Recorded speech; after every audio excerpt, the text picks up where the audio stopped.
Hello, everybody, and welcome to the Shadowverse Open 2022 All-Star Wildcard event. This tournament is the last chance for players from both the West and SVO regions to qualify for the All-Star tournament that caps off the year next week. This is day 2 of the event. Day 1 was yesterday, where the players went through a grueling 7-round Swiss. I believe each, 190 players that signed up for the event? Just about. Again, there's a lot of folks who wanted to get in and get their chance to participate in the All-Star event that's happening next weekend, and man, only 2 players can advance.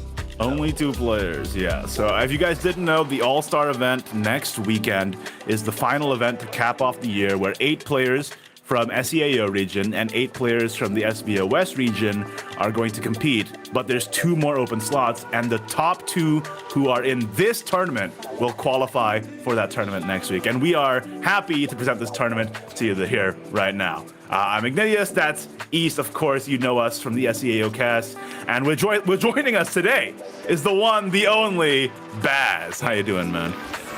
I'm very excited to be here, Igni. Thanks for having me here once again for the All-Star Wildcard. Of course, back from my little expedition from the West region, I'll say, back during the November Cup there. And just excited to see, who will get these final 2 spots here for, I guess, both West and SEAO, because it's kind of represented by, I believe it's half and half almost from both regions here. So, it's an absolute banger and a lot of bragging rights on the line to, say who's the best region of the 2, maybe.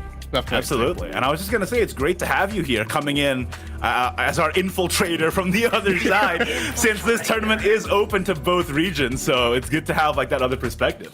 So if you guys aren't aware, the format of this tournament is the 6-1 and 7-0 record players from yesterday are playing in a single elimination tournament. It's rotation format, best of 3 with 1 ban, conquest, meaning you have to win with all the decks that you bring, or the ones that didn't get banned anyway. And again, single elimination means that once you lose a set, you are out. That is the end of your tournament life. So very, very high stakes as the players are fighting for, again, like I said, that last chance to qualify for the event that caps off the entire year. Yeah, taking a look at the bracket here, I think you can see, again, yesterday we had some of those folks get a bye, but we also did have a couple folks have to duke it out in the one had to fight for his spot. And it looks like he's going to be advancing and playing against Rag from the West. Is that correct? Yeah, tell us a bit about Rag, Baz. Who is this new name that we're just seeing? So we did see him come through as, I will say, a newer player coming through in the recent West Cup and the November Cup. They're also 7-0 there, 7-0 here as well. The only player to go 7-0 here today as well. So very, very strong in the day 1 format. He was sent straight to semi-finals due to the top 7 format that we had in the West Cup there, but unfortunately did bottom out in the semi-finals and went 0-2, but it was against disastrous V2, right? One of the top players over in top teams, I want to say, over in the West region, and I'm happy to see him back here once again in that top 8 spot, and especially so when he was only literally 1 All-Star point off being in the actual top 8 that have already qualified. So the fact that he's here now and we're calling him a new player, I think he's definitely one to watch here that might have a chance of being one of these top 2 players to make it out. Only 1 point away, but he said, no, I can't let it end like that. And he came back to the wild card to try and get that spot one more time. That's very impressive. And Rag is from the West region, and they're going to be up against the one who is from the SEAO region. Yeah. We take a look at the rest of the names on this list here. Night4 is the kind of a guy in the West who kind of was in the same position. He was actually 1 spot below Rag, tied for what is that, 10th place there against with Doc Dodo, Azure Cloud as well, who we also see on this list. Jean is a guy we've seen from the SEO region do quite well this year, and correct me if I'm wrong, Baz, he won a JCG recently, is that right? Yeah, he actually took out, it was the October 26th JCG event. If you want to see more about that, he does have his deck list stuff over on Twitter. I know there's a lot of players that play here in SVOs that really supported him and I guess congratulate him a lot for taking that event, because obviously JCGs are regular events obviously over in Japan, but they're very tough events that a lot of our guys have been competing in all throughout this year. And he was one of the only guys, I believe, to actually take it out from, I would say, the English-speaking side of Shadowverse. So really cool to see him come through there and bring some of that experience, right, taking on some of the Japanese players here into All-Stars. And I wonder if that will give him a slight advantage, right, going in, having some advantage taking on some of the top players in Japan as well. Yeah, as we take a look here down at the rest of this that lower bracket, We've got Suck Kahi. Pretty good life advice right there, folks. Going up against Team S5's Azure Cloud from the West. Again, Kahi coming from the SEO region. I couldn't find their name on the All-Star points list on a quick search, but I'm assuming they're somewhere on here, considering they, unless they just decided to like join Shadowverse Open at the last moment. I mean, it could happen, and that's the magic of the wild card, right? I suppose. That is true. We can say, you know, outside of, I guess, the suck team, which we're just calling them that now. You know, more of a team that have showed up this year, and a lot of players, when they've showed up in, I say, multiple tournaments throughout the year, right? Being one of these new teams that are definitely showing up with a lot of their newer players here and definitely proving themselves. So, again, one of their players coming into this top 8 into the wild card and taking on probably arguably one of the best players in the West region, right? It's going to be a tough challenge for him, but probably a really good one to see, you know, how much he deserves to be here, right? And try and take that spot, because if there's anyone else you want to go against to prove yourself, I mean, Azure Cloud's definitely one of those players. And on the last slot there, it's EJ from Team Sonar 5, a very familiar name to people in the Shadowverse community, up against Eclipse from the SEO region as well. So not only is this top 8 an even split between SEAO and West, but every single round in this quarterfinals is SEAO versus West. So that's going to be very interesting to see the results after the first round here. Yeah, the cool thing about this bracket is, if you think about it, we're technically running 2 tournaments in parallel. So those 2 players who win their first games on the top are actually not going to have to fight it out against one of the 2 players on the bottom. So when we basically get to the semifinals here, those people who are left over are actually going to be the people who qualify for the All-Star event next weekend. Since there are pretty much two winners of this tournament in a sense. So we're going to find out who's able to qualify for that final capstone tournament of the year. So I think without further ado, we should probably start to take a look at some of these deck lists, because you know, the mini did drop, and I think a lot of things changed. Oh yeah. In particular, the most dominant deck in the entire format. You know, not a big deal or anything.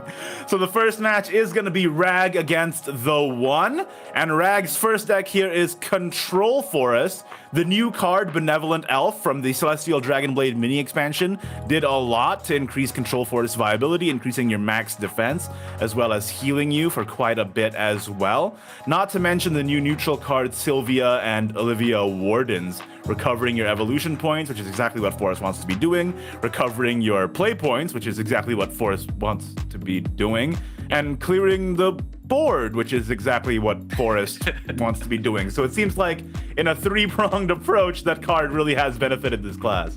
Absolutely. I mean, already combining that with the power that is the Pierce Eye plus Blossoming Lunarian combo just makes for almost like it's almost impossible to get a board to stick against this deck.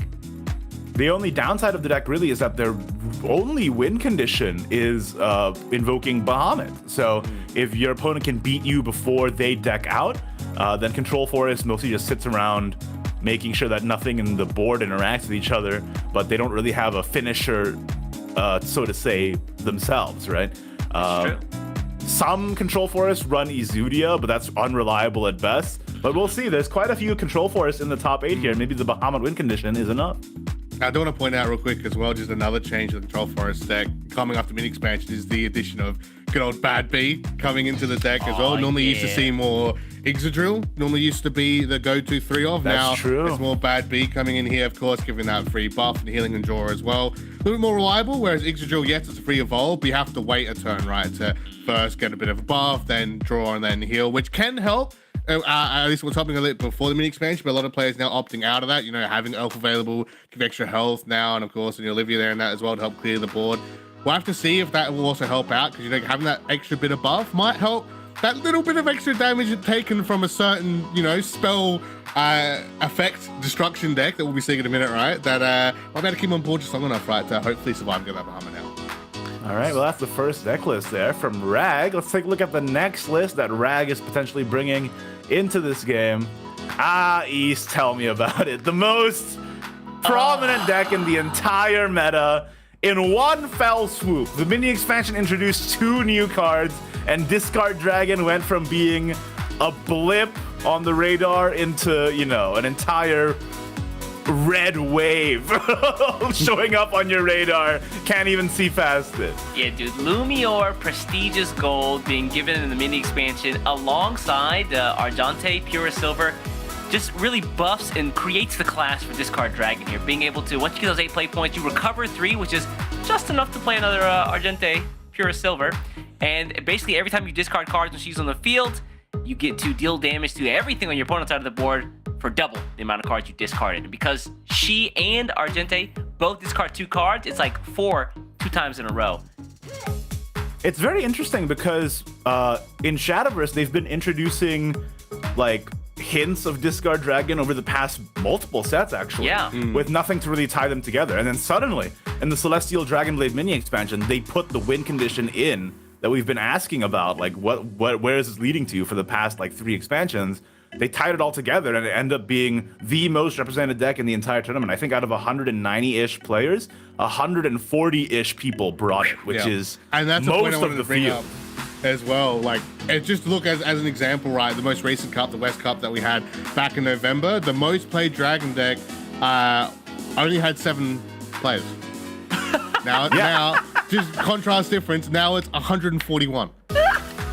0 to hero, man. Just like that. I think that says a lot. So. I mean, the game plan is very, very powerful. The burn damage is incredible with this deck. The only downside is that if you can aggress them early enough, then they fold like a house of cards. If you let them get to the turn where they can Lemure, set up a turn, rather a 10 play point Noir and Blank board, then it's pretty much curtains for you. But if you can prevent them from even getting to that turn in the first place, then you can outpace them. That's the one weakness of Discard Dragon, and it's a weakness that a lot of the players seem to have accepted as a risk, and a lot of them brought the deck, so hey, there you go. Still very consistent, still very strong. But let's take a look at the last deck list that Rag is bringing for this Wildcard event. It's going to be Heel Haven. People playing this still? What happened here? I mean, not exactly a deck that I necessarily expected. Crystallized Haven, you would think would be more popular, but the addition of Astolfo Lunar Paladin being more support for the Crystallized archetype. But Heel Haven did receive very powerful tools, particularly with the neutral card, Olivia and Silvio, which is just a boon to any controlling deck, really. And I guess since multiple people brought Heel Haven in the top 8, they just realized that the controlling nature of Heel Haven was more ideal in the meta compared to the tempo-oriented game style of Crystallized Amulet. And honestly, Crystallized saw a huge fall-off in play ever since the mini expansion, too. Especially after the early days. Dragon for that, right? Through. I mean, the Holy Saber being, once again, being the forefront, being able to obviously get out so much damage and protect yourself from the discard damage, right, that comes through for the deck. It shows maybe one of a few decks that can really challenge Discard Dragon in the way it's played, especially, again, you're just healing every single turn. You drop Holy Saber, almost OTK potentially, right, when she is able to come out, depending on how big your board's been set up, going through. And if not that turn, it's probably the next one you're going to be able to finish off your opponent. So I think you've absolutely hit the nail on the head here, guys. Yeah, I think it's exactly literally just Holy Saber that wins against Discard Dragon, so you play Heel Haven instead of Crystallized. Yeah, and that Bahamut Kills in these package is still there if you ever need the go-to, right, that we've had for quite some time, that we see appear in pretty much all decks. Is always there as a just in case, right? All right, well, there you go. That is Rag's deck list. Now let's take a look at the other side, the SEAO side. What is the one bringing? Another very prominent deck in the meta right now, Quick Blader Sword. If you're not aware, the idea is to OTK your opponent by playing Swift Speed Quick Blader, which is able to attack twice when it's evolved and has Storm. You buff this card up with cards like Forge Weaponry, Angel's Grace, even Morigna's Gospel, if you're lucky with the 50-50 off of Bad B Katha. Yes, sir. And you hit the opponent's face for over 20 damage in one, well, I guess 2 technically, swings. Yeah. The thing with this list is that it got a lot more consistent, not only in proccing your rally effects that are necessary, but also in just spinning your deck with the addition of the new mini expansion card General Maximus, which not only plays cards from your deck, but because it plays followers from your deck, it increases your rally, letting you meet the condition of rally 10 on cards like Forge Weaponry and Royal Summons in order to more efficiently tutor and buff your Swift Speed Quick Blader, making the OTK way more consistent. And while I will say that General Maxus pulling those followers from the deck is really good. It does give you a chance, if you don't have them yet already set up, to get your Golden Warrior on the field. So if you need to like get a Golden Warrior out really quickly to get a little bit of damage over the course by evolving him, or if you just need something to clear with, all those followers also gain rush and get buffed in their defense. So General Maxus is a fantastic new card from the mini expansion. Oh yeah, absolutely. A card that not only effectively draws 3 but plays 3 for free. Yes. Hello? Yeah, I'll put that in my deck. Thank you very much. The next deck list from the one is Earthright Rune.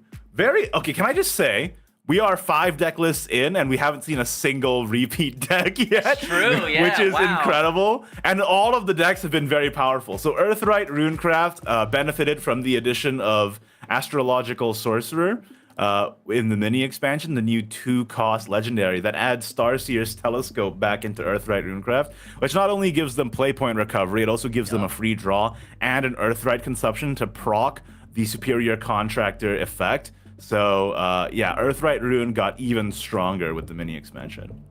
What's really interesting, though, is that a lot of folks are bringing back the Pursuer Golem. We saw that card get cut, I believe, the last time it was around at the SVOs, but now Pursuer Golem making a comeback. I still don't play it. I made it to Grandmaster with this deck, so I have a lot of experience playing Earthright Rune, and I did not play the Pursuer Golem. I think that card is not worth it. But, hey, the one disagrees, and he's in the high-profile tournament, not me. So what do I know, I guess. I'm excited to see if it does work.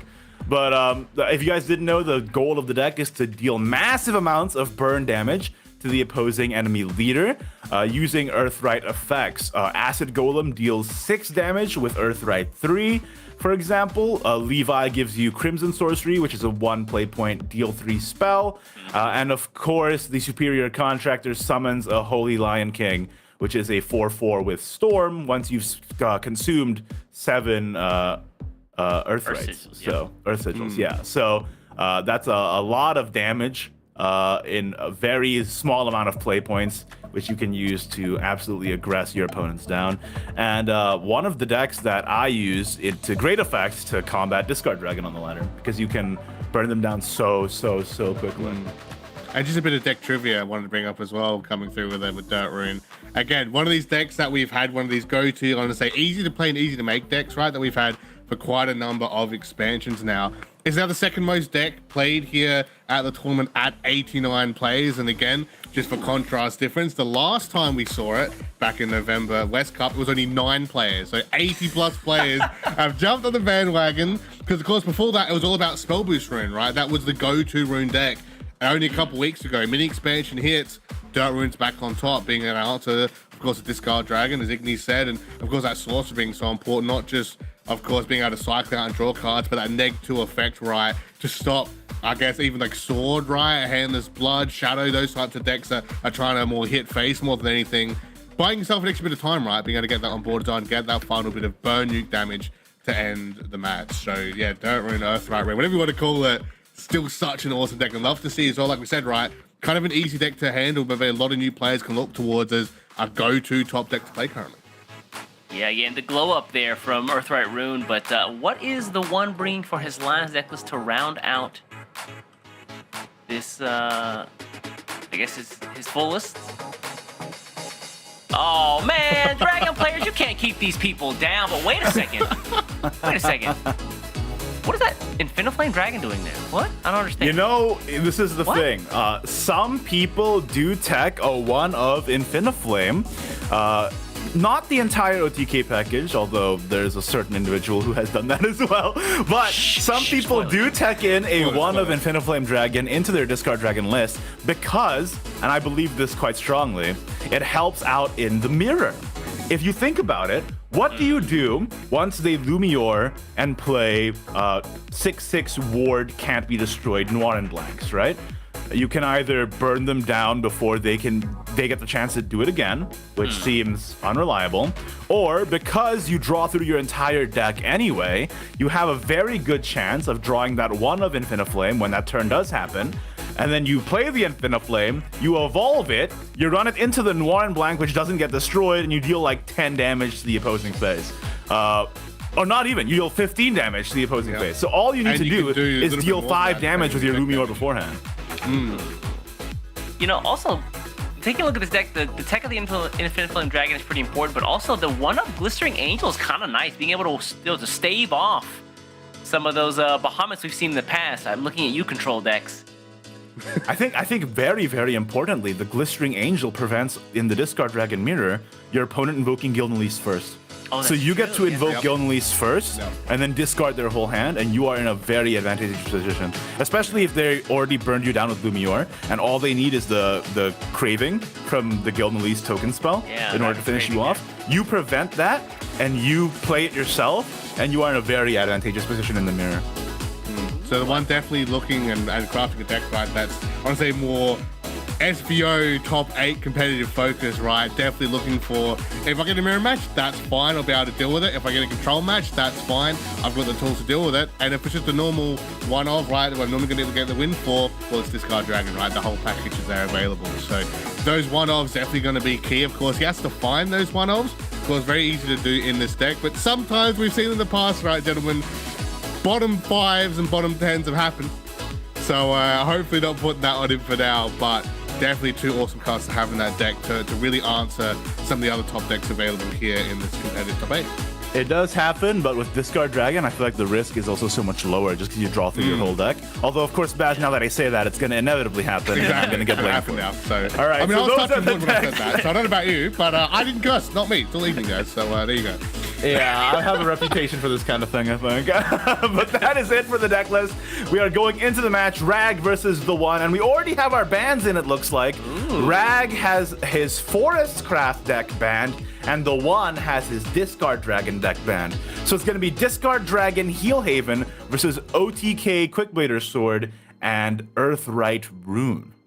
What I'm really interested in is seeing how this Quickblader Sword manages to find victory against the Haven deck. I think that's going to be like the test for the One here. I actually think that the Quickblader Sword has a better chance against Heel Haven than Earthright Rune does, because we're gonna see that matchup right away. Oh, it looks like. Okay. I think that Quickblader Sword has a better chance against Heel Haven than Earthright, just because Heel Haven, even though they can heal above 20 defense, it's not as common as with cards like Control Forest doing it with Benevolent Elf. And Holy Saber doesn't stop follower damage, it only stops effect damage. So if the Quickblader gets Angel's Grace, it can still go through the Holy Saber and deal the OTK damage to the face. So I would say that out of the possible matchups in this set, that this is probably what the One was hoping for. I mean, obviously it's still not going to be an easy game, but he would rather use Earthright to aggress down Dragon and Sword to combo down Haven than the other way around, I think. Yeah, and it kind of, you see that straight away with the Forest being banned out, right? And he's more than comfortable to run that Sword into Haven if he has to, which of course he has to now. For the first match of the day, of course, for our top 8, of course, his players playing for one of 2 available spots to get into the final event of the year, of course, the Shadowverse Open All-Star Series. And got to remember as well, it's Sword. It's always the best aggro class and the best aggro deck. So there's even that going for it to pressure down Rag and maybe even getting to force out a lot of early kills that maybe he can get that easier OTK with, right, later on in the match. I mean, that's the thing, right? It's an OTK deck, but you're still running 1-drops, 2-drops, 3-drops. You can still curve out, no problem. Especially with General Maximus being the premier 5-drop in every Sword deck now. Yup. Like, you still have the opportunity to just curve out and deal massive damage to the opponent. The thing is, Haven's going to heal that all up, so I think the OTK is going to be really, really important in the long run of this match, though. Yeah, you can see how desperate the One is for getting damage, because he made some really interesting decisions in those first 3 turns there. He went with the opulent strategist. He went with Takatsumi over the Bellringer Angel, so he really is prioritizing damage, already having the Rag down to 9. Holy crap. Yeah, when Opulent Strategist stays on the board and you can evolve it for free, that's just an extra +2/+2 in attack that you just take advantage of, not to mention the ancillary benefits of the effect as well. But the Bellerophon plus the Perpetual Despair plus the Boar is gonna heal Rag back up to a significant amount. So I think the OTK is still gonna be the way out here, really. But he top decked Maximus on turn 5. So, wow. And there's still 9 damage sitting there ready to go as well. So It's 9 looking damage. rough for Rag here. Can he find any more damage here? The rally count isn't high enough yet, so getting a Taketsumi up and then evolving it to get the buff for defensive buff for all of his followers isn't going to be active yet. But I'm trying to see if there's not another yet. line here he has. I mean, the only really greedy play you can do is Angel's Grace, but you're never doing that because you know that the Haven can heal up from everything. I think the best play is to respond to the... Blepharon here. Yeah, Bellerophon, Bellephron, Blacephalon, yeah, all them.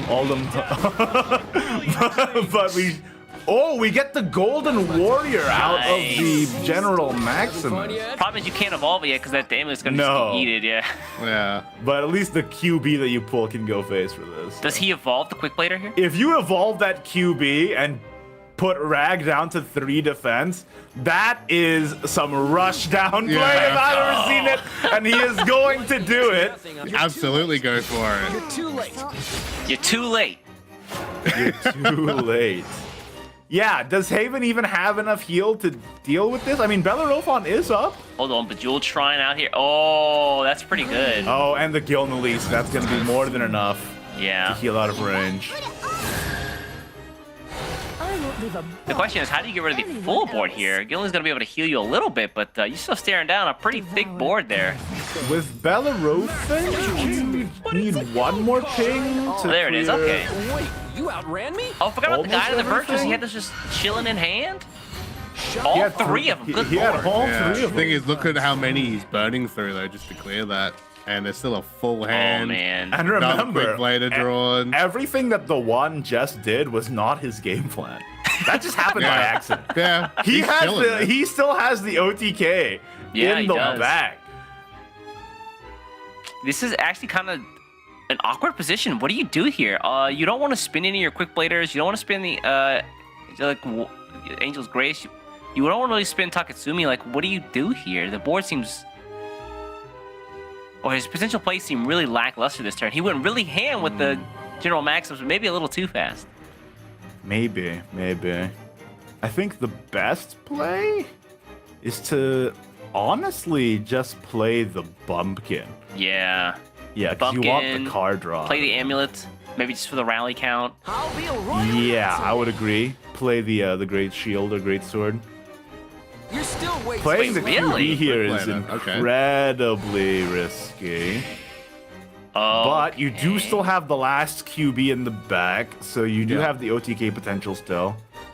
Let's see, I d- 1, 2, 3. I don't know. I don't think the Quick Blader this turn actually does anything. Yeah, I feel like Lightning has nothing. You're too late. it could have been better spent in the following turn, but we'll see. Maybe he's Yeah. thinking that Rag had to spend a lot of healing resources and to get rid of his stuff there, so maybe he's out. Meanwhile, Olivia and Sylvia, wardens, but to put both these fellas in jail. And activating Marigna, Bad Bee's secondary effect. I like how we just called it that. So she gets the Triangle. Marigna's Man. Gospel, and he gets to heal up for 4 more here. Oh, yeah. Wow. Oh, and it hits the ward follower. Very nice. Wow. Well, is that Very nice. Great success. Oh, my God. Still way too Oh, matter. but the Doesn't matter. OTK It's is a here. wrap.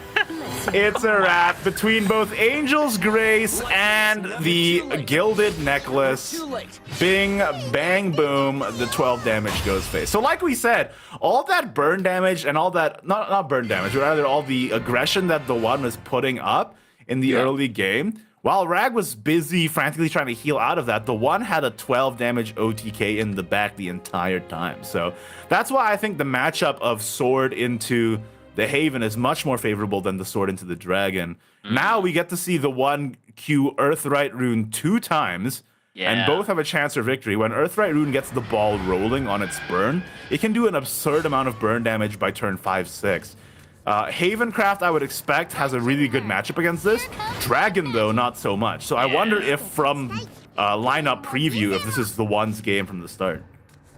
I'm assuming that was like, if I can get that first win under my belt, I feel pretty good trying to clutch out, a victory between 2 decks. Dragon, I have a really good chance. Heal Haven, maybe I can make something happen there. But we see the early hand looking pretty good for the one here. As opposed to Rag, that's Ooh, not the heavy-handed. best, really, right? So to start with, and as you guys said, right, having that 1-win advantage is nice, but Rag, as we said, right, has that Haven deck. It's kind of want to say probably more favorable matchup. Rag right? maybe has, and I hesitate to say this, maybe has the worst heel Haven hand of all time. Yeah, this is pretty I awful. mean, we were joking before cast, right, about how can we play certain decks and cards are always bottom 20 or whatever. I think we're seeing it here right now on cast. So Yeah, his deck is definitely looking a little top heavy here. All the game finishers are like mid-game cards. I was just gonna say, if he doesn't drop Perpetual Despair here, I think he just loses. Yeah. And it's looking very, very dire for our boy Rag right now. remember, he's the only 7-0 player in the whole tournament. Same thing that he did in the West Cup here. And it's really unfortunate that this is looking to be how it's going to end off these draws alone. Although that is a nice pickup. That is a great John's gonna be really pickup. good here, actually. The Jean was maybe the only top deck that saved him the game. Now he's still in it. Now I believe Rag has a very, very real chance, especially since he also drew the Guide of the Virtuous. We'll see here. Meanwhile, on the one side, he's only spent, what, 2 sigils so far? Well, there's 4. Yeah, it's because they're 4 now. Slowly getting through. 5, because he did use a Starseer's Telescope. Oh, that's Yeah, right. He had some that's free true. sigils. Yeah. Yeah. Good eye. Shouts So to he those only new needs cards 2 coming more clutch. procs for the Superior Contractor and the Riley to be fully effective. And he's definitely going to have that because he has the Acid Golem in hand now. Yeah. Oh, and Levi. Yeah, So so Ruler of Levi is going Rubble to get him is there alone. Yeah. There it is. Yeah, those are the last 2 he's going to need to spend here. Yeah, it's interesting. You know, I think a lot of decks when this Earthright Rune deck first came out, the Covenant Switch was so important here, but now it seems like a lot of folks are even like cutting her to 2 in the deck. It doesn't seem like she's that necessary now when you've got the astrological Sorcerer. I mean, to be honest with you, I pretty much only use the Covetous Witch as Guild Elise at home. Dang. And it works That's how you out. treat her? Don't even call her back? Guild Elise at home? Seriously? You don't... I mean, she's okay. Wow. But what's Going really through for impressive so is that the long, one kicks her has out. assembled 2 Superior Contractors. Luminous gate. Eat it away. And that's a lot. I don't know about you guys, but I think that's actually a lot of damage. That is a chunk of damage Eat it away. coming out here. The question is, can Rag Steer find a way to heal back from this? The board is It pretty is thick, too. very, very, very far from a Holy Saber turn. He gets the Sacred Ice Crusher, but that barely does anything. The only play he has is to enhance 6 Jean here, and that'll heal him only 4 Yeah. points, Yeah. which is And remember, good. there's But then we there's have the double Acid Golem in hand and Levi. Levi and chilling. Acid Golem in the back. The only problem with Yeah. the Acid Golem in the hand is that he doesn't have Juno. If he had Juno, he would have won this game Yeah. 3 times back-to-back world champ or whatever. What's But that? he Yeah, does but not what's have that Juno. top deck, man? So What's he's that going power? to, well, even if he top decks a Juno, he's still going to be kind of starved for resources. Fear not. Oh, yeah, we are Well, gonna see actually, that if he John top come decks down. Juno, he'll win, right? He just needs Yeah. 1 Juno. Here we go. Here we go. Here we go. That's not the one. I just Wait, got Wait, popped. I think good, I though. think he still does okay. win, right? Yes, it's okay. All Yeah. you do is Fine. evolve the Acid Golem and then play play the Levi other and one. play Yeah. the Crimson Sorcery to Yeah. face. Because Acid Golem summons a magical sediment. And wow, Rag gets 2-0 swept in the quarterfinals of the All-Star Wildcard That. after Was going powerful. 7-0 on day 1. Wow. This man's gone 7-0 in 2 events, got to the finals, and then been 0-2'd. I'm in pain for my man Rag, man. This is so upsetting because he's, again, day 1, this man's unstoppable, gets to day 2. There's some sort of curse or something on him. Can't seem to get that that W, that victory that he needs, especially, I mean, we saw that match with Haven. What were those draws? Like, that's got to be a curse, right? There's no other way to explain that. I think. It's got to be. I will say it was super unfortunate, but Wasn't me. to I be didn't- honest with you, I was kind of thinking that this was the one set from Team Preview because just with how the not necessarily in game 1 when I saw that he matched QB into Heel Haven, I'm like, okay, the one's gonna win this set because I think he just had the better lineup and he got the exact matchups he wanted. if it was the other way around and he queued QB into Dragon first, I think this would have been an entirely different set, which is really goes to show how drastically different 3-deck 1-ban is compared to 2-deck no-ban formats. And I think the one prepared a better lineup, to be honest. But congratulations to Rag for making it to the finals. Unfortunately, since this is single elimination, he is gonna end his tournament journey here. It looks like out of the people who are gonna make it out of the quarterfinals, there was only really one. The one. The one. No, Yeah. no. SEO, If I could cut baby. the ad break right now, I'm cutting the ad break. I don't have that power, but I wish I did. God We're not damn. cutting the ad break, Baz. We are actually instead going directly into the next quarterfinal. And guess what? Oh, shut him. Baz, you're stuck with me, okay? Because you and me are taking this next one. I'm taking a victory I lap right. I had see you. I'll Chris see you guys back in a for like second. one series, one cup, and I brought back here to my hometown. One and I series, get one these cup, bro. clowns That's my again. favorite God. video on Daily Motion. I watched that all the time when I was a kid. So let's go into the next quarterfinal. He said it. He said it. As we get He said into Night 4 versus Gian. All right, so Night 4 is bringing Earthright Runecraft. We just saw the power of this deck, Baz, in that last Yep. game, where it took the game on turn, 6? With no difficulty. Didn't draw Juno, used Earthen Fist without procs, still was able to burn Heal Haven to 0. So Holy Earthright Saber Rune... who? Yeah, exactly. Earthright Rune is definitely one of the most potent decks, especially in terms of aggression in this format. And it does not surprise me that Night 4 brought it. Yeah, there's so much potential out of this deck, right? We're just all talking about when we started. From turn 1, you're doing stuff. And that's obviously what you need against Lights of Discard Dragon. A lot of these control decks coming out that are a lot slower, right? Or want to extend the game out. Earthright, again, is one of these go-to decks to be able to do that. And the best part is, like we said, it's one of the easiest decks to make and pilot and get a hold of. So if you're watching at home, you're a brand new player or a newish player looking to get into competitive, looking to jump in the rank, this is kind of a go-to deck to look towards to take on some of these other tough decks out there at the moment and get yourself a bit of a climb up on the ladder. But it'd be interesting to see how Nightfall will be able to pilot this one here in our second quarterfinal match. I mean, I use it to get the GM, so hey, if I There can you do go. it, you can too. If Let's the take a look man, the at myth, the legend, Ignitius can do it, you guys can do it at home. the competitive legend. Thank you.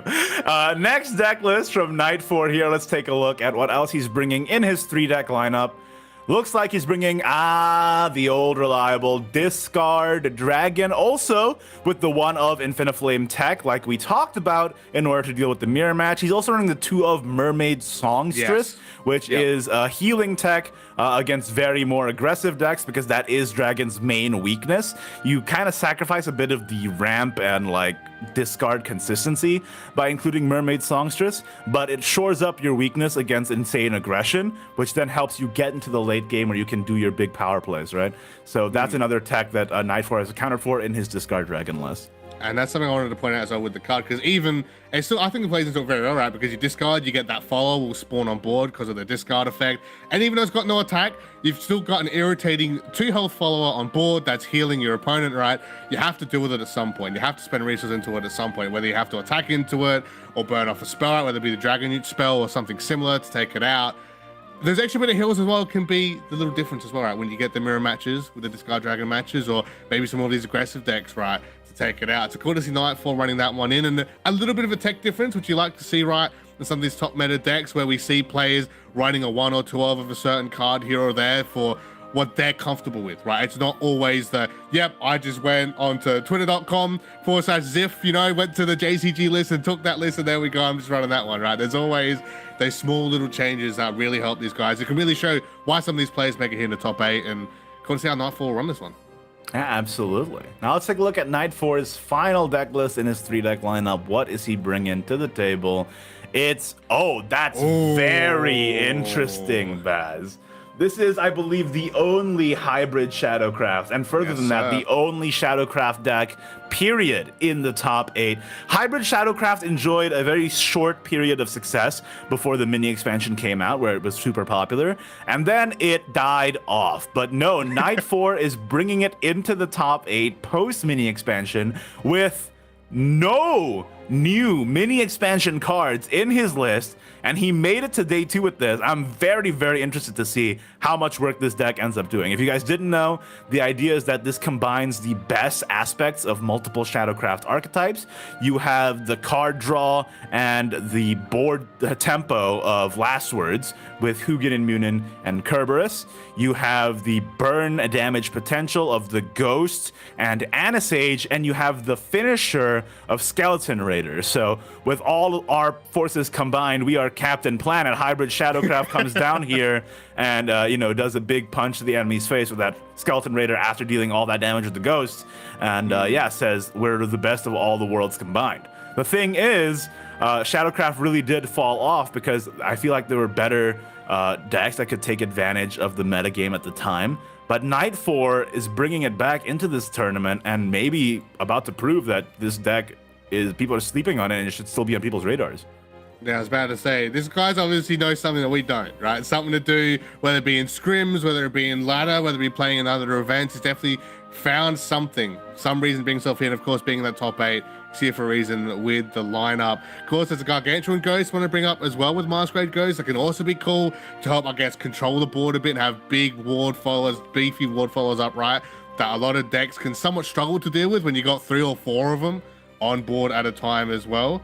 But definitely, I do want to highlight, this will be one of the last times, actually, we get to see, the king of Shadowverse for the past year or so in Skeleton Raider, right? There's kind of always been a go-to card that a lot of players have had, a love-hate relationship with. I want to say all throughout its lifespan, such an awesome card that Shadow had, and I'm very happy to see Nightfall bring it here for one of the final times we might see it here in Rotation Competitive. Yeah. The King of Shadow. Return of the King. He's Return back. of the King, one final time. My only concern is that against Discard Dragon, I suppose this deck can out-aggress, but yeah, if you're just relying on Gargantuan Ghosts and stuff, doesn't that just die to Lumior? And if you're relying on Skeleton Raider, that doesn't go through Noir and Blank. So I really do question if this deck has the gusto to outpace Dragon by that degree. It's definitely an early mid-game focus, right? That he definitely has to heavily rely on and hope he has every single key card needed to both control and win from that point. Because if you get to that late game where you get to see more of that discard takeover, it's curtains. I'm looking forward to it. Let's take a look at the other side, though. What is Gian playing? So Night 4 representing the US side, Gian from Singapore representing SVO. He's bringing Quick Blader's Sword as well, but with a few key differences. I'm seeing 2 Freyas in this list.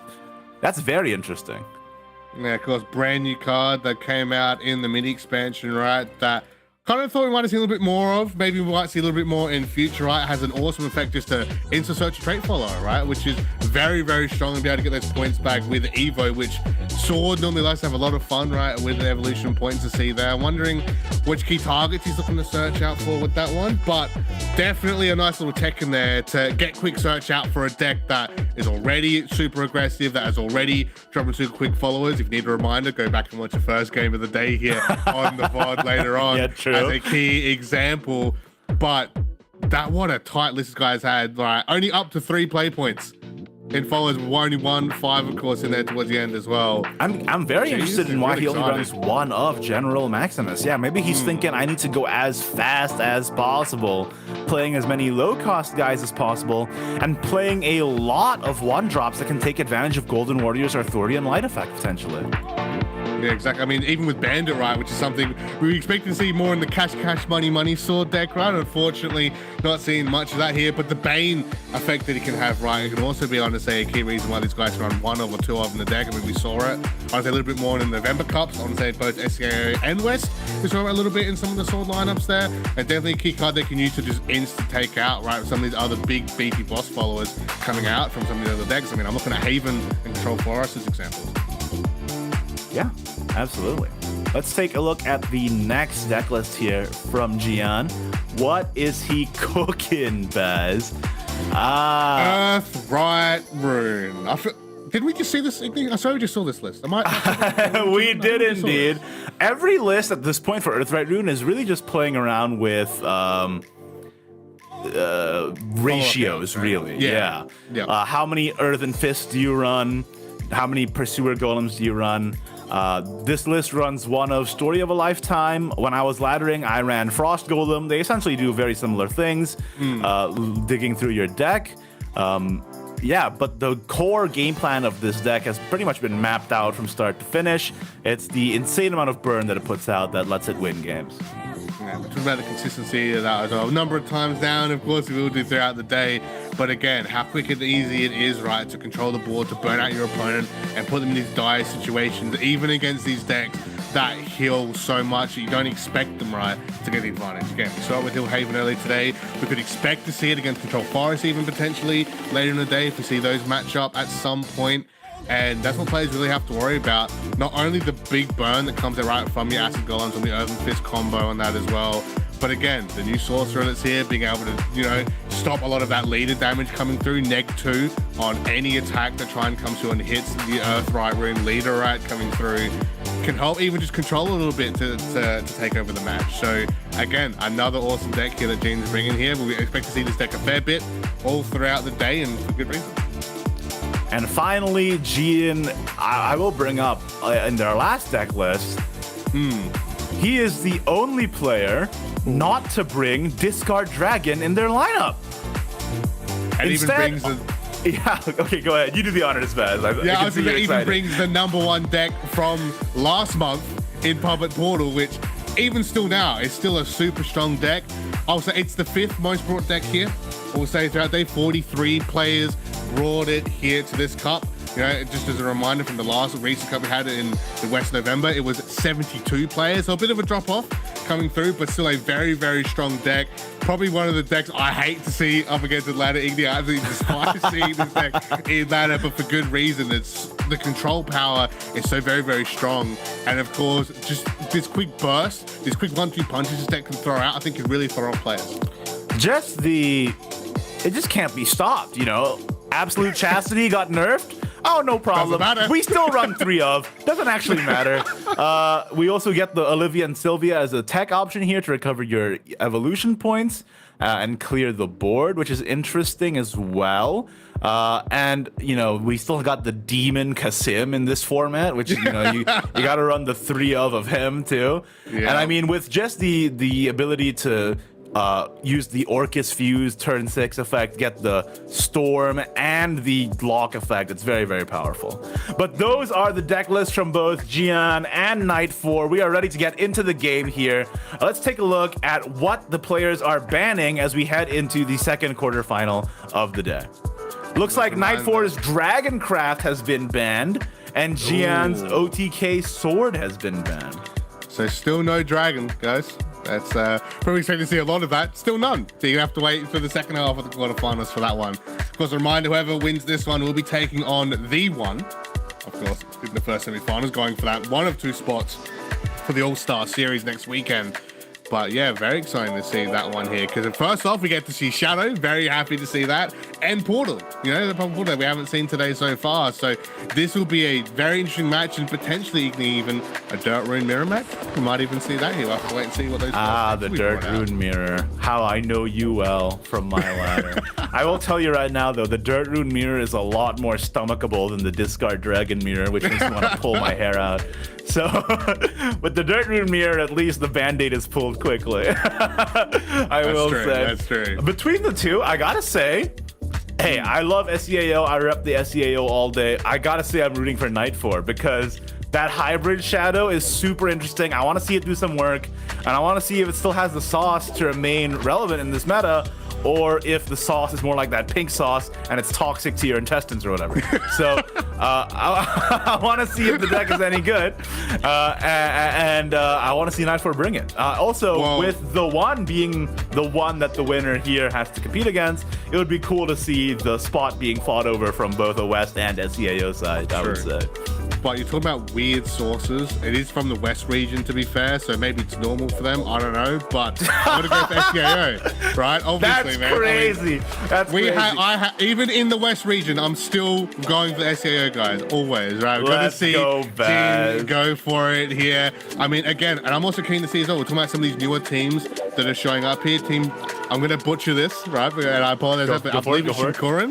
Shinkoran, I believe, is how you pronounce it, coming through. Again, one of these newer teams that have really showed up, honestly, over the past couple of years. I believe we even saw him last year. I might be mistaken. But definitely this year, at least, definitely showing up, taking out JCGs, definitely showing up. Top performance in SVOs as well. And Gene, again, proving himself here, getting to that top 8, repping his team here for this one. Got to go for him and see how we'll do against Nightfall. Because again, Nightfall, again, it's one of these more well-known players that we have from the rest region that Gene can definitely try and prove himself up against in this series. Yeah.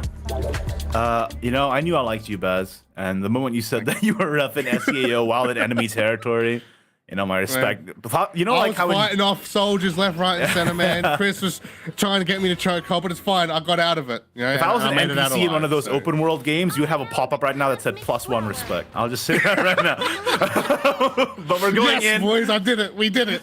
to the first match of the second quarterfinals, Night4 versus Jian. And we're gonna see the Hybrid Shadow immediately in the first game here, up against Earthright Rune. Baz, I am scared for Hybrid Shadow's chances. I don't think that deck has a lot of sources of healing. Let me just go ahead and double check the deck list to make sure here. I believe the only source of healing is Drum roll. nothing. So Absolutely nothing. wait, the Wayfaring Goblin Evolve heals, Yeah. but that is the most copium I think I've ever said on a live broadcast. So we're going That's fair. straight into That's it. fair. I mean, we got Nightfall emoting at this point, so I think everyone's just pretty much in copium. I don't know why Night4 is emoting. He has no playable 2-drop, so that's very interesting that he chose for the BM play turn 1 with no line of play Gene doesn't know currently in that. hand. Gene doesn't know that. He's just like, mind games already. You know what? I've got turn 2, turn 3, turn 7 ready to go, man. You got absolutely no idea. And Gene's just like, all right. Remember, I won JCG, man. You do know I'm not just a nobody. You know, I'm gonna win. I'm SEAO. I automatically win these matches. You know how it works. So I don't know. We'll see. We'll see. All right, Night4 took the time to think through his turn. Jian with Gene the doesn't even immediate care. pass. Night4 has no playable turn here. If he plays Deathcat Reaper, that is such a waste of value given what Deathcat Reaper can do for him on future turns. If he doesn't play anything, he skips the early aggression and, you know, procking of your quest conditions that you want to be doing in the early game. So he is just going to play Deathcat Reaper to get his last words count up, potentially. Yeah.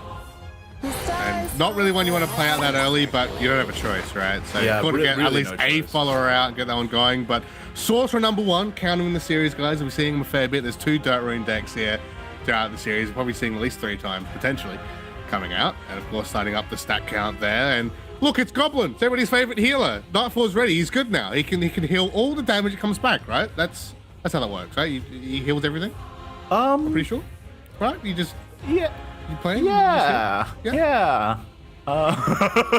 How do we tell him, Copium Chet? bottles out.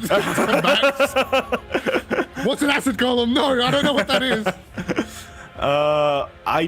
I do not see the line of play. I guess you just play Goblin. Yeah, Krampus the Goblin is what I was thinking. Hope to draw something better. And a Sage, but you don't have enough. It's okay. He's deliberately handicapping himself. He's just like, I just want to make this a nice long match. You know, we're on stream. You know, I think you have to trade. Yeah, I didn't really see much of a choice. All right, last words, Pop. Gets a ping off it at least, I believe, as well. Board's clear, so he won't take damage himself. The thing is, if you don't trade, you're taking damage from the Astrological Sorcerer. But not only that, your 2-drop gets easily taken out by a stone bullet.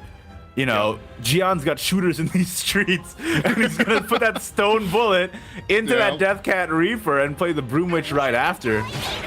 Oh, I don't know about that, Baz. okay, I don't know okay. about that. And There's the Juno as well. is drawn. First time Oh seeing it today. boy. Dude, there's no... And then literally just what you said, right? Easiest play in the world, bullet, witch, face damage, and then Nightfall's like, oh cool, I've got one card I can't play, another card I can't draw. Oh no. I mean, he No, can play no. Anisage and kill the Astrological Sorcerer and then go face, but that is like the saddest use of Anisage I have maybe True. ever seen in my life.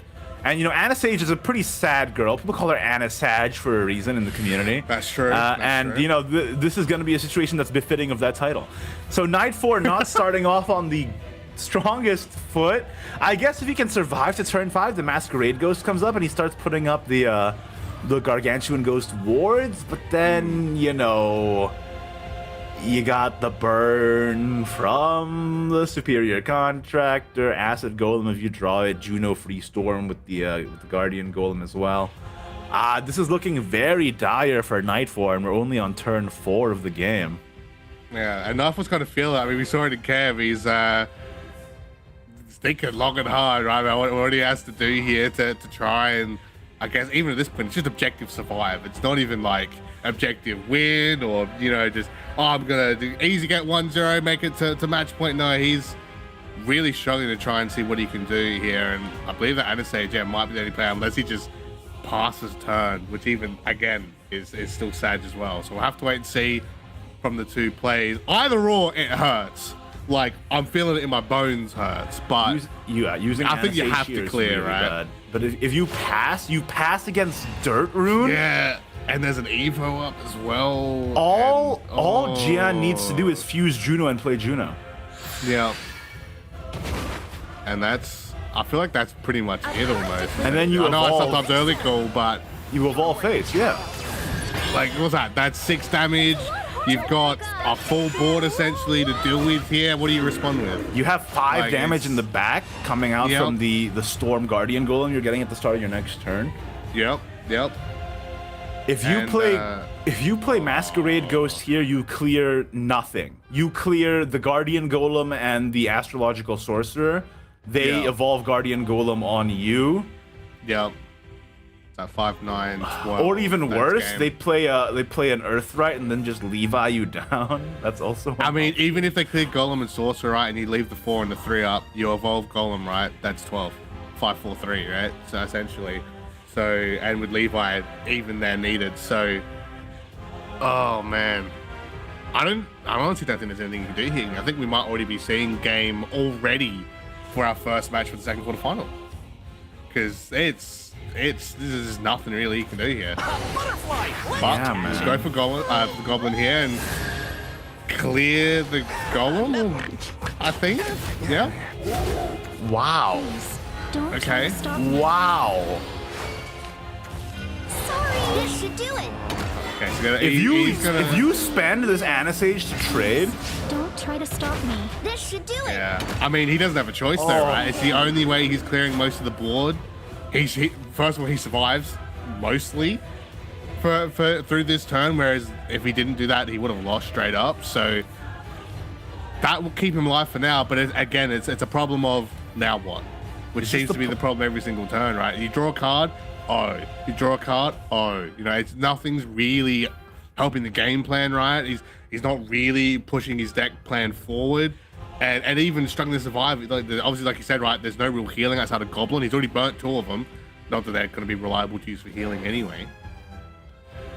is this the And part now of we the start. game where I start playing a sad song on the world's smallest violin? Because this might be the Yeah. fastest game in the series. I mean, when you do nothing, not even playing bad cards, you skip turns in the early game against Earthright. If I saw this happen on my ladder climb, I would be so happy. I would be. Oh yeah, for sure. But to be fair, if it was ladder climb, I think Nightfall would have already surrendered. I think he just would have gone next game, right? That's He wouldn't even true. bother. Like, it's like, okay, this is what I've been given. All right, I'm not going to drag this out. I'm wasting your time. I'm wasting my time. Let's just move on.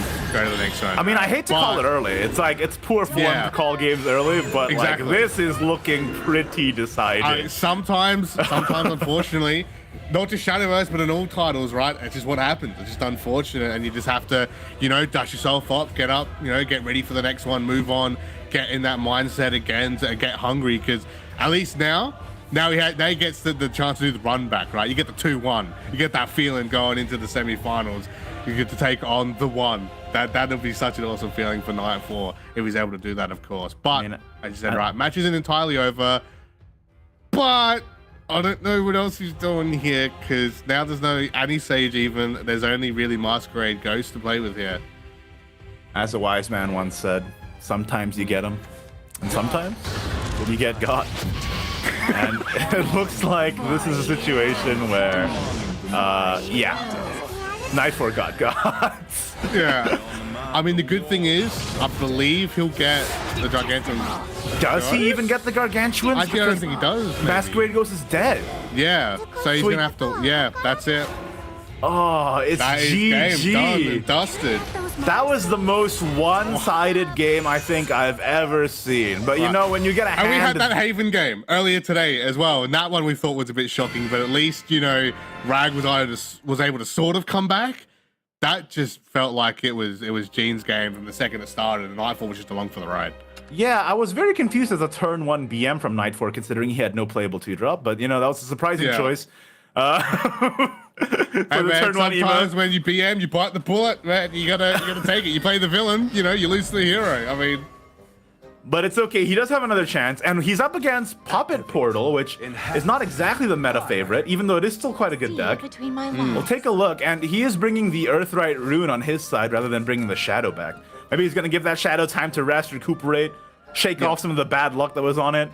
Let's see if the Earthright on the opposing side can now clear Jian's Portal lead. and understandable, right? Because at the end of the day, he's gonna have to run that Shadow in again anyway. So, while both decks, would you say they have a somewhat decent chance, Igni, against going against Puppet?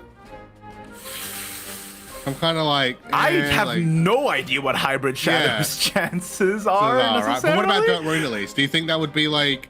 Do you think that's more Dirt Rune favored? Do you think that's more Puppet favored?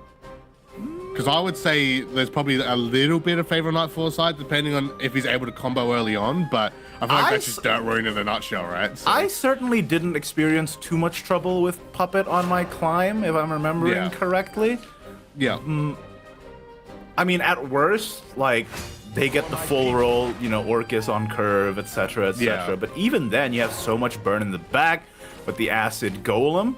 And and you can easily set up OTKs. That's the one thing about Earthright Rune that people kind of underestimate, is how much you can set up OTKs. Like, if you just play your, even if you don't get the board clear effect off of Levi, you just play him early to get the Crimson Sorcery in hand. You can easily set up for a turn 6 OTK, as long as you have the Crimson Sorceries in hand, right? And against decks with healing, like a lot of healing nowadays comes from drain. So even if the Puppet Portal techs in Gilnlease or whatever, you can cycle Earthen Fist instead of putting anything on the board. Like, there's ways that Earthright Rune can play around almost any situation. So I would probably give it to Earthright Rune here, but that's just my own personal experience. Yeah. Well, that's what I'd even say. That it even feels like that really, it's a 50-50 either way, right? Because as long as if the decks counter each other, it's more that they're doing their own thing, right? And they both have optimal chance to take it out in their own way. So we'll have to see. I mean, again, Nightfall, like I said, has to do the run back anyway, and maybe that Dirt Rune might be the better choice for him to start things off. And it's already looking immensely better than what we saw from game one with the unfortunate shadow play there. Yeah, absolutely. But yeah, I mean, we're already seeing Earthen Fist ready to go. Levi there, good to go as well. So already bound to get the, you know, some of the spells that they were talking about before Igni. I was gonna say that Gian at least has the Auspicious Puppeteer. He's gonna definitely be able to clear any boards that come his way, if not the burn damage. And with the Chastity in hand as well, he has the hand refill. He has the Lashena as well. Things are not looking bad for Gian by any means either, right? The only thing he's missing is Orcus. Yeah. But from Nightfor's side, what do you do turn 3? Honestly, I don't hate just playing the Levi. I think if this is me on ladder, I would play the Ruler of Ruin and Ruler of Rubble, and then play the Earthen Fist on the Auspicious Puppeteer and get some burn in while not presenting any board of myself. Yeah. And that also draws me a card. I'm increasingly liking that line of play here. And it keeps the game plan going for him, right? And also halts Genes at the same time. So I'd say it's probably the play to go through, but does not foresee it. I mean, he's thought through to the last couple of seconds here, which, again, the situation he's in is fair enough. You can understand that one, but That time is really ticking down. He's gonna even have enough time to get through everything here. Gonna go for the Earthen Fist here and hold off the Levi. Oh, But and he does- draws a Juno, which is Juno. actually a huge deal. If he gets Covetous Witch in hand next turn, he can easily get rid of it. Yeah.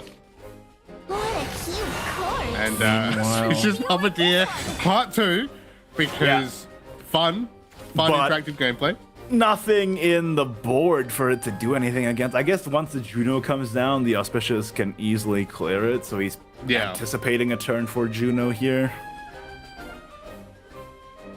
Juno is actually kind of bad with the hand he's got going on right now. You don't want to fuse any of these. Yeah, not really. I mean, what would you fuse hypothetically? Right? Maybe a second Levi? That feels kind of rough, or I might toss maybe the one of. I might toss the Earthen Fist with Story of a Lifetime. Yeah. Yeah, get a new hand. Looks like he's considering it. You I mean- need Levi, and you Yeah. need Superior Contractor. I would toss the Earthen Fist with Story of a Lifetime and potentially draw a Covetous Witch that you can fuse into Juno. It's just so tough for him, right? Just to think about what to discard, what to keep, because as you said, right, you need all of this, but just not together and not right now in this particular way. A lot of micro decisions that Nightform has to make here on very Yeah. limited amount of time. Masterpiece. Which is not normally something you have to, I would say, really worry about too much. I mean, there's Stone Bullet and there's Acid Golem, but again, you're not using Acid Golem at all, right? So it's kind of more of like a brick at the moment. I'm gonna have to just burn Earthen Fist itself entirely, and you won't even get that second one back right off the Earthright effect. We'll get the Puppeteer, which is nice, but I don't know if I agree with tossing Levi. I think that Earthen Fist was by far the least value card, but yeah. Especially if you're just gonna burn it away like that when you had Stone Bullet, right? yeah. I mean, that's definitely with the magic of hindsight we can say that Yeah, as well. that's But 2020. Yep. I would still toss the Earthen Fist there myself. Oh, there's Witch. Okay, that's not bad. So we can actually run with that, but you got a 4/6 the Shadow, Puppeteer's back again for a third time. Just Number 3. yep, third season now. I think we've even got a 4th season contracted, and we have to double check on that one if you guys at home. Oh yeah, 2 core. Yeah. I mean, at this point, I mean, do you Stone Bullet the Puppeteer and then just everything into clear Lashana? Because at this point, you got to worry about obviously the new Prayer being an issue soon off, and the I will say the vice versa one as well as being a problem later on when you start popping all these puppets left, right, and center, and these low health cost followers, and kind of ends up being stuck in the same position right as game one of you're not pushing your own deck's game plan, you're kind of just stuck following your opponent the whole time, and that's the situation you definitely want to try and avoid as much as possible. Is the best play to just Stone Bullet, evolve Covetous Witch into Lashana, and then pass? The Scarlet Yeah, that's Crystal what I was tells me thinking. I all. mean, which will come out Quite talkative. and go for the Evo, so there's your leader effect. That's definitely needed. Going to be making sure he's able to get at least +1 of those every time. Working. Stone Bullet the Lashana and play Levi just to get the sorcery in hand? It's a possibility. Tribulation. Yeah, looks like he's going to go for it. I don't hate it. Come out. Cranky old fart. Because you got the spell right, so at this point it's whatever. He loses Levi, but he was going to lose it next turn anyway, right? It's so okay. That's okay. The old man turned into a fireball anyway. This is what we want. That's law, guys. Didn't you know that? When you get This cremated, is like you the turn most into a giant fireball. that was maybe the most insane form of cremation I think I've ever seen in my life. I've never seen such a thing. One happen. brain cell. One brain cell. Let's go. And now it kind of sucks for Gene, right? Because now he's like, oh, okay, well, yeah, you cleared the puppets and cut my amulet down, but now what? I mean, Little Devil is to the right of his hand there that he could potentially go for soon, but he's going to spam that out now. Potentially even another. I think he's Shadow? gonna go for prayer again. The only way that Night 4 wins is through man. burn. There's no reason for. Oh, really? That I find that very interesting because the only reason the only way Night 4 wins is through burn. If you have Exactly. 2 Per person, maybe you like prayers, I think you win. You just the heal. I mean, to be fair, when you have both amulets out, you get the bonus heal from that as well, right? So it's similar, but maybe if he has a third Lashana, he could potentially go for that. But I mean, you have to dig through like 30 cards now, essentially, to get to that. So it's a little bit rough. Now we go for Acid Golem and contract the combo. Wow. Luminous gate. Eat it away. So all Night 4 needed was one turn where he could play Acid Golem, and he found the other two superior contractors in hand, and then he was totally fine. Remember how I said about that run back? I mean, I was saying that I like the rune, like what. Well, I said from the start that I like the rune's chances in that matchup, but very, very good. But there's still one more match in the set to go, I believe. So, we just wanted to see East again for a minute, guys. Yeah. Needed that Vogue pose for a minute. You know? Hey East, tell. Okay, never mind. I was gonna say That's what East, you tell us get. what You you get thought about 5 that seconds. game, but they cut away from him so fast. You get Vogue pose for 5 seconds, and then he's out, and that's it. That's all you get. I mean, I You was have saying that Dirt Rune was, I feel, is super heavily advantaged in that matchup, but Yeah. to be fair, Night 4's hand was really bad until suddenly it wasn't, right? I think the turn, small optimizations perhaps, but it ended up working out in the end. Yep. I mean, you saw how valuable, Levi was. So sacking one, I'm not sure if I would have done the same. But he still had the other one in the back. He got the Acid Golem off the top, so it was totally fine at the end of the day. I think it was just lucky the deck he sprang into the Purple Portal, because if it was Sword... Yeah, if he led Mid Shadow against that matchup, right? Like, Yeah, it that might would have been have over been- from the rip. Speaking of, that would here's have been Mid Shadow too- against that matchup. And let's see if it's over from the rip. I will say, though, Night 4's hand is much, much, much, much better than it was in the previous match. I mean, in Ghost Town is maybe the singular best card you want to have on your turn one. Especially going first, especially with Corral Souls in your hand. I think you toss the you play the Goat because he's the greatest of all time. You play the Goat Hound, you toss away the cat, and you end your turn, and you do that so fast you don't even think about it. Yeah. Although, he's giving it some thought, because, He's competitive tossing top 8 the is that spot, Hound? but okay. That is shocking. This under control. Maybe. Especially against Puppet, where you know that this is gonna get killed before you can play Corral Souls. Maybe he was scared to drop. I mean, maybe he's a Death Cat Reaper for an insta kill on something. I don't know. That's still. With no follower, though. Yeah, And then now it's your like- only play is Kernunos? I did not like that at all. Now you play a 2-drop and it gets instantly answered by Auspicious as well. Yeah. You've I already think put tossing yourself that Ghost behind Hound was after a that. huge Yeah. mistake. And now he's kind of like, oh. And what are you keeping Well, I Death wanted- Cat Reaper but, for? Orcus? That's not until 4 turns from now. Yeah, I don't that's know what I'm about thinking. that. Like, is it a matter of like, again, I don't want to say scared because it doesn't feel like the right term, but like, you think about game one, right, when he had Shadow. Let's be honest, it was shocking, right? There's no other really way to put it. Just unfortunately, with the draws, we're not the best, unfortunately. So maybe he's kind of in that mindset again of, cool, I won that game one, well, game two, sorry, but now I have to win game three. I have to use this deck again. It was already I'm gonna whip really rough to come out. Death Cat comes out again as a turn 2 play. Don't know if we agree with that either. I want to try and keep a hold of these key cards that can quickly deal with the opponent's board. Don't have to think about it. But yeah, now you've just thrown Death Cat anyway. It gets answered as you said, Iggy. It will happen. Catch me. At least he gets 1 damage ping, but I mean, so. Okay, I mean, doing more than that anyway, right? He drew Hugin and Moonin. We're safe. We're safe. All right, get that draw going, boys. Let's see what happens. Double last words, procs. And I think Jian just instantly plays Voiding here. Takes out both Hugin and Moonin and then goes Catch face. me. Yep. I'm going home. Yep. And then Is there? I mean, at least Goblin's back. I mean, Nightfall Nightfall has an answer. He can play Goblin and then Corral Souls on it. It's not the worst thing in the world, but the fact that you have to spend your Ghost trading is horrible. Also, especially given the fact that Jian is gonna ramp into Orcus next turn. Yeah. I will say though, it's cool to see Raider just to have it in the hand to start the Evo stuff going from next turn. Might have been better if it was next turn or the turn after, but at least he's got it, right? He's got a key piece that he needs win condition-wise, which we didn't even see really at all. But is that even important right now? Kernunos doesn't raise Suzy. So you're not... Yeah, that's what I was saying. Like, maybe it's good to see it, but maybe it could have been better a turn from now or two if he really needed it. But, I mean, we'll have to see what he gets off the drop. That's not Goblin Souls. What do you... My four? Yeah, you take out the Goblin for sure. Here. The other ones Something are about tossing Raider, is he?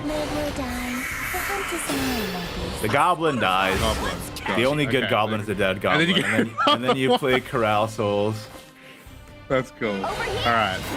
Souls comes out. Easy clear. Okay, he drew the Masquerade. Okay, this is a real game now.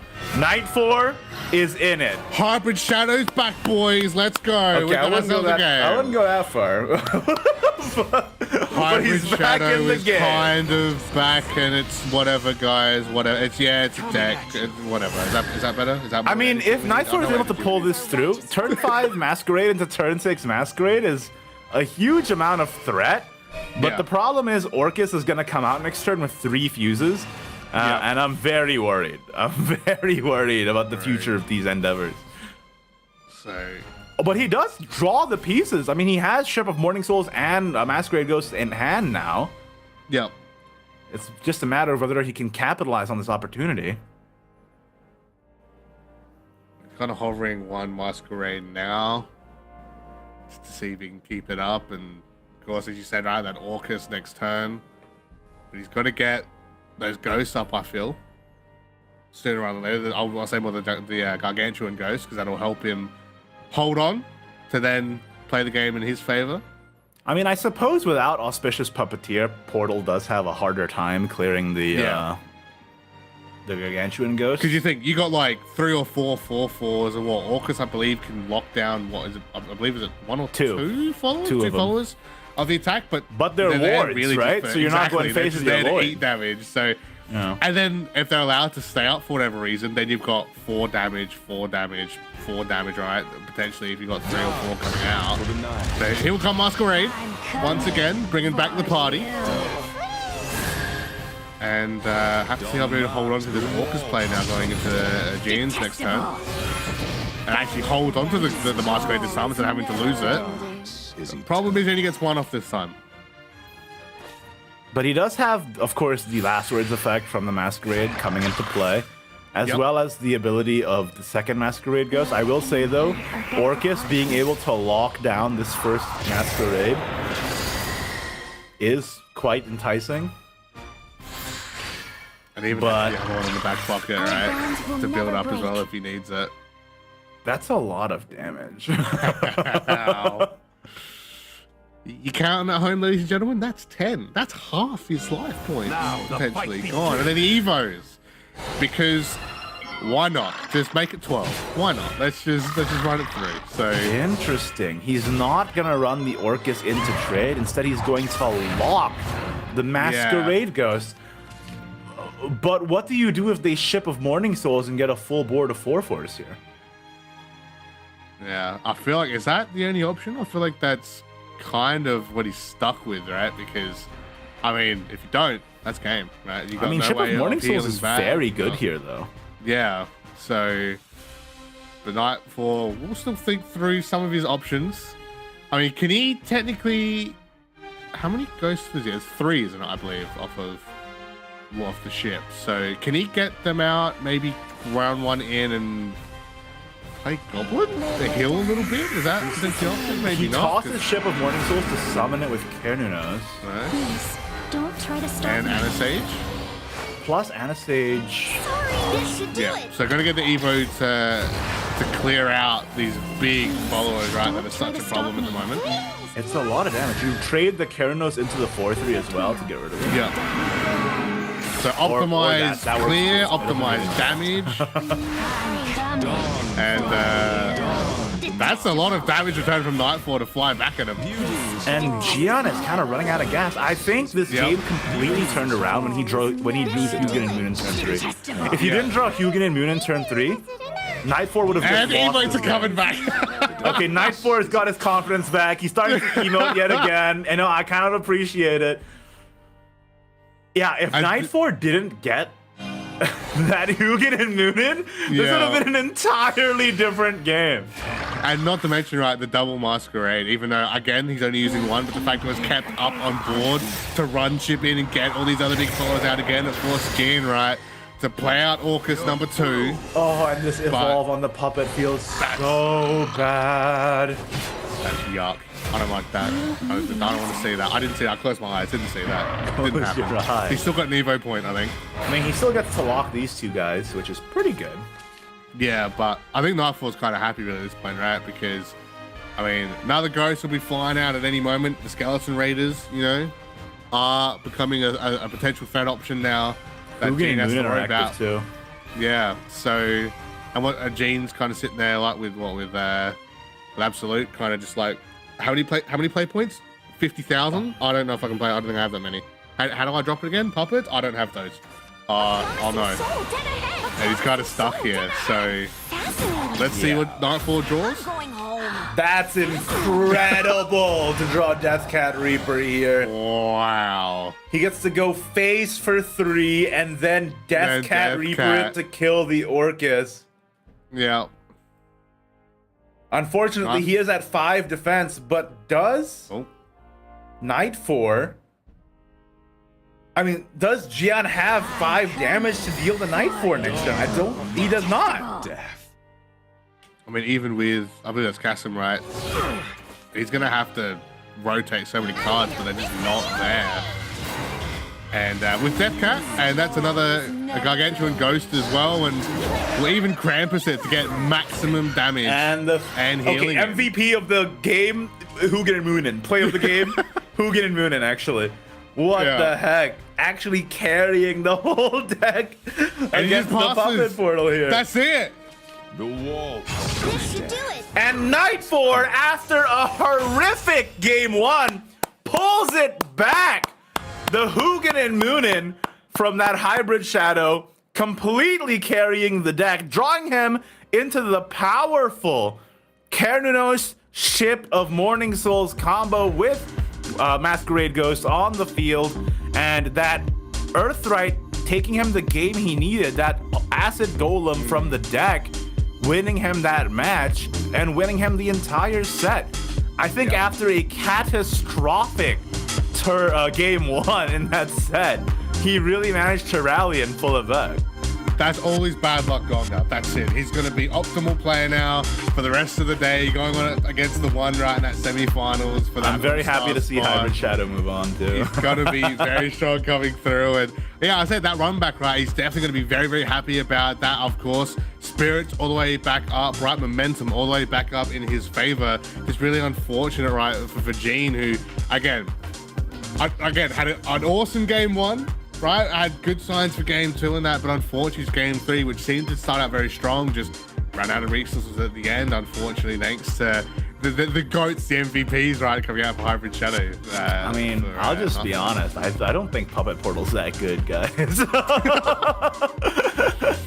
Well, Iggy's getting into a fight with 43 players from this fight. So out in the parking lot, you guys set that up. I'll be taking bet now. I mean, hey, if they can show up. If they can show up in this tournament and prove me wrong, I'd love to see it. But they just lost a Hybrid Shadow, my guy, so I don't really want to hear anything about them right now. Anyway, that was a fantastic first 2 quarterfinals. We will be right back with more quarterfinals right after this break. Don't go anywhere.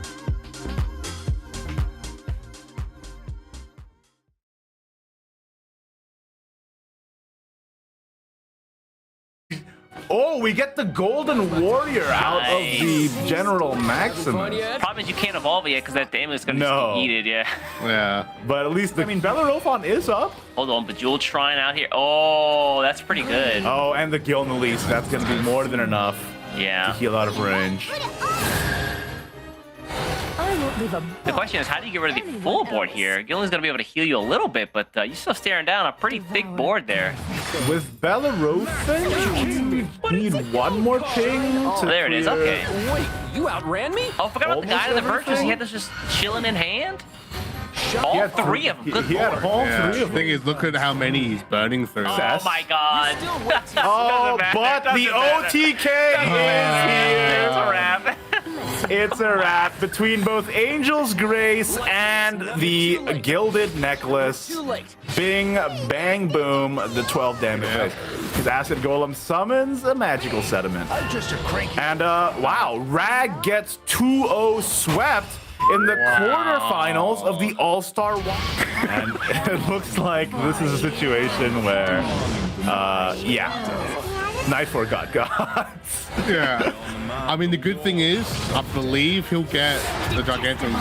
Does he even get the Gargantuan? I don't think he does. maybe. Masquerade Ghost is dead. Yeah. So he's going to have to, yeah, that's it.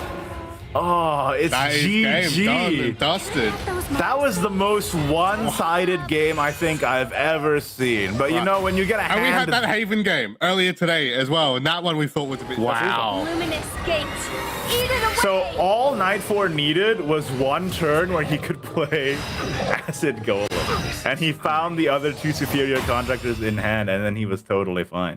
Remember how I said about that run back? Come on, and then the Evos, because why not? Just make it 12.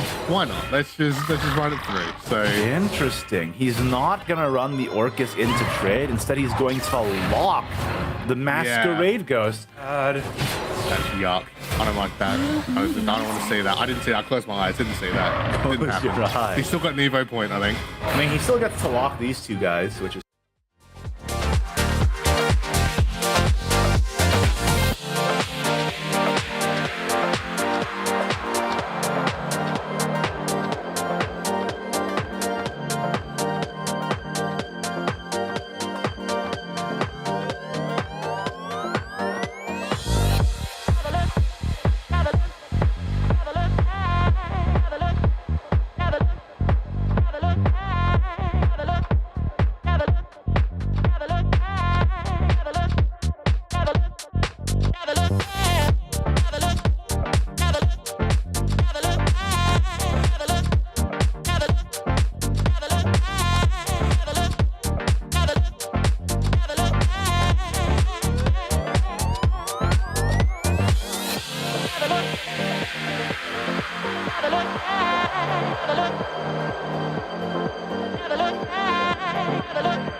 Welcome back, everybody, to the Shadowverse Open 2022 All-Star Wildcard Tournament, the event where players from both the SEAO and the West region can all compete for the final 2 slots in the All-Star Tournament that caps off the year next week.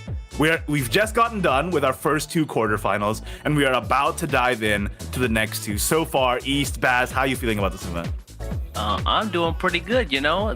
We got to see some awesome games that those first 2 rounds. Actually, let's take a look at the bracket really quickly and show the folks where we've been so far, because those first 2 games, Rag versus the one was amazing. Night 4 versus John was even better. Like that last game for Night 4 and John could have gone either way, to be honest. But you know, that Hugin Moonin coming in clutch at just the right time. Hugin Moonin, heart of the cards, right? To get in that W, and already got our first semi-final spot up, right, ready to go. Of course, the one and I will be playing against each other a little bit later today for one of 2 spots for the main All-Star Cup, of course, next weekend. And that's going to be a banger because we have Hybrid Shadow that somehow made it in. And we've got a Quick Later Sword and Dirt Rune as well there.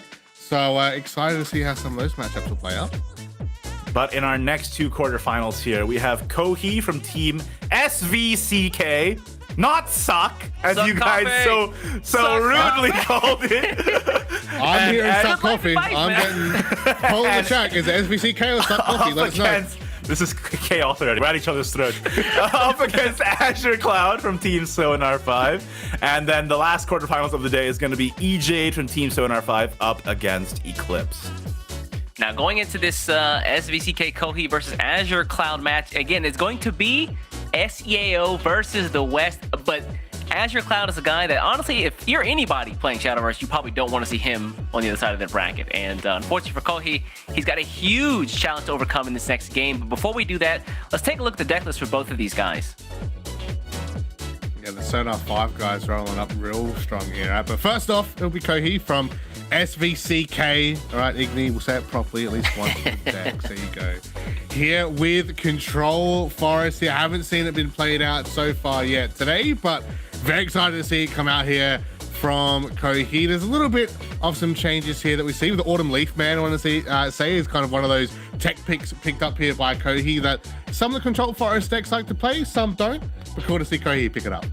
Yeah, what I really like about the Autumn Leaf Man here is that like Igni mentioned when we first looked at this deck today, that you don't really have much of a game plan other than Bahamut. There is technically another out, because when you get to those later turns, if you've gotten your Evos up, you can basically like build a huge board that's kind of hard to clear with your Jupiters, because Jupiter's going to be able to give you those play points back. So, you know, turn 8, you could potentially play like 2 Jupiters, something else, and then, you know, finish off that turn with an Autumn Leaf Man, so that your opponent has to go into the board. Autumn Leaf Man is going to basically prevent all that effect damage from going off, so that, you know, those Jupiters have to be answered with other followers on your board. And if your opponent can't answer them, we see a lot of the decks right now in the meta being really, you know, like burn damage focused. If they can't answer those Jupiters on board, then it's pretty much curtains for you next game, because they're going to be going face. And, you know, they're pretty heavy, pretty big followers.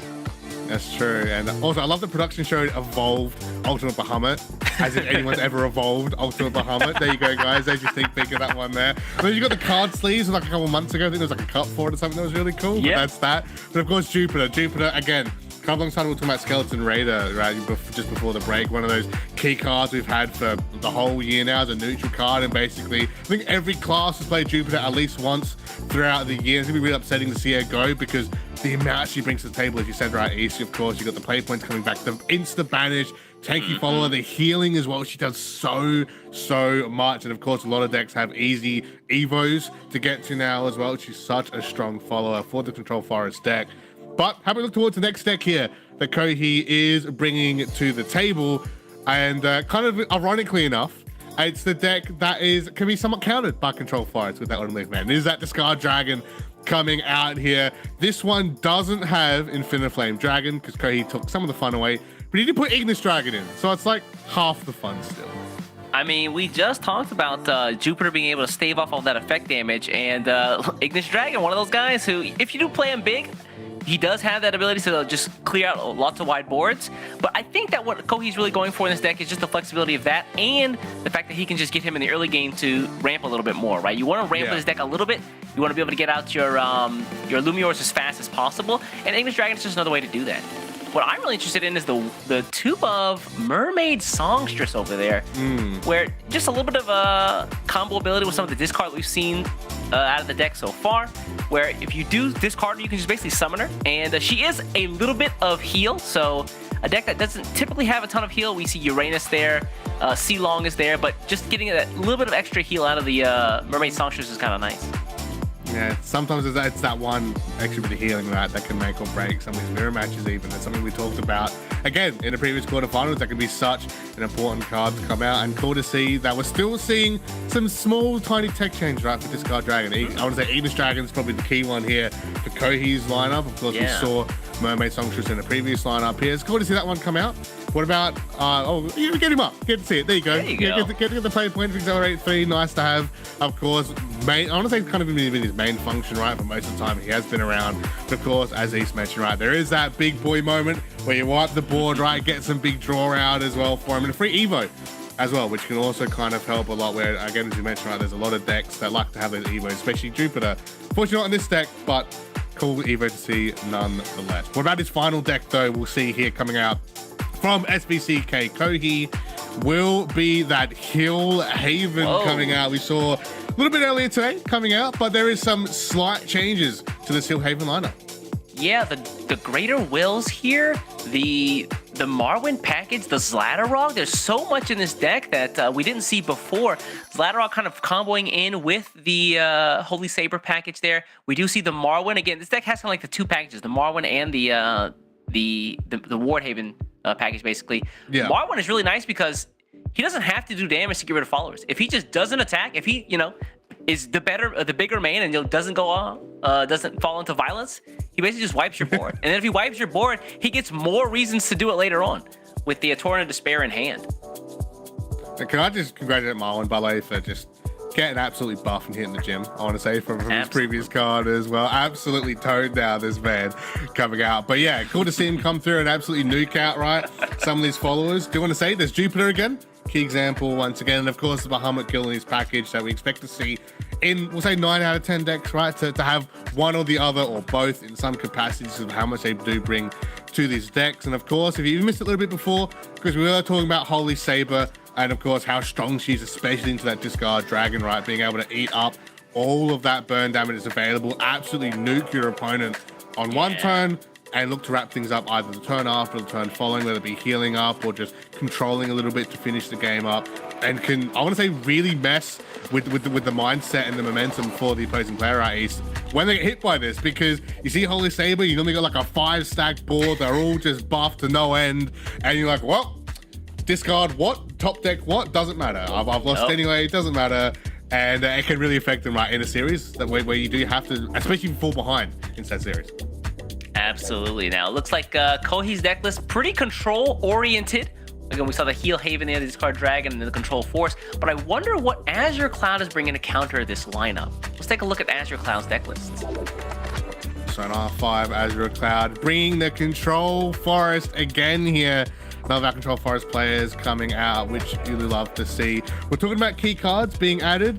This one, I think, might be the most interesting one, because I was talking about earlier today, is right, how we normally toss out Exadrill for good old bad beat. Oh, yeah. But they're working together here in this lineup. Not to mention, this is the one of with Cosmos Fang as well. Big shout out to the Shadowverse Flame Watchers out there if you're a big fan of that one there as well, because she's so powerful. There's so many minor differences that bring so much to this deck here as well. With Exadrill having that free Evo that helps Jupiter, and the Nature's Blessing, the spell, free draws, free healing, and free buffs turn after turn after turn that you can play around, that sometimes your opponent can forget about because they might not be tracking that so much, because it's not really something that might used to be tracking. So many cool options and tech options that Azure Cloud's brought to this deck. That's a great point. Yeah, we also see the Autumn Leafman 2-of in Azure Cloud's deck list as well. But yeah, I really want to see this Cosmo Fang go off, man. That would be nice. It's only a 1-of in the deck, but could be possible. Breezy Elf here, again, just a useful card, nice utility, just clearing the board in the early game, getting that fairy in hand that you can use later on for the evolve. Shout out to Jupiter again, and then it pops back into the hand in case you need it for a little bit later.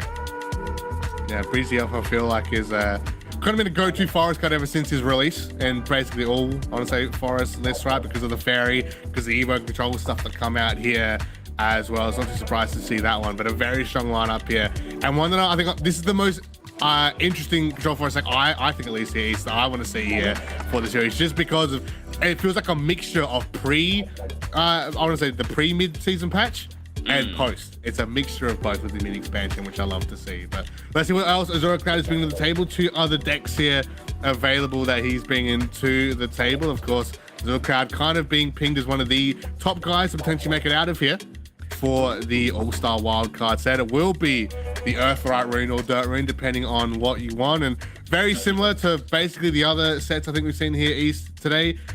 As Igni said, it more comes down to, right, the ratios, right? What are those key follower picks there, the balancing act of what I like to bring to the table? Yeah, like you mentioned, like the ratios here are a little bit different than what we saw before. I think in the previous sets we saw 2 of the Pursuer Golems, whereas this time we see only 1 of, and that's been swapped around with 2 copies of Earthen Fist. You know, Earthen Fist is one of those cards you got to be really careful with, because if you have enough, then it's going to come back to your hand, and sometimes you don't want to clog your hand up. So you got to be really careful, because this card can be a boon, but then it later can become like a curse because you keep getting it in your hand. You might end up milling cards that you might need, like Acid Golem. It's that crazy ex-girlfriend that won't leave you alone, right? Just, go, leave me, go, no, leave, go. I don't need you now. I've got Acid Golem. I don't need you. But yeah, no, again, I think we've talked about time and time again, right? The consistency of this deck is top notch. The damage it brings, how it fits into the meta as well. It ticks all the boxes. Again, it's all pretty ironic considering, like we said, right? Only a month ago, back in the CAO, back in the West Cups we had, it was all about Spell Boost Rune. That was the go-to that kind of took over from Earthright Rune. But we get 1 new card added. And we get Discard Dragon move up through the list, and Earthright Rune comes flying back again in, I believe it's been around for almost half a year now, potentially a little bit longer, if I'm not mistaken. But of course, Azura Cloud's final list will be the Discard Dragon list. I believe this is what we call more of the standard list here. He's coming through. We don't see Infinite Flame or Ignis Dragon come out. Not really too many tech options, but I'll say more of the standard set Discard Dragon. It still works perfectly fine, by the way. I do want to point that out. And it's all about that comfort we were talking about earlier in the day as well. What works well for what player. Yeah, so we do see a couple of techs in this deck. The one of Blistering Angel, I think we talked about that before. Just being able to stave off things like Gilnalese as well as your Bahamut, just so you can potentially get off a little bit more damage. What's also really nice about this deck, the Blistering Angel's fantastic, but also Phylene. We only run the 2 of a Phylene, but I was watching some of the Shadowverse Pro League stuff over the course of the week, and there's some really cool plays you can do, like turn 6, turn 7, with playing double Phylene and basically stopping your opponent from like getting their game plan off to win. So being able to like hold those Phylenes in hand, if you can manage not to discard them early on, is going to be super super useful in the late game when you can push your opponent's win condition to a further turn. Yeah, and there's so many decks, right, that can counter off to get those spell counts way up, right, which we'll hopefully be able to see throughout the day. But the players are ready, ladies and gentlemen, here. Our 3rd quarter-final match between SVCK's Kohi, S5, Azura Cloud, as we get the bans. Control Forest ban out for Kohi.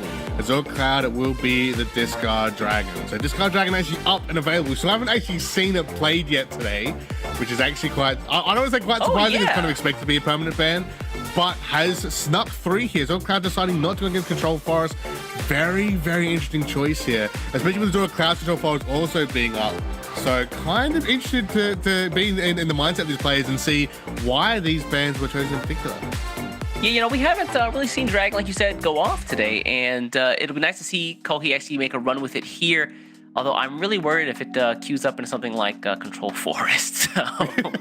Especially Azura Cloud's one that we saw, that we're just talking about. It's like kind of like the most interesting one and the one that could really do the most damage to Discard Dragon. From how Azura Cloud was thinking, he's like, that's fine. Come on, Control Forest. I'm comfortable with it. Got nice play time against Discard Dragon as well, especially the Sonar 5 guys. Absolute monsters they can be, right, when it comes to strategizing all throughout some of these cups. And now that we're getting ready to jump into this first game, it's all about that first deck choice. What's going to be picked in?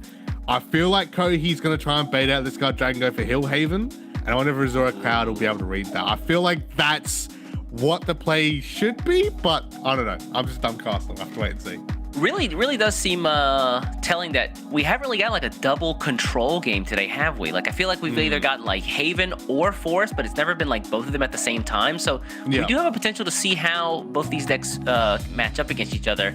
And, you know, if I'm being honest, Haven has really convinced me today. I've seen a lot of, I believe in Control Force just because, you know, I've been hit with it enough to know, you know, the pain it inflicts. But I really want to see if Heal Haven can take a dub against Control Force here.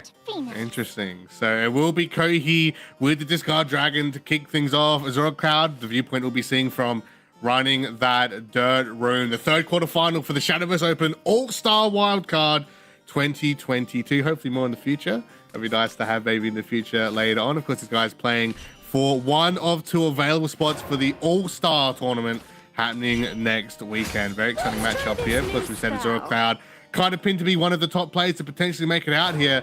I'll see if Kohi will be able to get a potential big upset against one of the top players in the West region. Yeah, wow, super quick pass here from Kohi. I love Azure Cloud's opening hand, though. He's got the Rule of Rubble there just for the early sigils. He just drew the Levi, the Broom, which is also fantastic for draw here. Really good looking hand from him in the opening. And yeah, wow. Okay, I think, all right, you know what? Pack it up. Kohi's got to prove it to me. Kohi's got to prove it to me because I'm looking at Azure Cloud's hand. I'm like, Azure Cloud is already a good enough player as it is. But then you look at that hand, you're like, all right, okay, he's got all the things he needs. This is when we saw like turn 5, turn 6 insta-win dirt win from game 1, right? This is pretty much exactly the same sort of setup. And yeah, the likes of Kohi now really gonna have to try and find some way to drag this out as long as possible, to keep health up, to keep control up, to win this one out. And this will be interesting now because Azura gonna have to focus more on playing out the followers because Levi's there. Good old certain Juno added previous expansion. Hard carrying dirt rude for quite some time now. Going to be a huge pickup here for Azure Cloud as well. And as you said, right, it's just banger after banger after banger in Azure Cloud hand here at the moment. It's insane. Yeah, I think it's fine here to just take the early turn to just get that Crimson Sorcery in hand, drop through a little Rubble again, just cycle through those sigils as fast as possible. So when you do get those Superior Conductors, that's a nice free 5 damage. Man, oh man. And Kohi's might be sweating a little bit now. I already see some of this stuff come out soon. But I believe in him. I know he's got some great stuff to work with. I mean, again, already having some of I would say the key boss targets ready to go, right? Has I would say the Cancer in hand as well to go for the discard. But Juno going to come out now, at least for one of the Evos, gets a draw off into which this man's stacking the deck, I think, Ace. There's no way. It's like every card off the top. Yep, exactly what I need. Exactly what I need. Exactly what I need. This is insane. Yeah, it's unfortunate that he's going first, so he's not going to be able to evolve next turn. So the Covenant Switch is going to have to wait just a little bit longer. But I don't think keep minds considering Juno is in hand, right? Oh, the early Noir and Blanc here. Kind of forced, right? I feel like at that point, I mean, what else is he really discarding or dropping from that point? I mean, Uranus, double Uranus already in hand. I believe it's both his copies already in hand, and kind of going to be stuck there for a while. He might be able to drop it on a Golem, I guess, or maybe Juno if he's able to somehow damage that to some degree. Yeah, this is pretty tough. If you think about Kohi's hand, one of the things that can kind of happen to discard Dragon players is that you get all the cards that you want, but too early. And because you have to discard those cards in hand, suddenly you have to make some really hard decisions about like which of your in-game plans you're gonna throw away. And seeing those two Argentes in hand, plus the Lumiar, plus the 2 Uranus. The Uranus here I think is important because Kohi knows he's going to need to heal at some point. And that's one of his sources of heal. And if he throws them away now, he's kind of just like shooting himself in the foot because as soon as those Acid Golems start dropping, he's not going to have a way back to recover. Exactly right. But also at the same point, it's kind of stuck like, what does he discard? Like, he's not discarding the Prestigious Gold, right? And, I mean, he could discard a Purest Silver for a Purest Silver and maybe a Uranus might see, or maybe Conductor. It's very tough, right, to kind of see what he goes for because I believe he's got the 2 discards, so at least be able to get the draw back, which will be nice, which will, of course, extend his hand, give him some more options available. I mean, getting the Conductor, that's fair enough. I mean, I could even argue tossing Gillenese here, potentially, if he needed to, but we'll drop 1 Uranus.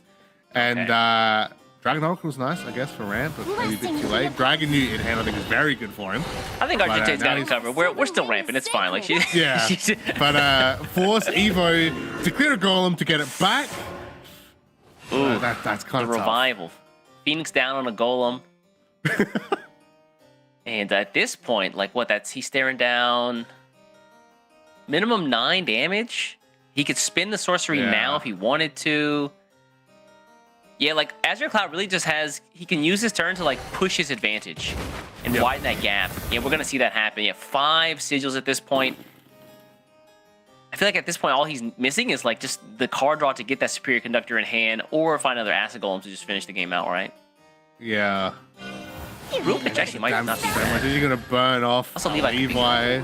Evo there, which would be nice. I had to get all that extra damage in, and this is I'll this. show them all. All right, get the band-aids out. It's gonna be a tough one. Scrape knees, I think. Do we just drop the What do you Levi have for here him? for more damage? Yeah, Might as yeah. well, right? Give it that Crimson Sorcery, man. And it doesn't even need to worry about the other golem because he's got one on board. And I mean, yeah, you lose 1 damage and 1 health, but you've got double sorcery, so you got 6 damage just waiting to drop. Drop that with a Again. golem. That's game, right? So Another He's basically Argente got here. game What in is he hand. getting rid of? Again, turn 6. You don't really want to get rid of that Dragon Oracle because that's card draw you could use, but yeah, I like I the feel Dragon like- Its Might here. Oh, he's gonna choose the Dragon Oracle, really? okay. Oh, we No, got okay, another he one. chose the Might. Okay, I'm tripping. He's gonna heal off Mermaid. He has to use Gillenese here.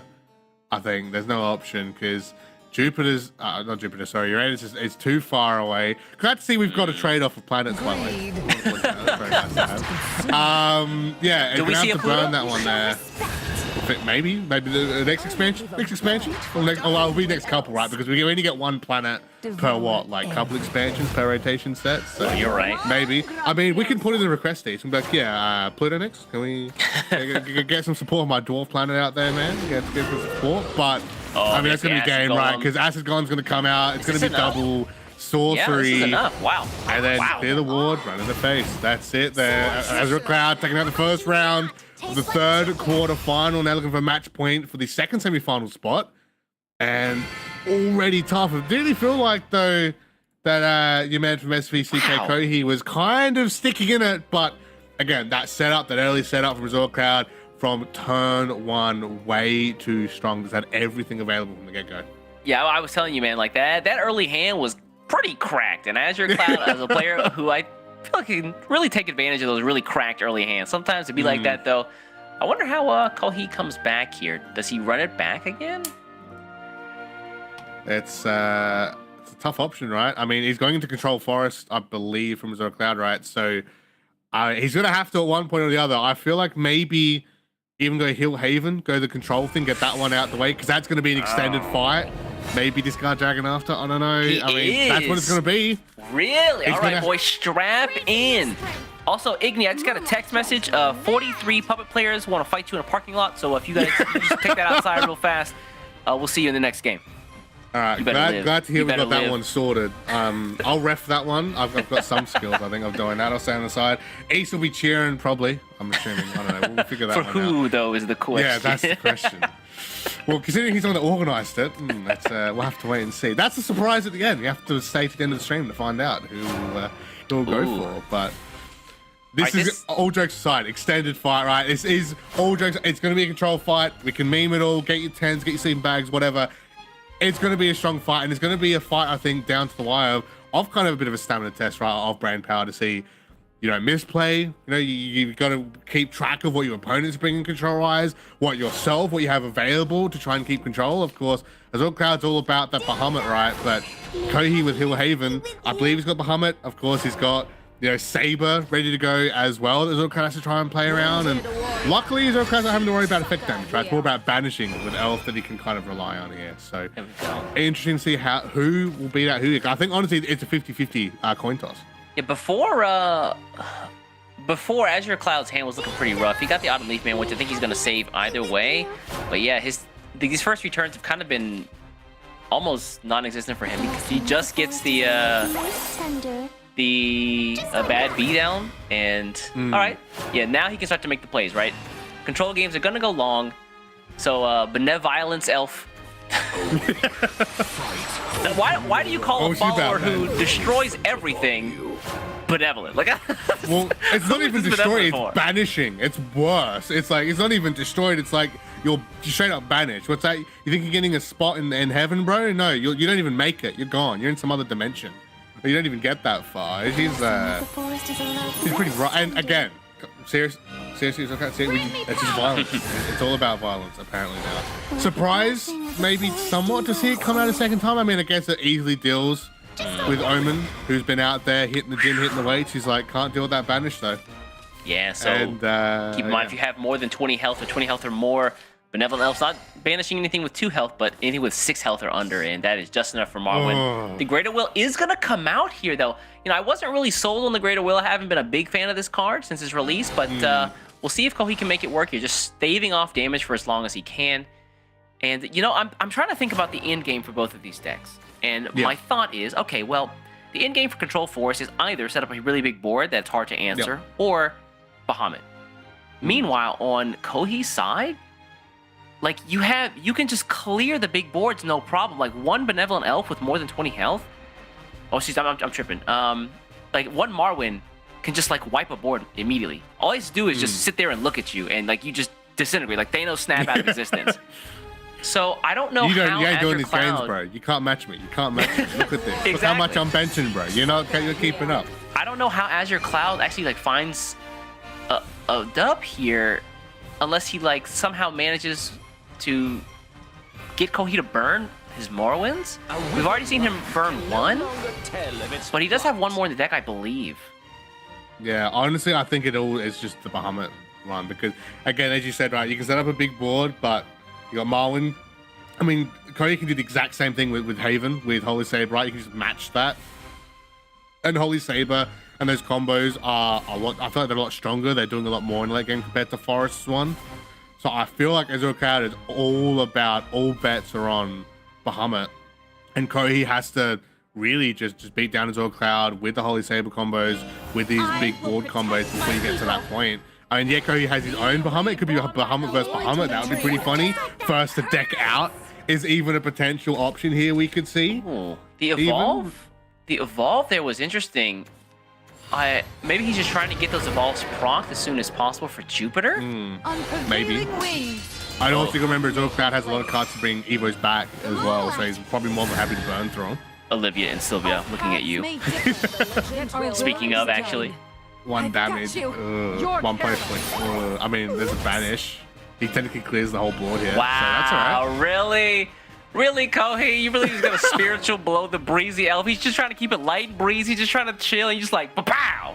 You're out. He's just angry from the violence elf, man. He's like, what? You're banishing how many? I can't. No, I'm at least getting 1. You're getting some of that back, man. That's no way. Oh, okay. But so PSI, of course, one of those cards that can bring the Evo points back and even the play points towards Bahamut, right? One of those key cards to bring play points back and drop a big 6 cost down as well. But Evoing the PSI is this is fine. This is fine. It'll be okay. It's cool. We're just building for Jupiter. We get a second one in hand. Turn 8 could be very, very strong for Azure Cloud. That's true. And gets Gospel up ready. I believe it's Gospel right that he's pulled out from Bad B now. So maybe he was even going for that off the third Evo there with PSI. Because normally with PSI, you drop you have a whole bunch of cards at once to get a whole bunch of effect damage out, right? So is this a bait? out, drops 3. No, really? He's going to spend it now. Okay, interesting. He spends the Autumn Leaf. I thought he spent it on turn 8 when he got the double Jupiter down, but he's going to spend it now with the Gospel. I wonder if that's going to bite him in the butt. I think at this point he's just rushing play points for this Bahamut, right? I kind of feel like that's both trying to get a big board up just as fast as possible and get the play points spent through. I mean, here. I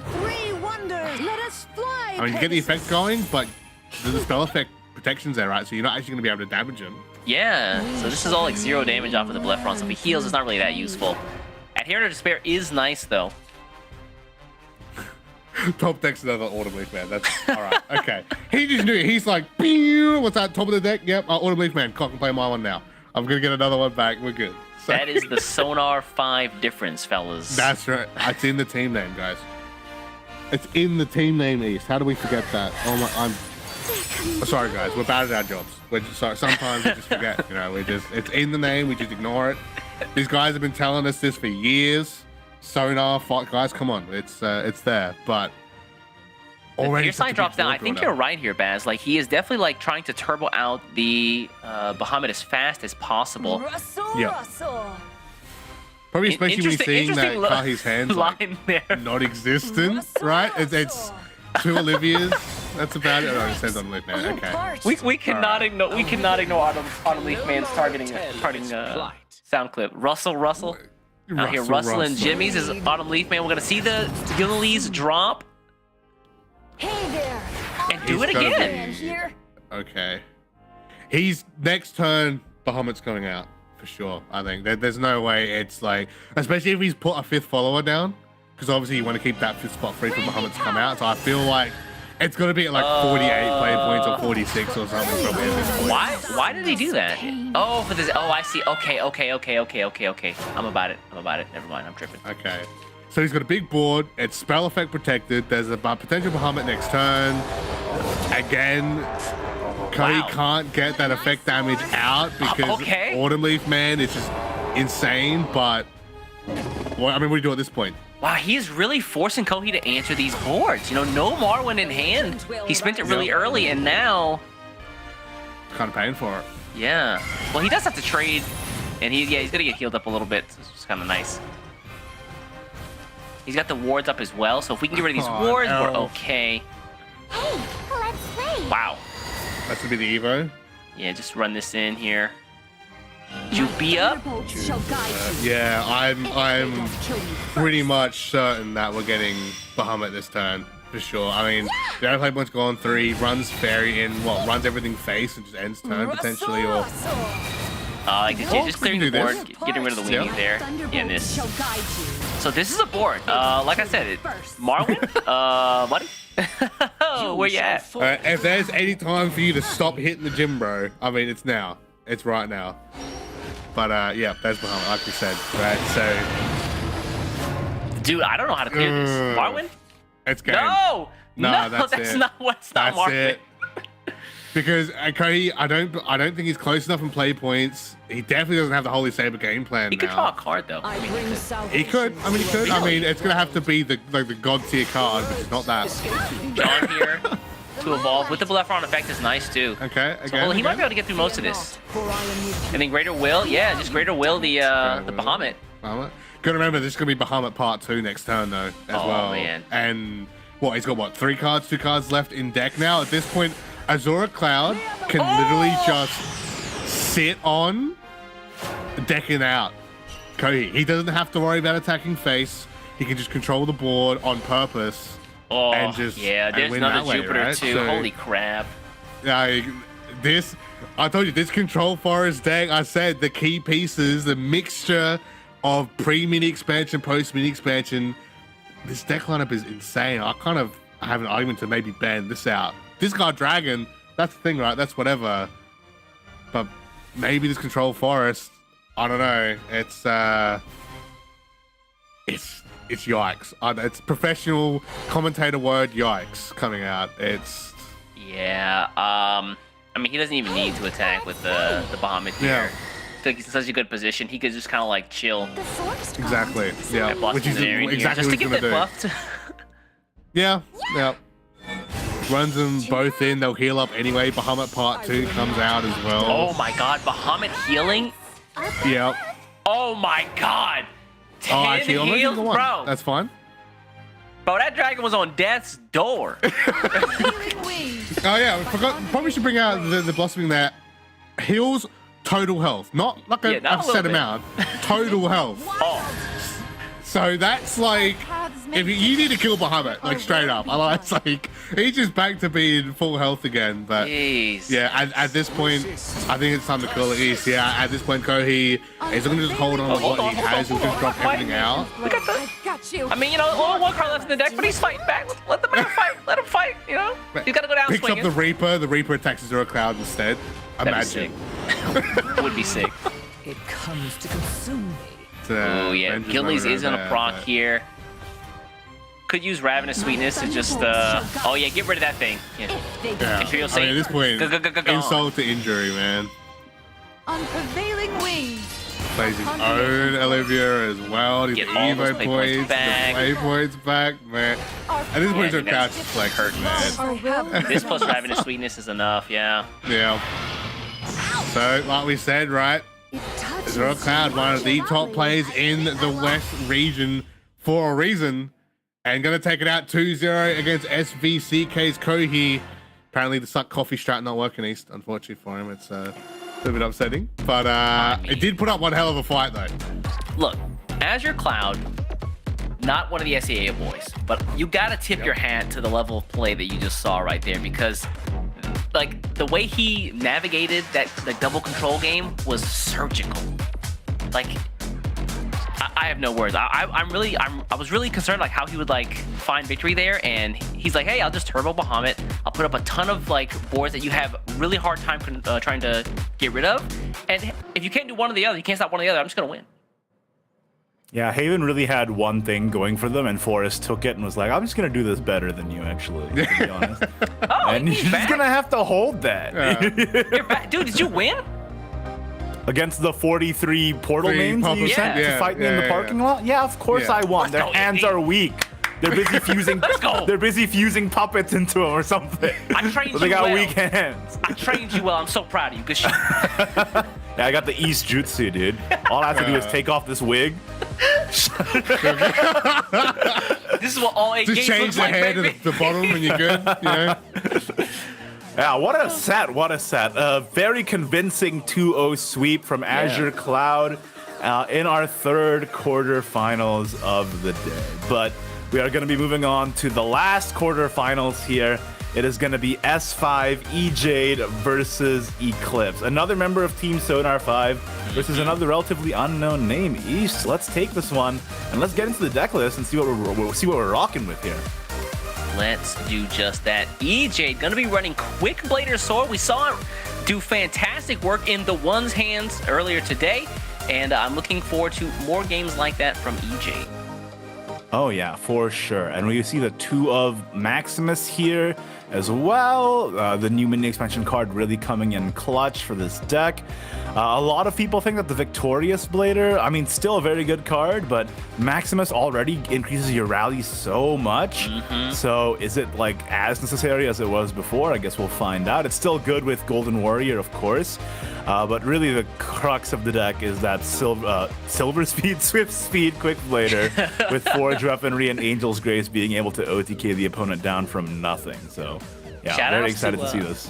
Yeah, shout outs to the 3 copies of Suave Bandit. Remember how important he was last month? Just, you know, trying to get over those Victorious Bladers. You know, if you do go in the mirror and your opponent doesn't have a Suave Bandit in hand, you drop a Victorious Blader. It's probably just curtains for you. So... Really, Suave Bandit is pretty much just a Storm Bane guy after you play the Golden Warrior, and that's all you use him for. And he's Amen. surprisingly good at getting over tall stuff. Bahamut, yeah, no problem. I got the Suave Bandit in the bag. Charm the dragon, whisper sweet nothings in its ear. And it just... So, no worries on that front. But yeah, very, very powerful deck. It can not only be aggressive, but also has the combo plan as well. So it's got some flexibility there. Let's take a look at the next deck list here. Coming up from Sonar 5, EJ. It's the Discard Dragon. But this variant of Discard Dragon is very, very interesting. I hope you'll forgive me, East, as I gush about this. Oh, please go ahead. I'm right there with you, man. Yeah. So Discard Dragon is a deck that pretty much draws through it, the entire deck when you play it, because of the massive amounts of cycle and discard effects in the list. And so EJade combined that with OTK Dragon, running a one-of piece of each part of that combo, a one-of Piercing Roar, one of Prosperous Treasure Dragon, and one of Infiniflame Dragon, thinking that in games where that combo is necessary, he will always draw it because he's drawing to the whole deck anyway. So in games where he's stalled out in the end game, he has the option of playing Prosperous Treasure Dragon for the leader effect that when you play a card, when you're at 10 play points, you recover 2 play points. Then you play Infiniflame Dragon on 10. Then you play Piercing Roar on it, and it does 20 damage by running into an opposing Noir and Blank. So that is hilarious. He took the Discard Dragon shell and the amount of good game plan that already has, and then squeezed in an entire other archetype within 3 cards within that shell. It really feels like Discard Dragon is like the bird shot. You know, just hit him, pepper him up a little bit, and then, Infinite Flame Dragon, buckshot, pow. Yeah, out of nowhere. No, it's like Infinite. It's like Discard Dragon is the the shot you brought, and the Infinite Flame is the go-go gadget device that comes out of your arms that nobody was expecting. Fast Stampede arm cannon somebody. Like, wait, what? Yeah. So I'm very interested to see if that tech ends up working out. That is honestly kind of ingenious to me. Because, I mean, you're drawing through the whole deck anyway. You're going to get the pieces, so you might as well. Why not? Yeah. But, yeah, okay. So we gotta move on, though. This deck, super hype. Hope we can actually see it. Let's take a look at EJ's last deck list, though. Very surprisingly, EJ is, in his last deck list here, coming up, the only player to bring Crystallized Haven in the top 8. So if we can just bring that up now, let's have a look and see. I saw that last set. We were seeing a lot of Heal Havens running around. Yeah. So, Crystallized Haven, I was talking about it earlier in the day. They got the new card, Astolfo Lunar Paladin, which really does support their game plan. It's not only draw, but it's also damage dealing Crystallized Amulet. So that's perfect. And it's a low-cost Crystallized Amulet as well that you can proc with Skullfane, that procs the Crystallized Condition for Wingy and Bejeweled Shrine, and cycles through your deck. So it's really the perfect support for this list. And I was kind of surprised to not see Crystallized Haven a little bit more popular. Yeah, you know, beforehand, they really didn't have much of an early game. So they're really reliant on things like the Holy Lightning Bird, Cursed Maiden. But now with the addition of Astolfo, they do have another way to like control out the board in the early game and then get to that late game plan, which is really strong. I mean, we see, you know, Wingy Chirpy, the Sapphire Priestess, the Diamond Master just being the most ignorant destruction of my board thus far in this expansion. Holy cow, the amount of Diamond Masters that I'm just like, oh, okay, thank you. I love this board. Okay, that's pretty cool. It's not like these were my children or anything. Not like I raised them from birth, you know? It's fine. I don't have any. Yeah, and the fact that the Diamond Master can give Storm to Gilnalese too, and it can give Storm to the Skullfane if used correctly as well. The fact that Astolfo comes in here and basically usurps Cursed Maiden's spot in the list by being not only Cycle, which was Cursed Maiden's role, but it's also an amulet, and it also deals with the board. It's like, okay, how much support does this deck really need? And yeah, EJ here to prove in the top 8 that maybe people should not be playing heal and they should be playing Crystallized. Yeah, no, so EJ's lists, I can confidently say are pretty spicy. But we gotta check out and see what Eclipse is bringing on the other side, because this is the guy who's gonna have to fight against all this firepower we just talked about. Ooh, Control Forest. Now, East, that last set that you just casted with Bez, this deck looked very, very convincing. Yes. And it's scaring me right now. Like, the work that Benevolent Elf put in, the work that Olivia and Sylvia put in, it was absolutely insane. I think Olivia and Sylvia was up to like 5 Evos points Very used. quickly. It was kind of absurd. So it's a 0-cost 4/4 ward that clears board essentially. Wow. And then that Bahamut comes out, and yeah, you just have the heal, the stall to just deck your opponent out. It's very, very like I think they might have usurped the control role from the Havencraft class. I think you're right. And with cards like Erosive Annihilation, the 2 of here in Eclipse's deck, just more good tools to control out the early game. You know, when people are dropping those 1 defense, 2 defense followers, Erosive Annihilation is the answer. Particularly good against like very early sword boards. Like we saw earlier in the day, sword was super aggressive early on against Heal Haven, and they couldn't deal with that board. But Control Forest potentially can. It also deals with things like, you see it right next to it, Bellringer Angel, right? You don't want to worry about the spell shield, then just reduces defense. Yeah, no worries. Don't worry about it. Anyway, let's take a look at what else Eclipse is bringing here. We've got Control Force. What else is going to be rounding up his lineup? It's going to be, yes, Discard Dragon. Unfortunately, no Buckshot here, just all Birdshot. Just going to pepper up the opponent nice.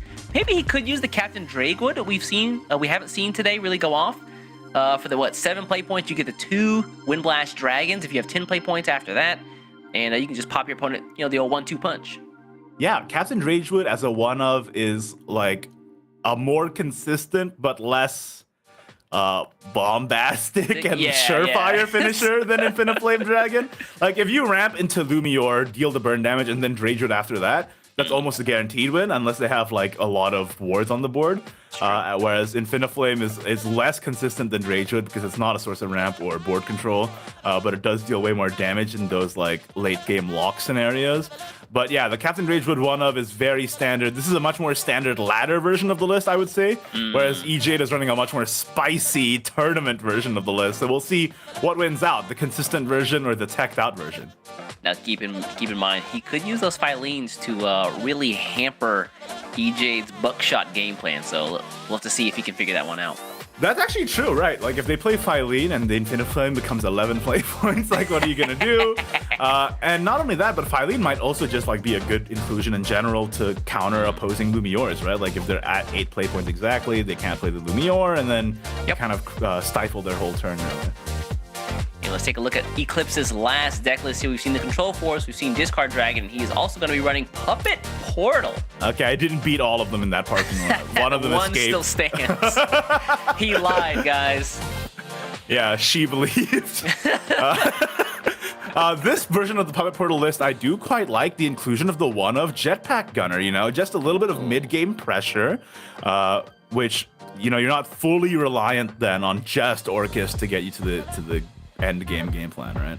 Yeah, absolutely. Also, you know, we haven't really talked much about it, but in last month's SVO, we really didn't see much of any Absolute Chastity because the deck was so reliant on using those evil points elsewhere. But now with the inclusion of Olivia and Sylvia Wardens, Absolute Chastity has come back to the deck list in varying ratios. We've seen 2 Fs, we've seen 3 Fs, but just super useful being able to get like a new hand recycled. Fantastic. Yeah, because like when you're playing Puppet Portal super aggressively, maybe you didn't have the room for the Chastity now that it's been slowed down with the nerf. But you're absolutely right with Olivia and Sylvia because there's so many Evo targets in this list, right? You want to Evo your Bellringer, you want to Evo your Cassim, you want to Evo your Jetpack Gunner, you especially want to Evo your Lashena. Yes, so you're like, sir. okay, when do I evolve my Chastity? Now you can because Olivia and Sylvia comes in. You hit the nail on the head there. Yeah, just want to replenish that hand, get all those cards going once again. But, you know, I really want to see how this deck does against those control decks. We haven't really seen it go off, but we do have the 3 of Wizard of the Cosmos in the deck, and so you'll slot a couple of him in. You can prolong your life and hopefully take out one of those control decks. I'm looking at you, Bahamut. Oh yeah, absolutely against Control Force in particular, whose only win condition is Bahamut. Wielder of the Cosmos might be able to pull through and just like outvalue the Forest in the long run. All right, well, those are going to be the decks. We've got Eclipse going up against good old Sonar 5's EJ. Again, got one of the SEAO boys trying to take down the West. And right now, I think the West is winning. So we got to get one last SEO boy through here so we can have a nice even shot at both these last 2 spots for the All-Star next weekend. It's more interesting that way, isn't it? Absolutely, it is. Also, but the players are currently preparing right now, preparing to see which one they will ban. As a reminder, it is a best of 3, 1 ban format. So one of these decks from each side will get banned. What are you predicting? I think the Discard Dragon is going to get banned potentially. Yeah, Discard Dragon. Crystallized Haven is interesting. So EJ's got what I would consider a mid-range deck. So maybe Eclipse isn't so worried about it. Do we just get rid of... He might also just get rid of Quick Blade of Sword. I think Quick Blade of Sword is as we saw today, very powerful into some of these control decks. Yeah, so you might ban Quick Blade of Sword on EJ's side, and maybe you just ban Control Forest on Eclipse's side. Honestly, I think so. I don't think Haven against Portal is so bad. I'm trying to think through the matchup and the times that I ran into it on ladder. Haven versus Forest, I don't really know how Haven wins that. Like, you deal 4 damage with Skullflame? Oh, great. Okay. That's the point. Yeah, actually, hold on. I'm just gonna heal up to 20 million. Maybe Control Force is the target on Eclipse's side then. Right? Yeah, I wonder what the bans are here. You deal like 8 damage with Lumior, and you're like, okay, Control Forest, I'm at 24 defense now, and my Benevolent Elf just destroys your entire board. So I don't know. Oh, If EJ is predicting a Quick Blade of Sword ban, then you absolutely ban the Control Forest, I think. Actually, then you don't have a counter. Him in, man. I think we might have him in, and the bans will definitely surprise you. This is not all right. clickbait. let's take a look at the bans then and see what is happening. Oh, Dragon's ban on both sides. See, that's the first theory I had before I got kind of in the weeds and started overthinking it. I'm sad though, man. I really wanted to see EJ's Dragon do some work today. My first gut instinct was like, yeah, both Dragons banned. And I'm like, wait a minute. No. It can't be that simple. No, it turns out it can. So then I would imagine EJ's trying to queue up with Sword first to find a dub, especially against like something like Control Forest, which I think would be really, really tough. All right, let's see the first game here. And we are going to see the Control Forest on Eclipse's side versus the Crystallized Haven on EJ's side. Can the Crystallized Haven pull out enough damage? Like, you're gonna have to OTK them essentially, right? I would imagine. With like Skullfane, Diamond Master, Gilnalise, Wingy all in one turn. That seems like a lot. That seems really difficult to set up, but you know, if there's anybody who I think could do it, it's definitely Sonar 5's EJ. Yeah, I mean, EJ's been kind of like rocking it through tournaments the whole year. We've seen his name come up a lot. Meanwhile, Eclipse, kinda not a person we've seen a whole bunch of. Eclipse is currently ranked 108 at 6 All-Star points. It's been a tough year, I think, for him. So it's really cool that he actually got the wild card spot here to fight out for that one of those last 2 wild card or All-Star spots. I mean, I love to hear it. That's kind of like the magic and the excitement of Wildcard, really. It's truly like anybody can be the final competitor to the All-Star, and that's super fun. Dude, okay. EJ's hand, not awful. He's got a little bit of draw. He's got a little bit of destruction in hand. I would say EJ's hand is quite good. It's only missing the Skullfane. Exactly. And he's got the Emerald Maiden now, which he can play instantly off the rip for like a lot of draw going into the next few turns. That's true. The other option here is the Thunder God. Just it's early now. I don't think he's gonna have a chance to use it until much later in the game.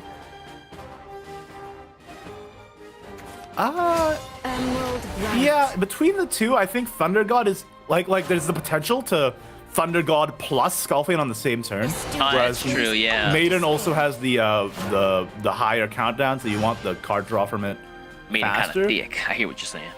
And now we see how just good Astolfo is. Not only dealing with the board here, but also drawing is kind of an insane card to have given Crystallized Haven. Yeah. Because now you can get rid of this Glistering Angel, no problem. And then after that, you get the card draw afterward. And yeah, at this point, I really feel like he's just digging for the Skullfane. Yeah, I would agree. I mean, there's that meme in the Shadowverse communities on Discord, right? Where they're like, hey, pro player, what's your Crystallized Haven mulligan? And they just put the emoji of the bird and the emoji of the skull.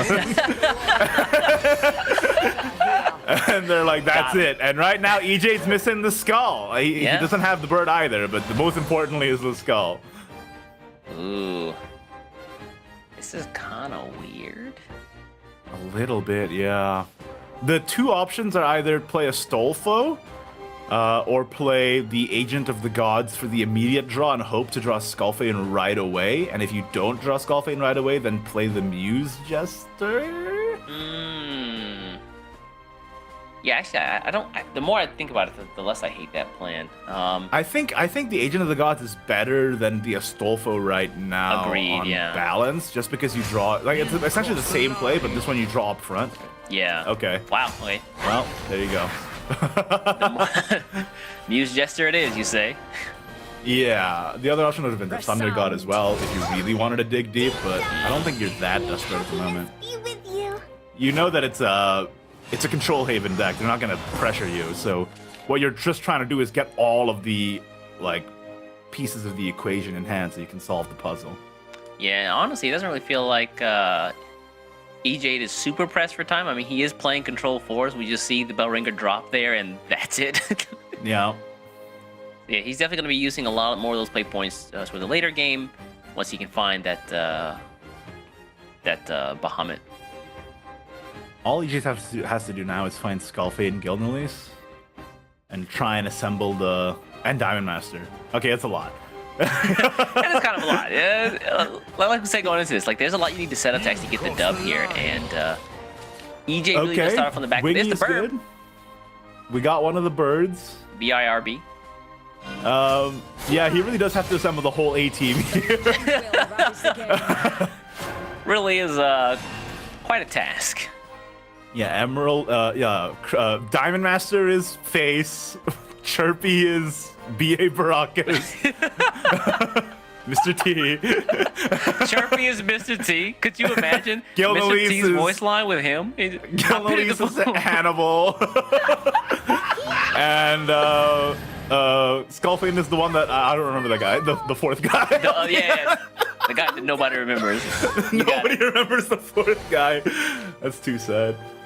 Wow, Eclipse here, yeah, just taking it nice and slow. He's like, hey, those are some cool amulets you got over there. I'm gonna just walk past those and punch the lady in the back, though.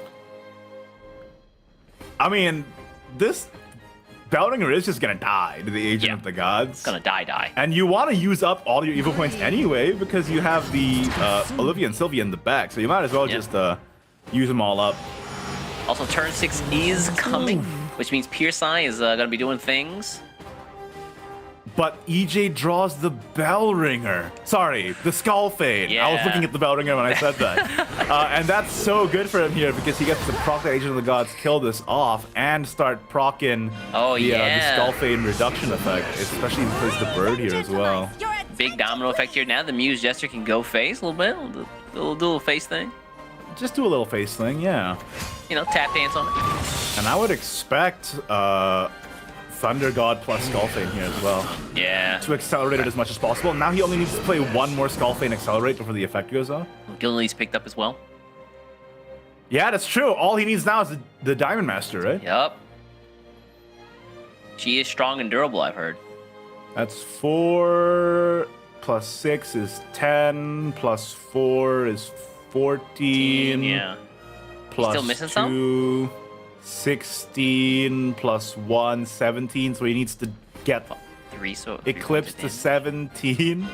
I'll push. You know, And Eclipse if gotta- he gotta be gets the a going back Muse, to- if he can line it up, if somehow he can line it up to get a Muse Jester to pop on the same turn, then that would be it. That's a lot point. of doing to do, though. I don't Yeah, know. that's a lot of hope. We do see him Evo Da, da. here. Maybe he is counting out. It's like, okay, well, if I can find, well, I see. Now that he's at 16, he's like, if he doesn't heal, I'm good. Also, if he heals 1, I'm kind of good. Yeah, but he doesn't have the Diamond Master yet. Hey, man, top deck God. It's fine. And Skullfane isn't reducing yet. Top deck God, calm down.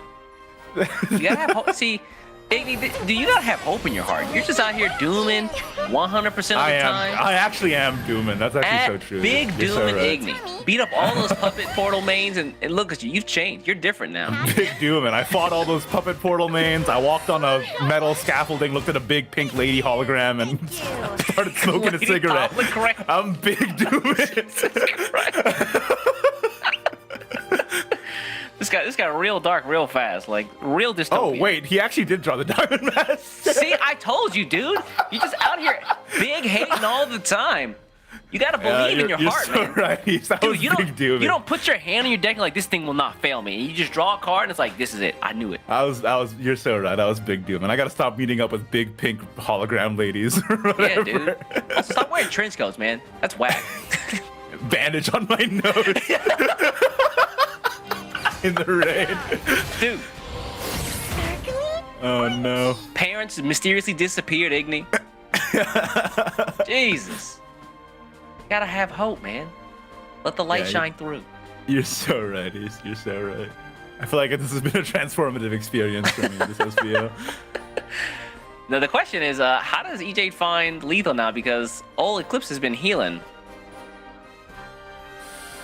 Yeah, he needs to get Eclipse to 17. Again, and then he needs to. Oh, find you this know big- what? He could do it with the bird. If the bird comes down and it's Storm as well, that would be 20, right? Because the bird is 4/4. It'll be 21. Oh, you're right. Yeah. Holy crap.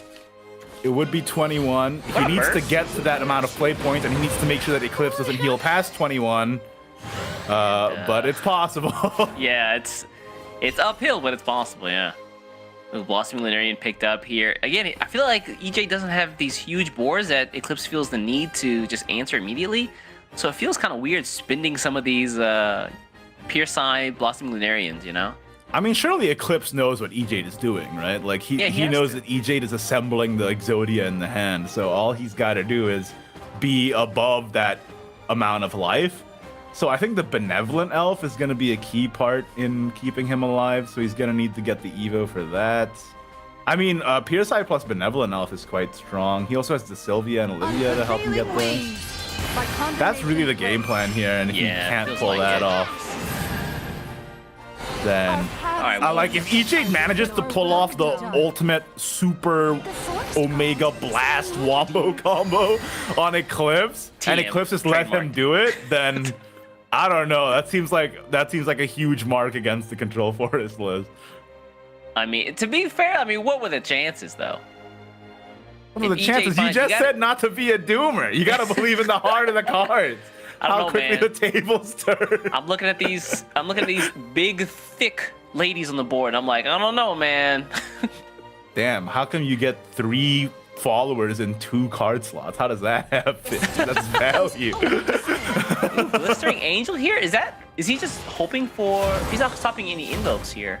I don't believe so. It's just a ward to help Yeah. so that things don't go face. Yeah, it looks like Eclipse knows that EJ's chance of winning is going to come through getting a ton of damage off. And if he can stop the damage coming through from Diamond Master, I think he's all right.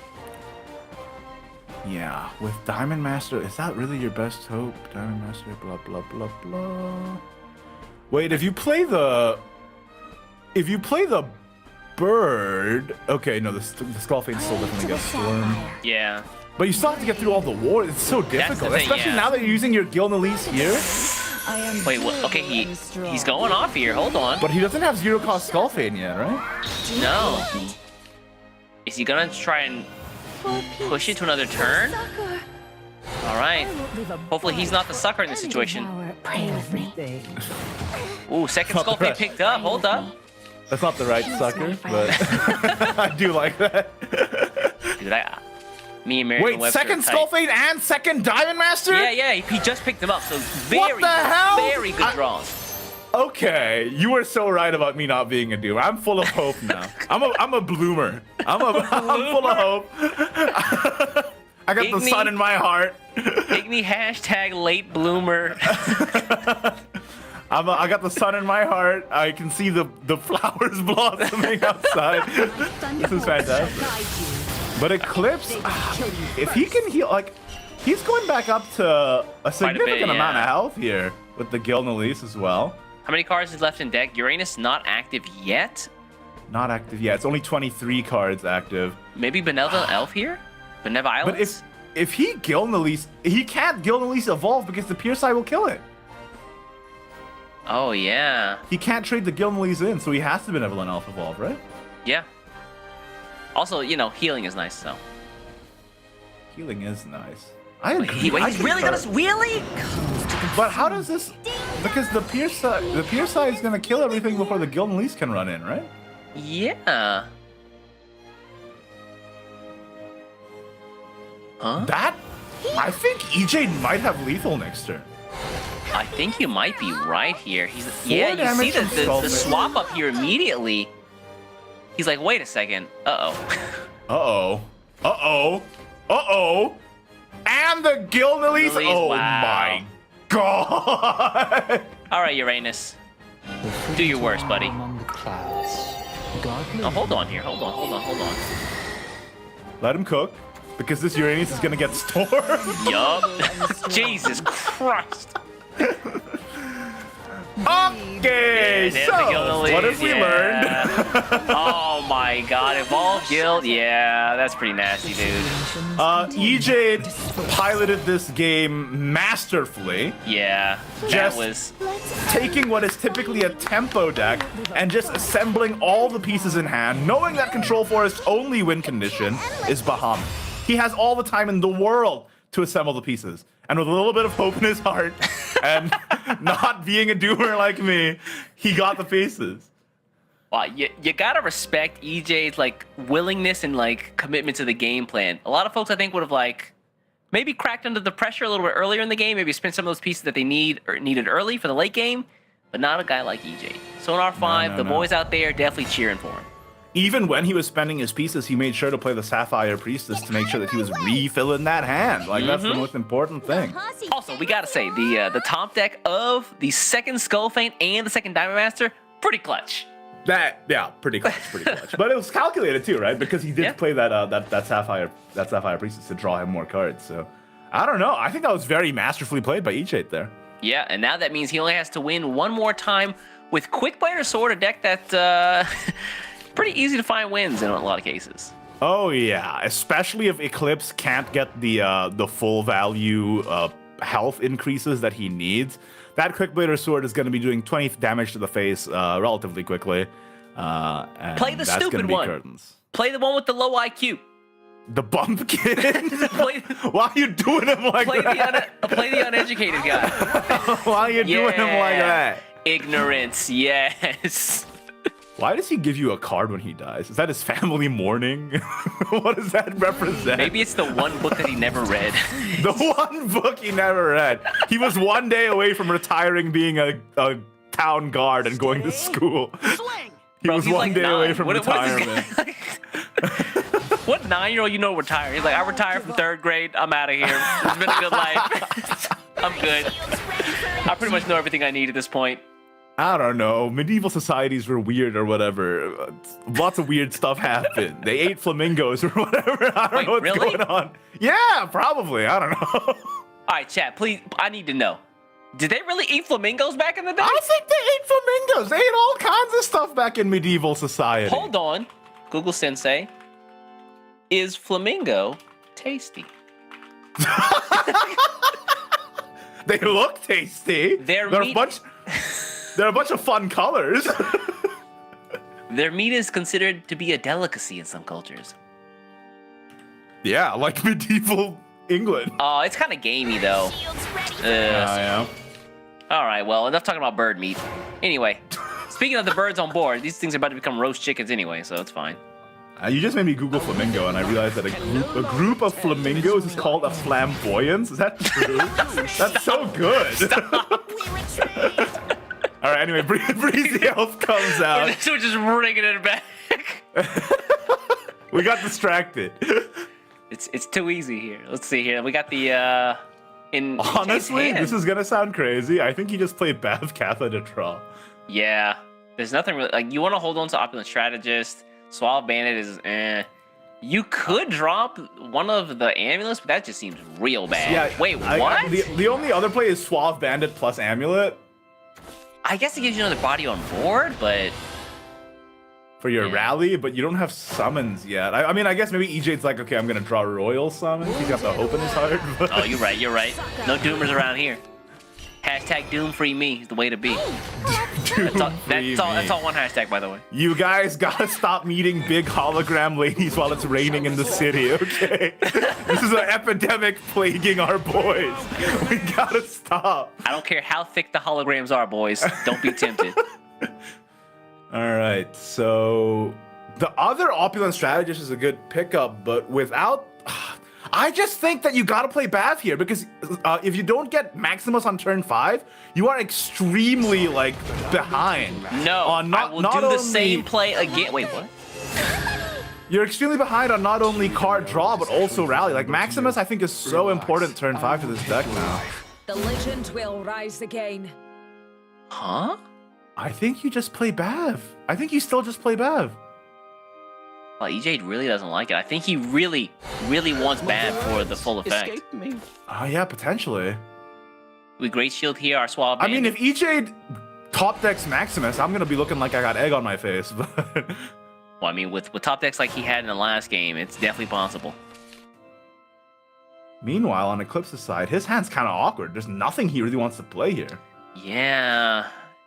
Okay, you're right. This is one. Spending Uranus, really? Well, to be fair, I mean, you're at 20 health already. It's not like you can, like, heal up later on, because they're probably just going to kill you outright. Dude, I hate Glistering Angel. Why? Why? Why does it destroy you, mean? Like, that and when the mini first dropped, I was like, Commander Sword? We're doing this, baby. General Maximus got our back, and then, like, every opponent I played up, like, for the first 5 games had a Glistering Angel. I'm like, why? Who Who saw this coming? How did they know? But I mean, General Maximus isn't an invoke, right? You just play it. No. But the he gets the commanders down so that I can invoke my big fat battleship that can attack base twice. Oh, you were playing. Yeah, you know what? I feel your pain. I was playing Dude. Commander Sword on day one of the mini as well. Same. I came to the conclusion that it is bad. I went down the rabbit hole.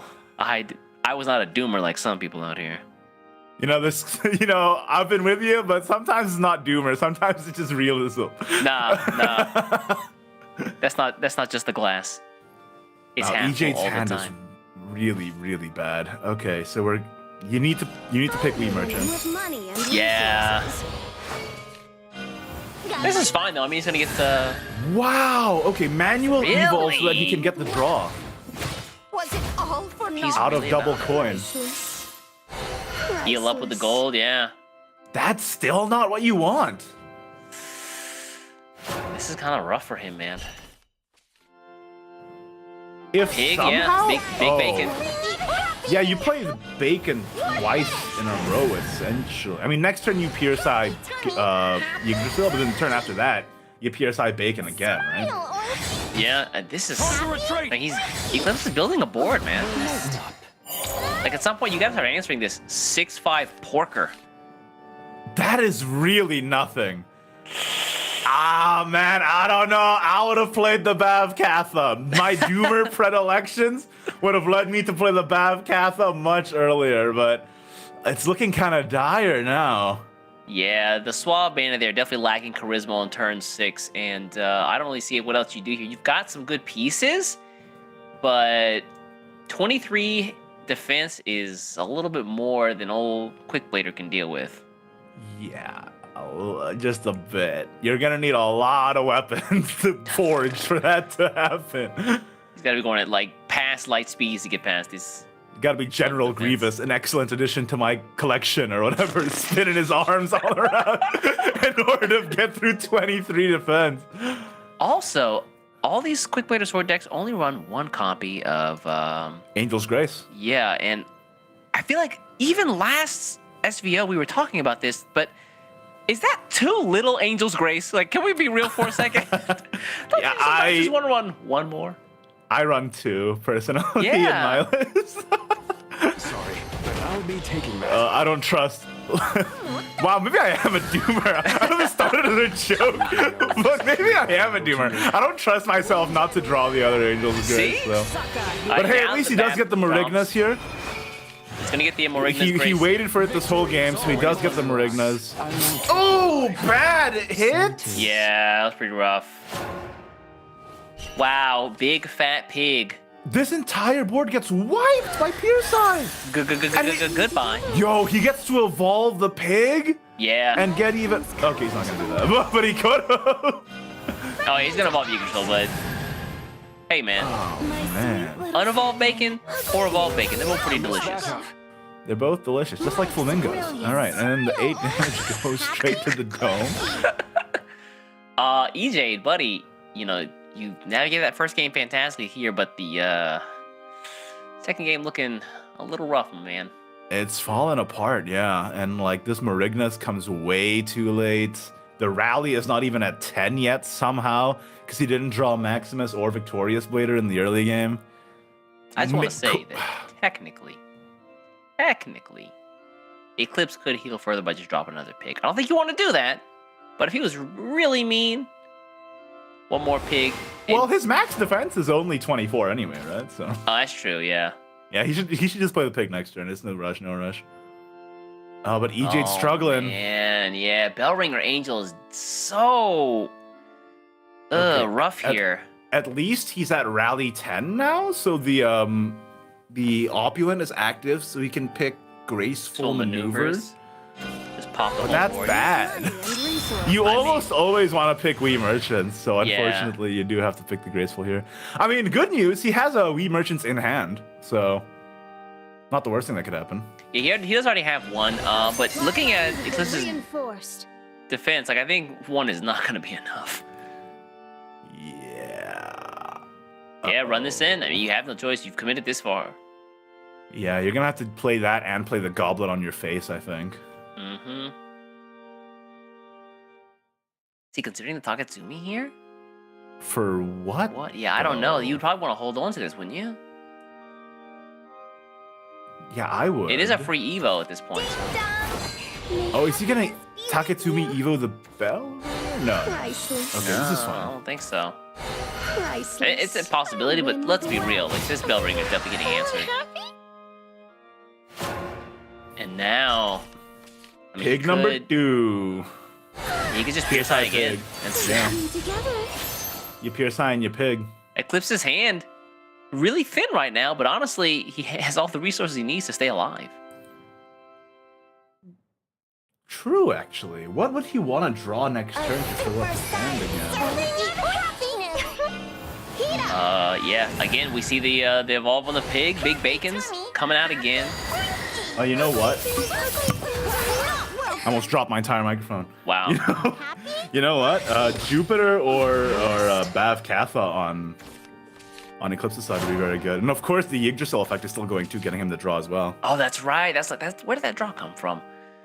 EJ picks up another Quick Blader here. Now, keep in mind, he does have 2 Quick Bladers in hand, and he has tons of cards to buff them, but 27 defense from Eclipse, I think, is backbreaking. In fact, I don't know if there's a way out for EJ at this point.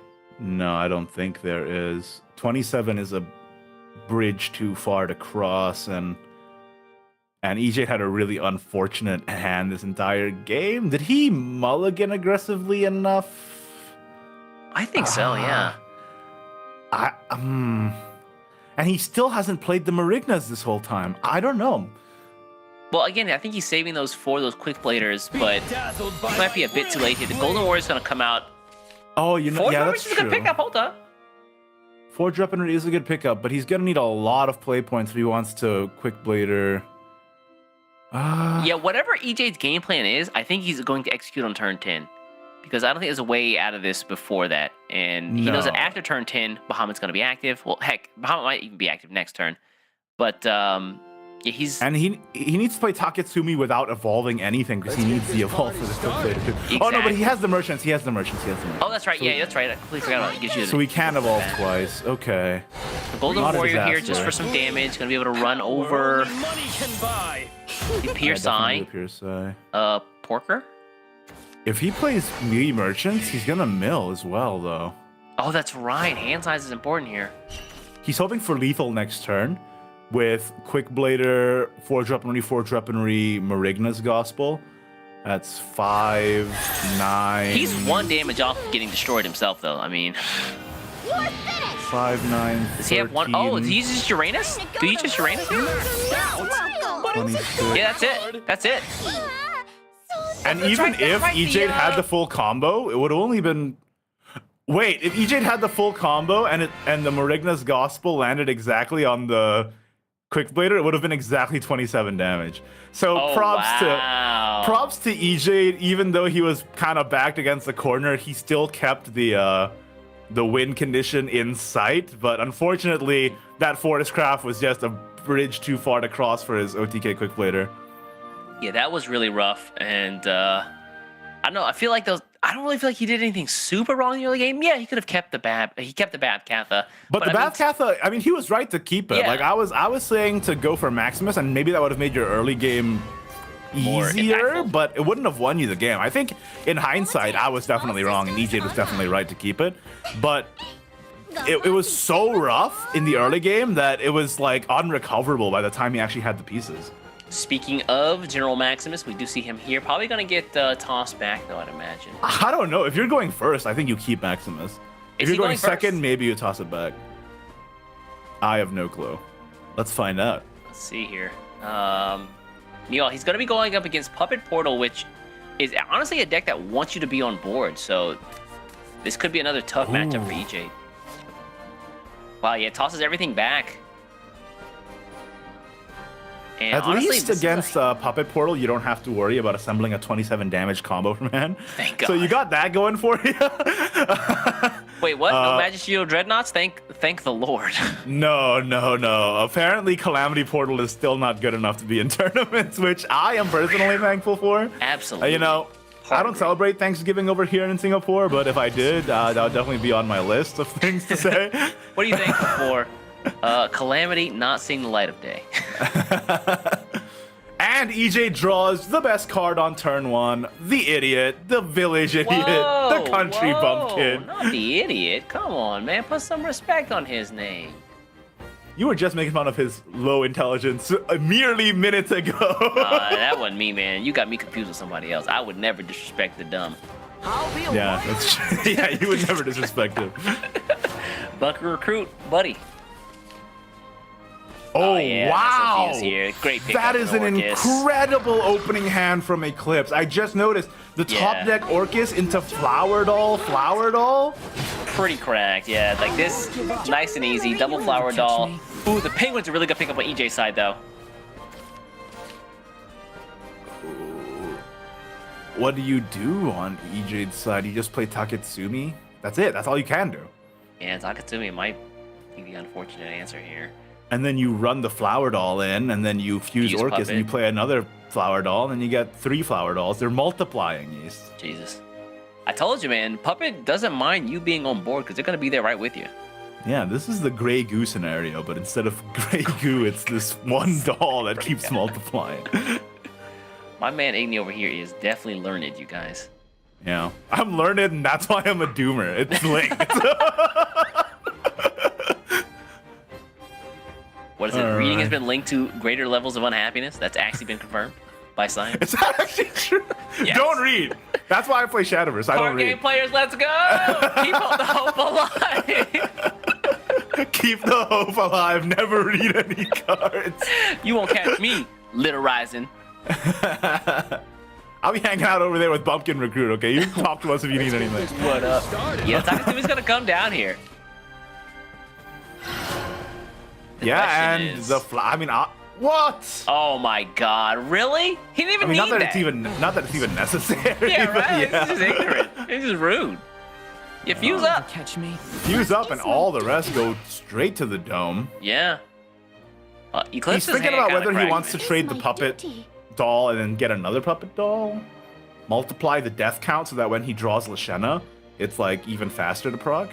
That's true, and considering turn 4 is coming up, well, I guess he'll need to evolve, but like turn 5 is also coming up. He needs to get some follows actually destroyed. Nothing's really been destroyed except a puppet at this point. Yeah.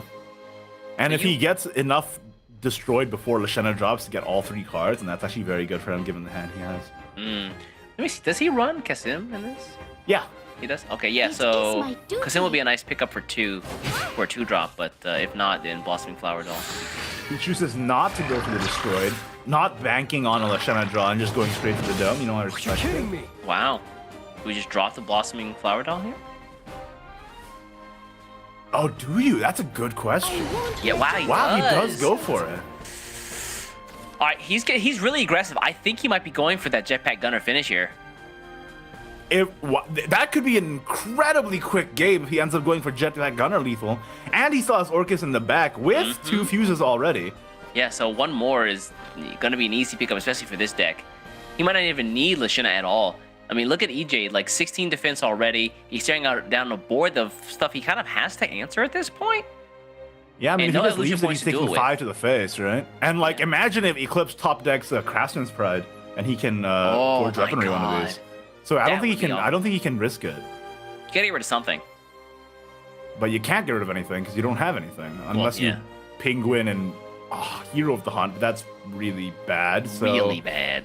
I think he might have just been the hero of the hunt here, though. I think he actually has to do that. no, they're 1/1s, right? No, Dude, look at that board. You're at 11 defense the next turn, and then Jetpack Gunner is real close to killing you. Alternatively, you play Penguin plus Taketsumi and just have bodies on the board, but then you're just feeding Orcus. Exactly. This is a bad situation no matter how you slice the cake. This is a bitter cake, man. I don't know if I want to eat this. Opulent strategist. Okay, this does force an answer though from Eclipse. Okay, But yeah, the- that's true.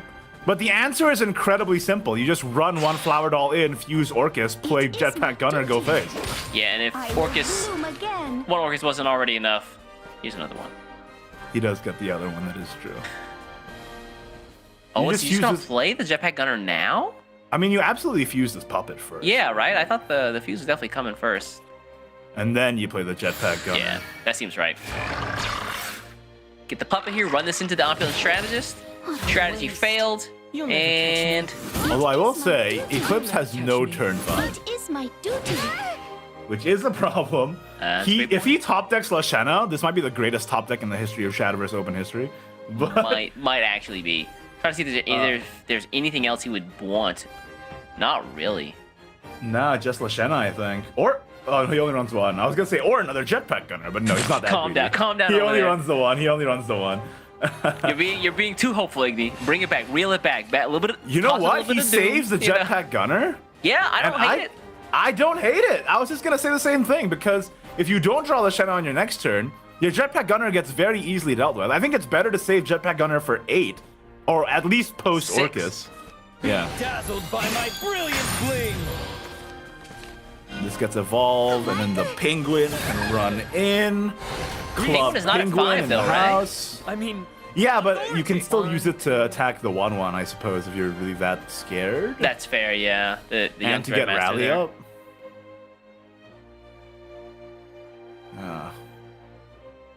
It does look kind of tough, though. I mean, Eclipse is kind of running out of gas. Like, he's got no cards. Like, if he top decks something horrible here, I'm not so concerned about Eclipse because he just has like one bad turn, right? He's like a chicken at the slaughterhouse. You just have one bad day, but like turn 6 is fine. I mean, you just work us up only and money can buy. you everything's do back know what on track. happens to Chicken's Slaughterhouse, right? One bad day, Igni. That's You do know what happens to those.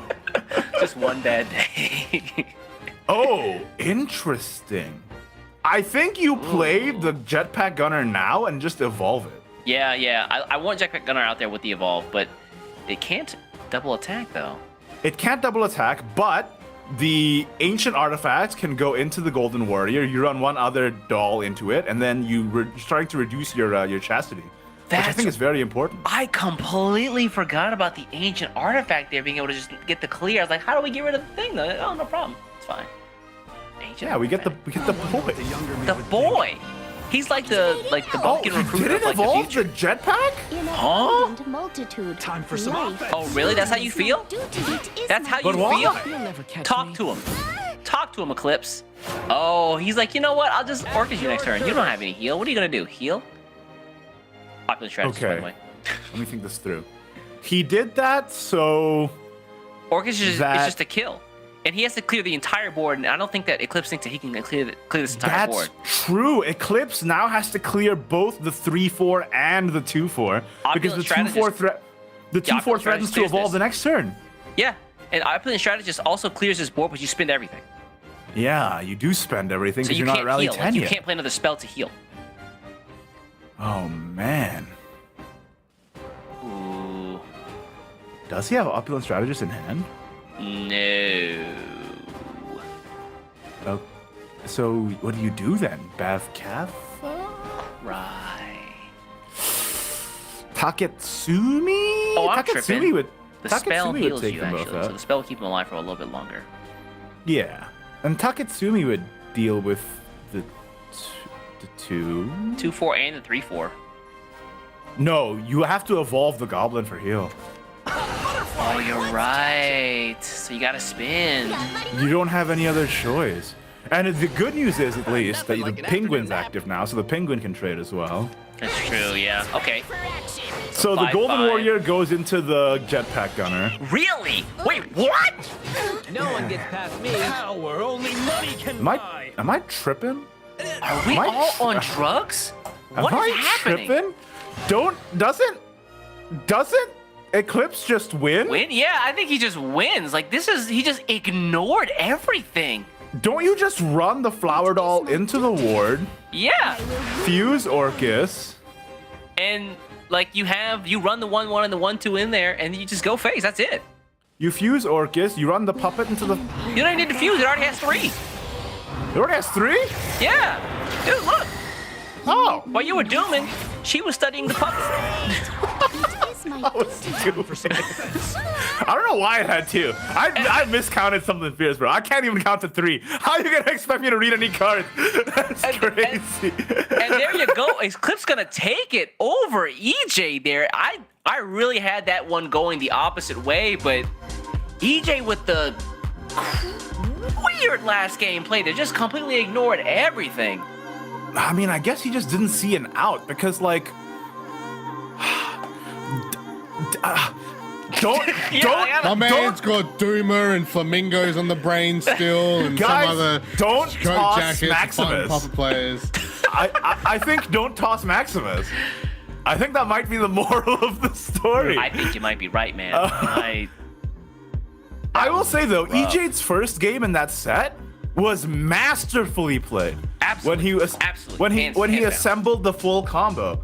But then the other 2 games, his game plan just fell apart against Eclipse. And, you know, shout outs to Eclipse for being able to take one over on him. And that concludes our quarterfinals. So now we have the 2 sets of semifinals that are going to be playing off to see which 2 of these players are going to be able to compete in the All-Star tournament next week. So don't go anywhere. We'll be right back with those games. You do not want to miss it. Out there, man. Yeah, it's good for support, but I mean that's gonna be game, right? Because Acid Golem's gonna come out. It's gonna be double sorcery. Yeah, this is enough. Wow. And then Fear the Ward, run in the face. That's it. There, Ezra Cloud taking out the first round. The third quarterfinal. Now looking for a match point for the second semifinal. Fairy in what runs everything face and just ends turn potentially, or. Like this, just clearing the board, getting rid of the weenie there in this. So this is a board. Like I said, Marwin, buddy. Where you at? If there's any time for you to stop hitting the gym, bro, I mean it's now. It's right now. But yeah, that's Bahamut, like we said, right? So, dude, I don't know how to clear this. Exactly Just to get that buffed. yeah. Runs them both in. They'll heal up anyway. Bahamut Part 2 comes out as well. Oh my God, Bahamut healing. Yep. Oh my God. This plus Ravenous Sweetness is enough. Yeah. So, like we said, right? Ezra Cloud, one of the top players in the West region for a reason, and gonna take That's really the game plan here, and if you can't pull that off, then like if EJ manages to pull off the ultimate super Omega Blast Wombo combo on Eclipse, and Eclipse just let him do it, then EJ piloted this game masterfully. Yeah, just was taking what is typically a tempo deck and just assembling all the pieces in hand, knowing that Control Forest's only win condition is Bahamut. He has all the time. Oh, you know what? I almost dropped my entire microphone. Wow. You know what? Jupiter or Bav Katha on Eclipse 5, 9, 13. Does he have one? Oh, did he use just Uranus? Did he use just Uranus? Yeah, that's it. That's it. And even if EJ had the full combo, it would have only been. Wait, if EJ had the full combo and the Marigna's Gospel, like the Bumpkin recruit, did it like evolve the jetpack? Multitude. Time for some offense. Oh, really? That's how you feel? That's how you feel? Talk to him. Talk to him. The Penguin's active now, so the Penguin can trade as well. That's true, yeah. Okay. So the Golden Warrior goes into the jetpack gunner. Really? Wait, what? No one gets past me. Power only money can buy. Am I tripping? Yeah. Dude, look. Oh. While you were dooming, she was studying the puppet. I don't know why it had 2. I miscounted something fierce, bro.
We are back with the Shadowverse Open 2022 All-Star Wildcard event. We have gone through all of our quarterfinals, and now we are here. The 2 semifinals that will determine who is going to the All-Star tournament next week. East, Baz, this is it. How you feeling? My hands are sweaty. I'm not even playing, dude. I don't know about you guys, but I'm sweating bullets over here for these players. I'm feeling that as well, man. Don't worry. I mean, 2 SAO, 2 West guys here. We're still having the battle of the ages in the regions, right, for these final spots as well. Yeah. And we got Hybrid Shadow in this top 4 coming out. We've got these Nutso controlled forest decks coming out that we're just beyond scared for. It's always really still up in the air about who can take this one. Speaking of, let's take a look at the bracket to see where we've been and where we're headed right now. So as you can see here, we've just gone through our 4 quarterfinals. The one took it over Rag, so that's an SEAO win. But then Night 4 took it over Jian, a West win. After that, Azure Cloud took it over Kohi, a win for the West. But then Eclipse took it over EJade, a win for SEAO. So it is truly neck and neck between the 2 regions right now. The first game we're going to be watching right now is The One versus Night 4. Now, we're not going to do a whole deck analysis since we've already taken a look at that earlier in the tournament, but just as a quick recap, The One is playing Quickblader Sword, Earthright Rune, and Discard Dragon, while Night 4 is playing Earthright Rune, Discard Dragon, and the very interesting Hybrid Shadowcraft. Yeah, we saw that Hybrid Shadow not have a great first showing, but the second time it came out did some pretty good work there. So I'm really excited to see if Night 4 has a sleeper pick here and the Ghosties do it for you. Yeah, it would be very surprising if Hybrid Shadow ends up winning the whole event. And if that does happen, I expect to see more Hybrid Shadow on the ladder immediately preceding this. But yes, The One and Night 4 is going to be our next game. And again, just to remind everybody what the players are playing for is the opportunity to compete in the tournament that caps off the whole year, the All-Star Tournament next weekend. 2 players, the winners of these 2 semifinals, will be making it to next week's event. And there's cash prizes and merch to be won. In terms of the competition here, they are going to win the SEAO special sleeve and emblem. Sorry, the All-Star Wildcard special sleeve and emblem. SEAO always on my mind. You know, I had to rep the home squad. Just convert. It's fine. But yes, this tournament is the last chance for these players to qualify, and it is a best of 3-deck, 1-ban conquest tournament, so you have to win with the decks that aren't banned, and it is single elimination, so once you're out, you are out. This is the last chance of the entire year to qualify for All-Star. Can we just talk about how stacked All-Star is going to be? Like, these guys are going to be going up against the likes of TK Sadfeeder, S5's Bima, DB Chrysome, my man Chrysome's in the mix, Mana Surge is Keo, and then on the other side, TS is Hishiro. Oh, Hishiro is cracked all the time. This guy, almost a perfect player in my opinion. Pain, Buttercup, MS is Charm, also OSAV from Sonar 5 as well. Oh, sorry, not OSAV, as he's called. Yeah, all these top tier players, 8 from the West region, 8 from SEAO, and 2 from this event right here. The players are ready. Let's go straight into it. The One versus Night 4. Baz, come take this one with me. So it looks like on this side, The One Swordcraft got banned, and Night 4, surprisingly, Runecraft got banned. So we are going to see 2 Discard Dragons make it through the ban phase. And Hybrid Shadow made it. Hybrid Shadow did make it. I do not know how that deck works at all against Discard Dragon, but I'm excited to find out. And that's why I was kind of thinking, like, it sounds kind of stupid to be a ban target, but when you think about competition, right, and you're going against deck types or things similar to in other games, right, where you don't really have that much experience because it's not really being played in ranked, right, you're not really seeing it in competitive, it's normally the go-to thing that gets banned because it's like, right, I got no experience. I got hardly next to no experience about what's going on here, so I'm just going to remove that. But maybe The One, did some research, obviously would have been watching the matches there, saw that Hybrid Shadow kind of stumbled a little bit, right, that we saw in Game 1, and was very lucky in Game 3 to pop off the way that it did. So maybe he's more than happy to remove that Dirt Rune as well, because I feel like Dirt Rune today has kind of been unstoppable. Oh yeah, it has been on fire, and not just because of the amount of burn that it's been doing, because like the acid golem, the superior contractor, the amount of damage that can pump out is nothing to scoff at. So I'm not necessarily surprised at the Earthright rune ban, but I am surprised that both discard dragons made it through. Yeah, well, the one gets a chance to play discard dragon because that was actually banned away from him in that first quarter final. So that's kind of cool for him coming through. And for Nightfall, same with him. His discard dragon was also banned. So they both get a chance to try them out. And I believe these are the ones that have an Infinite Flame Dragon in their set, if I remember correctly. It's not the full-on OTK shenanigans we're seeing in the last quarterfinals, but it still has that tech there ready to go. And interesting to see how, first of all, they even get a chance to play that. But if we do get a mirror match, how that will play out, because I don't believe we haven't seen a mirror match today yet here either, but we are jumping into our first semi-final match. Reminder, whoever wins this locks in the first of 2 spots for the All-Star Shadowverse Open Tournament. Yes, essentially there is no grand finals. This is the finals, rather. Like, whoever wins this gets the position. So Night 4 versus the 1, and Night 4 is starting off with that hybrid Shadowcraft. Can this deck sustain itself enough to pull off its game plan against Earthright Rune? I guess we'll have to find out. My suspicion is no, right? but I've been called out for being a doomer earlier today, so you know I'm gonna try and move it. There's nothing wrong with being a realist, Igni. All right, if you already know, man. All right, that is what it is. All right, you get called a doomer, just a realist. All right, it's just how it is. Man. And to be fair, the way that Dirt Rune's been all game, I think it's a pretty safe bet, right? To bet for Dirt Rune and not against it here in this matchup. But again, it can come down to, right, not really having a recent experience, right? Can kind of throw off how the deck might run into it. And there's some shenanigans that Hybrid Shadow can chuck in here, right, to also kind of, I want to say, 1-2 KO punch out Dirt Rune, right, that we might be able to see here today. We haven't seen the Skeleton ready to play, but those Ghosts were doing some work there in Game 3 for Nightfall back in, it was a quarterfinal 2, so I'll have to see if he's able to bring them out again. But this hand from the 1 is maybe the ideal hand for Dirt Rune. Turn 1, Ruler of Rubble. Turn 2, Astrological Sorcerer. Turn 3, Magical Reserves going first. Might be the best possible hand as an Earthright Rune. As an Earthright Rune expert who played at the GM this season. PhD. I have my doctorate in dirt. But this deck, that hand is incredible for this deck. But you know, for Night 4, and he gets well. the Juno. But for Night 4, fortunately, he does get the dog. He does get the dog, so you know, it's not all hope is lost. It's okay.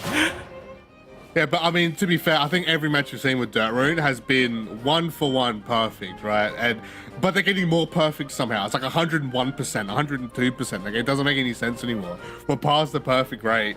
And that's what's happening here with the 1, with his lineup that he's got. But as you said, right, good to see, you know, In come out here for Night 4. He's not tossing away random cards we don't want him to toss away here so far. But Deathcat Reaper's been kind of an interesting pick we've seen for Nightfall throughout the day so far. It's both not really helped him too much and helped him not only heal up and ping the enemy, but kind of helped secure a game win.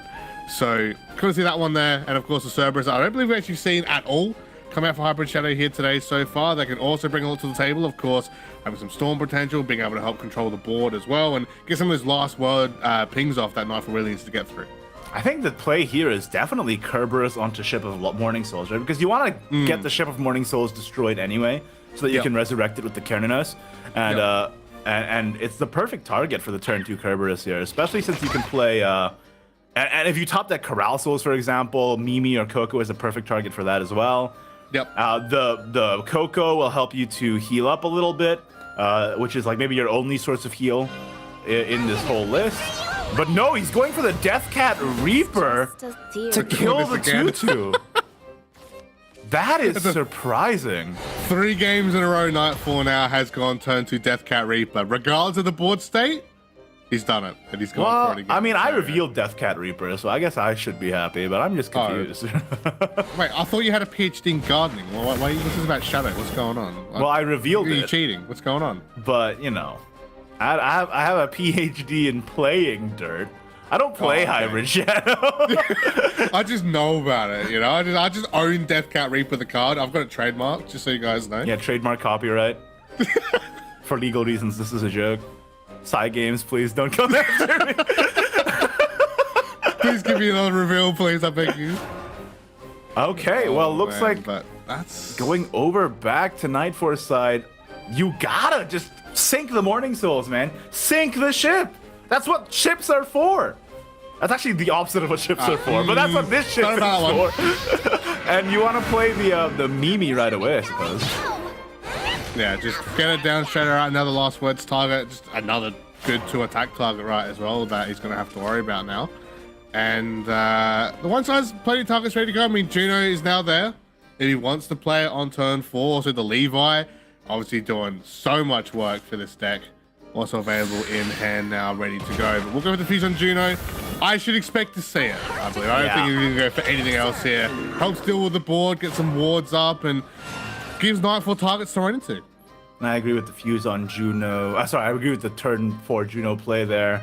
But Nightfall can pretty easily get past this. He can even Kerberos the Coco to get even more Cocos in Mimi's bag. And deal even more damage this super early on. Which I don't hate. The board gets cleared by Levi either way next turn. So you might as well do as much damage as you can while you can, I suppose.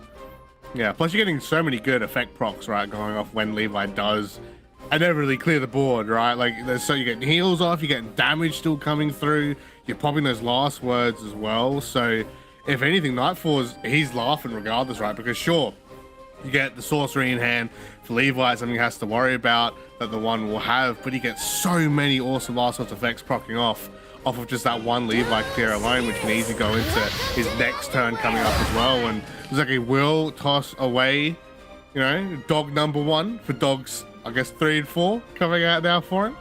And wondering which one he's actually going to go for play here. If it's going to be Coco or Mimi. I think you just play Mimi and evolve the Mimi into the Guardian Golem, and then everything else goes fixed. Oh, wow! That is interesting. What would you like? 2 ashes with This all dies to Levi. I'm sure that Nightfall knows this. But he is just going to play the Mimi and hope for the best here. Yeah, I mean, again, right, those last word procs are going to be so good. And he's going to lose, I guess, the Cerberus anyway. So, kind of, I guess it's kind of a whatever state for him. Well, I mean, just watch these procs, watch these things go. The absolutely fantastic news is that the one is at 6 defense. Somehow, this early into the game. He ate 5 damage just for trying to clear the board.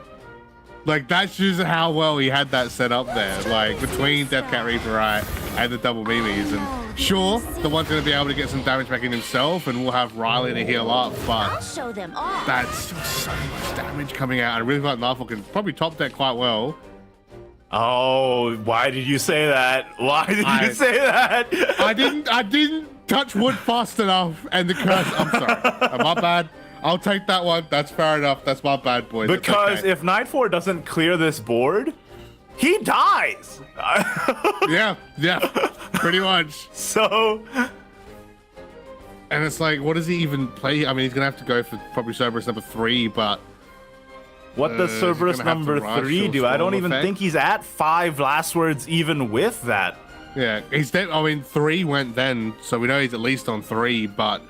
Yeah, probably still a little bit off. Skeleton Raiders, I mean, that's not even a thing. No, you gotta sync something. About that. And, yeah, so he's going to have to probably try and find something, but at the same time, what does he find? He doesn't have 4 play points. Anasage? I mean, he can clear 2. Anasage you can triple trade and then you leave the Riley up? But wow, that's sad. But do you have a choice? Try to stop me. I mean, it keeps him alive, right? And oh wait, when there's a sorcery next turn or something. Yeah, if you don't triple clear, you die. So you have to triple clear. Yeah. I'm even thinking like what the one's gonna bring next turn because there's a high chance might be able to come up with this stupid burst. That's, oh wow. That's 5, 6, 8. 7, 8, 9, 10, 11, 12, 13. That's lethal. Yeah. Well. You had to triple clear there. I mean, show them. but even triple clearing there wouldn't have won you the game. It would have just not lost you the turn, which is a very key difference. Yeah. But, I mean, that could have been life or death. I mean, the next shot he could have get might have been kept him in the match. You never know. We'll never know now. I don't get it. Obviously, I don't too late, understand but- how Hybrid... I mean, listen, I love that Hybrid Shadow made it this far. I don't understand how. I don't think it really wins against anything. So I think it's got to depend on the deck. Right? It has to be deck dependent. It's obviously not Dirt Rune. we can. Okay. We'll We'll see. Let's see if he queues up the Shadow against the discard, or if he's gonna go for the mirror. He does indeed opt for the mirror instead. Okay. All right, Well, strap to be in, fair, y'all. Hybrid Shadow lost both matches to Dirt Rune because even back in quarterfinal 2, it was a Dirt Rune deck that he lost against. So Yeah, that doesn't surprise Dirt me. Rune doesn't work. But maybe some of these other decks, right? But now we're going to get the first discard Dragon Mirror of the day, which is actually quite surprising. Night Force hand is much better than the ones. Who do you think I am? And he's emoting to signify that. So remember, the last time he did that, he did go 2-on-1. So, I mean, I don't know. Maybe it works. Now, Night Force hand is really good. Nomadic Conductor is like maybe the best card you can get in the early game. Yeah. It's either that or Oracle, right? It's either you're ramping or you want Conductor. And, Well, ideally, I mean, the perfect curve is Augite Worm into Dragon Newt Might. Yeah. Into Yeah. Conductor into Dragon Newt Might. Into Argente. Yeah. And then you ramp. That's like the perfect curve. If we see that though, like I'm calling judges. I don't know. That's a bit sus if you get that. I mean, I've done it multiple times, man. It's not that hard. I don't know. Yep, guys, Igni's stacking the deck again. Hello. He's doing it again, boys. He's trying to get the game. He's doing it again. He's done it again. I'm stacking Paying a him deck off. for a deck I didn't even play the GM. Because I didn't want to deal with the mirror because it made me annoyed. Go back to Dirt Rune. We get that PhD back. See, it all comes back full circle, guys. See, it's all back. Turn the noise into And Wow! Okay, so he goes for discarding the Noir and Blank because he's using Dragon's own weakness against it. Like he's trying Yep. to aggress. yeah. And the one what best he can do is drop a cancer. Yeah, sure, you get 2, but what else? That's it. Oh!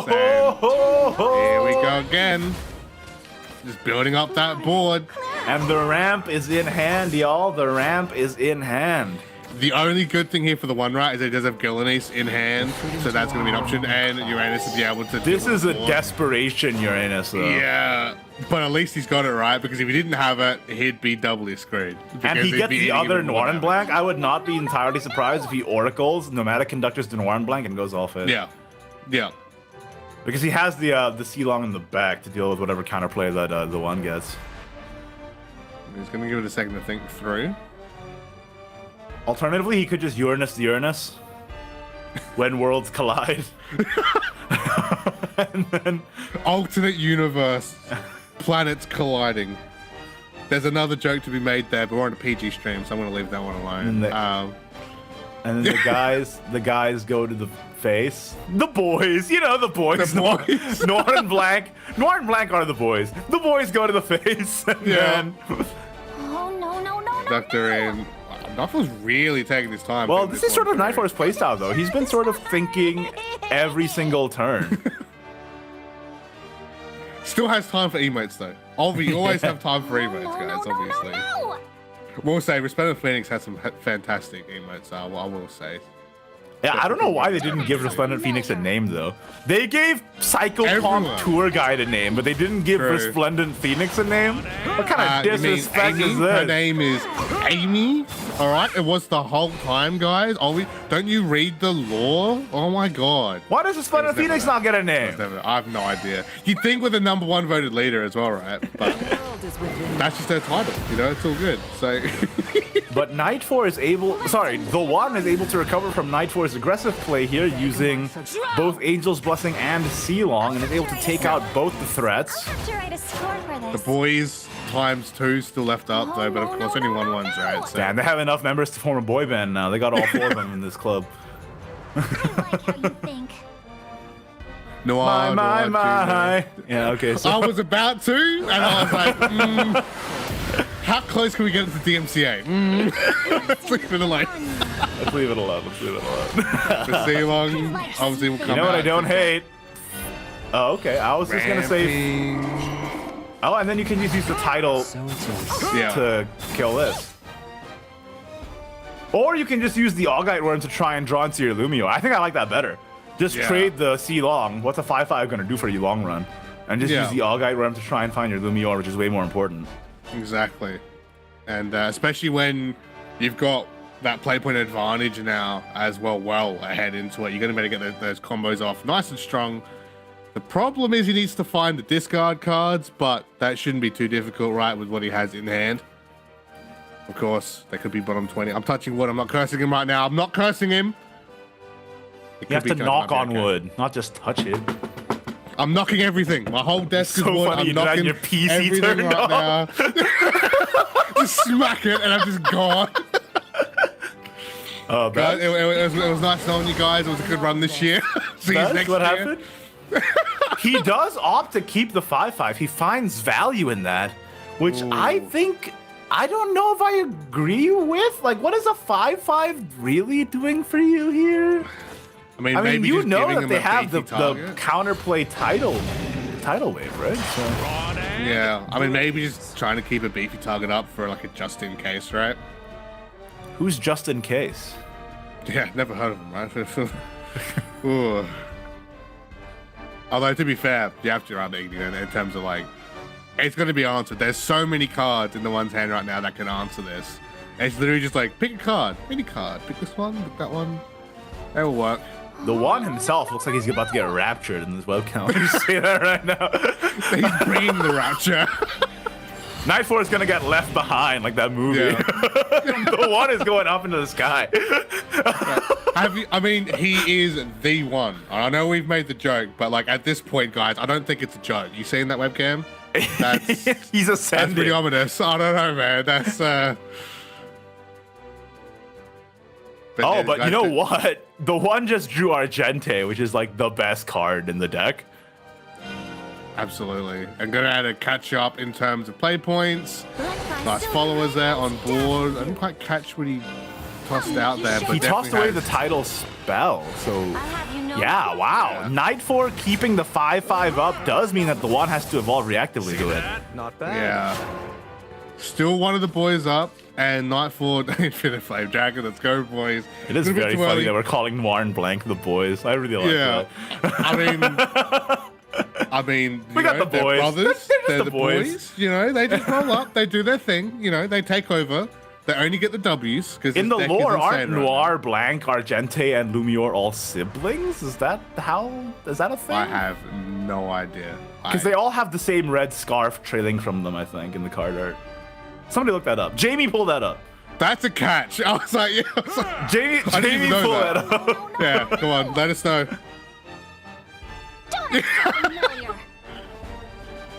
Hey, man. It works in RTS games. You wear the same color tabard. That's true. That's true.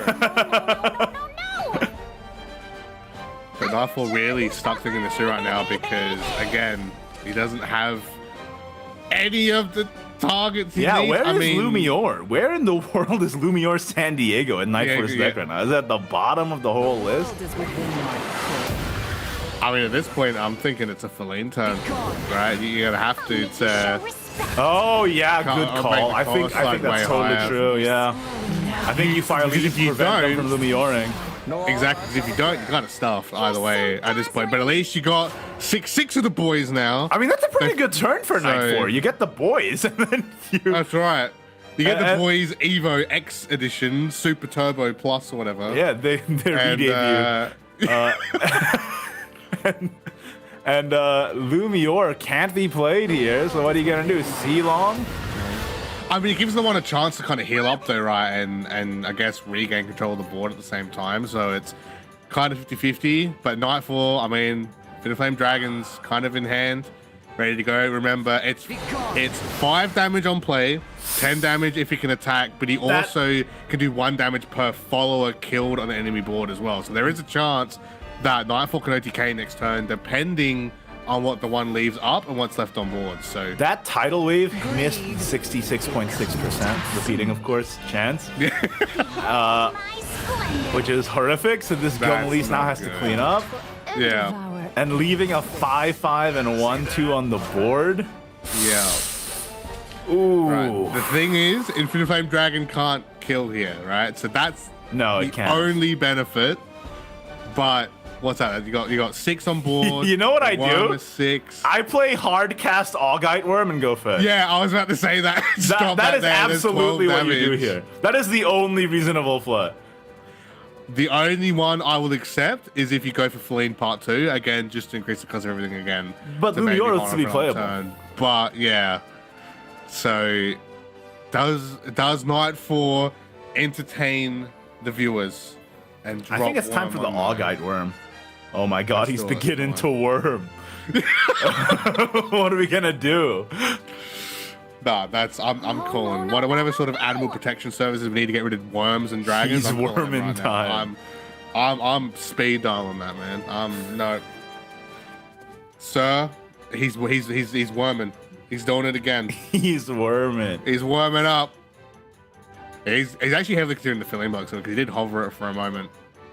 So, because again, it's either you worm and you entertain us, or you play Feline. And you If you don't fly entertain us, lead, but like, it makes you sense. just pass? Ice and snow. I mean, you can still. Augite Yeah, Worm to toss try out and dig for Mermaid. Lumior? Of the melody as well. Yeah, Oh, wait, the second Warren blank. That's really So, good. Yep, that's 10 damage. And again, that's Infinite Flame Dragon set up, ironically enough, again. You know, in hindsight, this was the correct play. The worm was not the right play. You know, I'm a big enough man to call out when I've been wrong. You know, in hindsight, the worm was not the right play.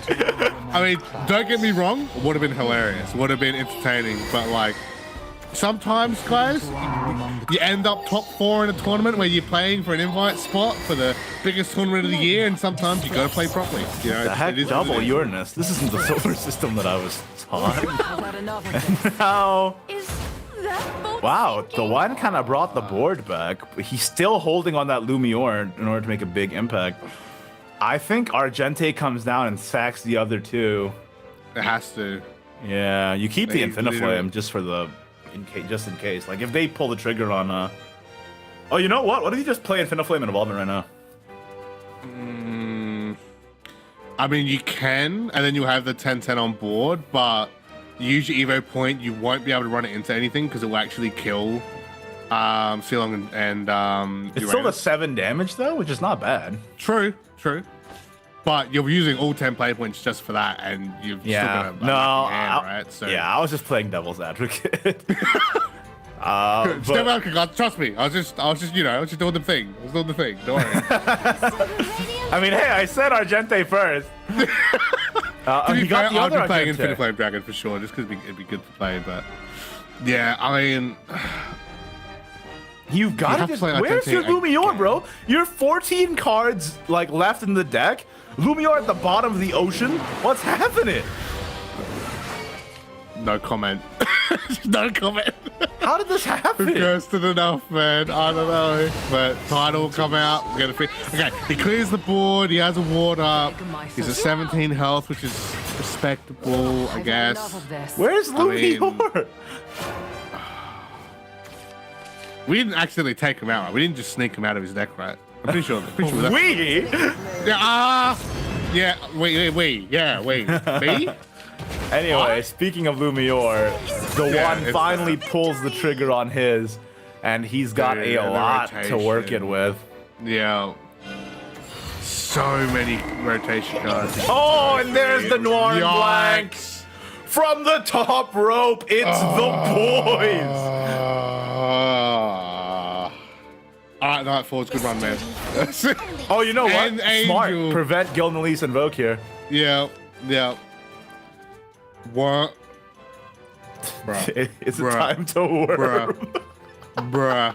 I mean, at this point, just do it. I don't know, man. I mean, No, you have to what do Gilnelise to heal. You have to Gilnelise to heal, or else you're dead to second Lumiar. I know it, you know it, he, she, me know it. I know. Nobology, the study of knowing it. You gotta play the Gilnelise, evolve it into that 2/2, and get out of here. Do you then have to Argente, Worm, and Infinite Flame as well? Because, like, Well, Or if do you you play just Gilnelise, you can Gilnelise use the pass? worm to sack your Infiniflame, I guess. Oh no. Because otherwise, what, you just play Kill Niche, you attack, you heal, and then you pass? No, you have to kill the Like, you Luminar. have So to do you, something. you play the Gilnelise, and then you All-Guide Orb immediately before evolving anything. Yeah. See if you Yeah. get anything. You're running out of time, Night 4.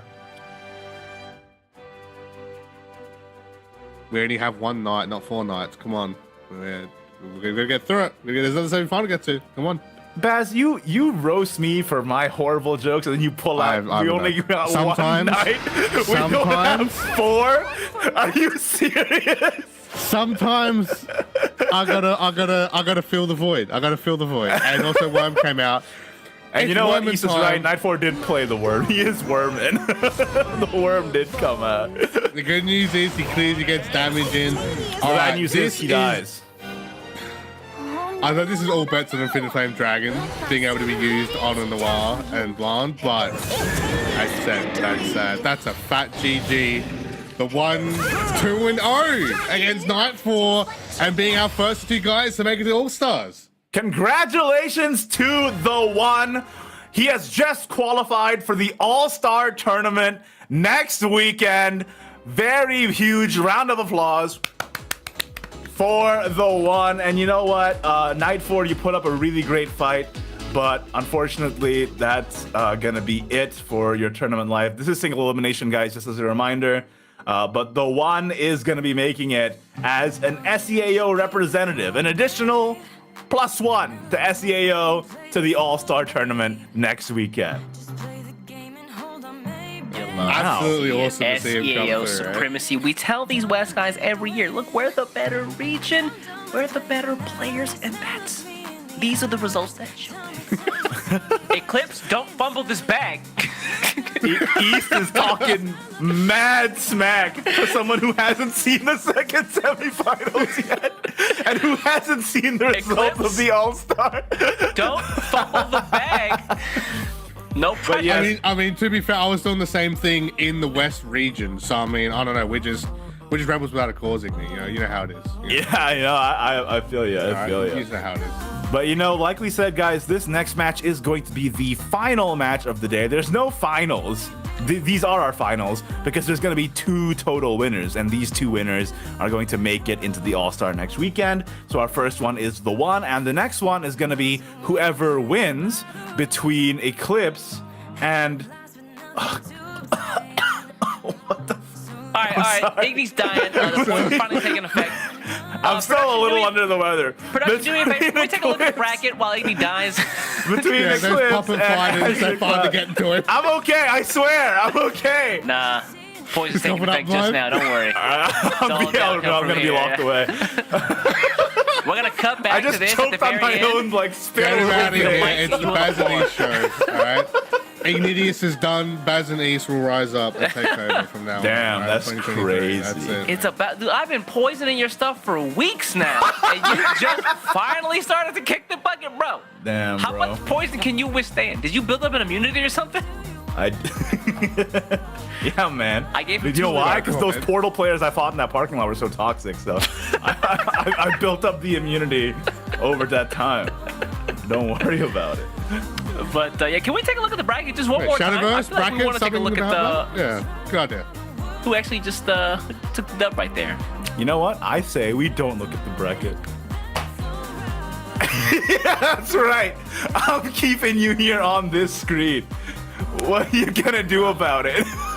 I mean, he's been here the longest. What are we meant to do? He literally owns Shadowverse, like the video game. He owns it. Like, I don't know. Jacob what are we B. meant to do? Shadowverse. This dude, no. This dude literally has a PhD in dirt. Don't talk to me about owning anything. True. This No, dude true. No, doesn't you're own right. a You're pair right. of good shoes.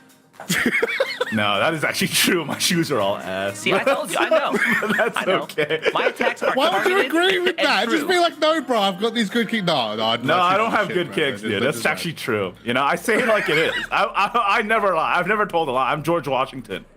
I've never told a lie. Wasn't that Abraham Lincoln? No, Abraham Lincoln is the guy on the Honest penny. Abe? No, Abraham Lincoln's the guy on the penny, and George Washington's the guy with the wooden teeth who cut down the apple tree and who also never told a lie. All right, SEO folks out there, forgive me for just a second. Are you sure they call him Honest Abe? I'm No. pretty sure. I don't think that's true. Baz, as an Australian, I can give the most educated tip. As an honorary American, also known as Australian, I don't know. We lost the war to emus, man. I don't know anything what's going on. I don't know, man. It's just we lost to emus. We talking about flamingos earlier. It's the same thing, isn't it? I don't know. Just give us 1 minute, chat. If it wasn't obvious, we are we are stalling We're for time a definitely little not bit. stalling 'Cause for time. We do have a few technical difficulties, but no worries. We're about to get it sorted out right quick.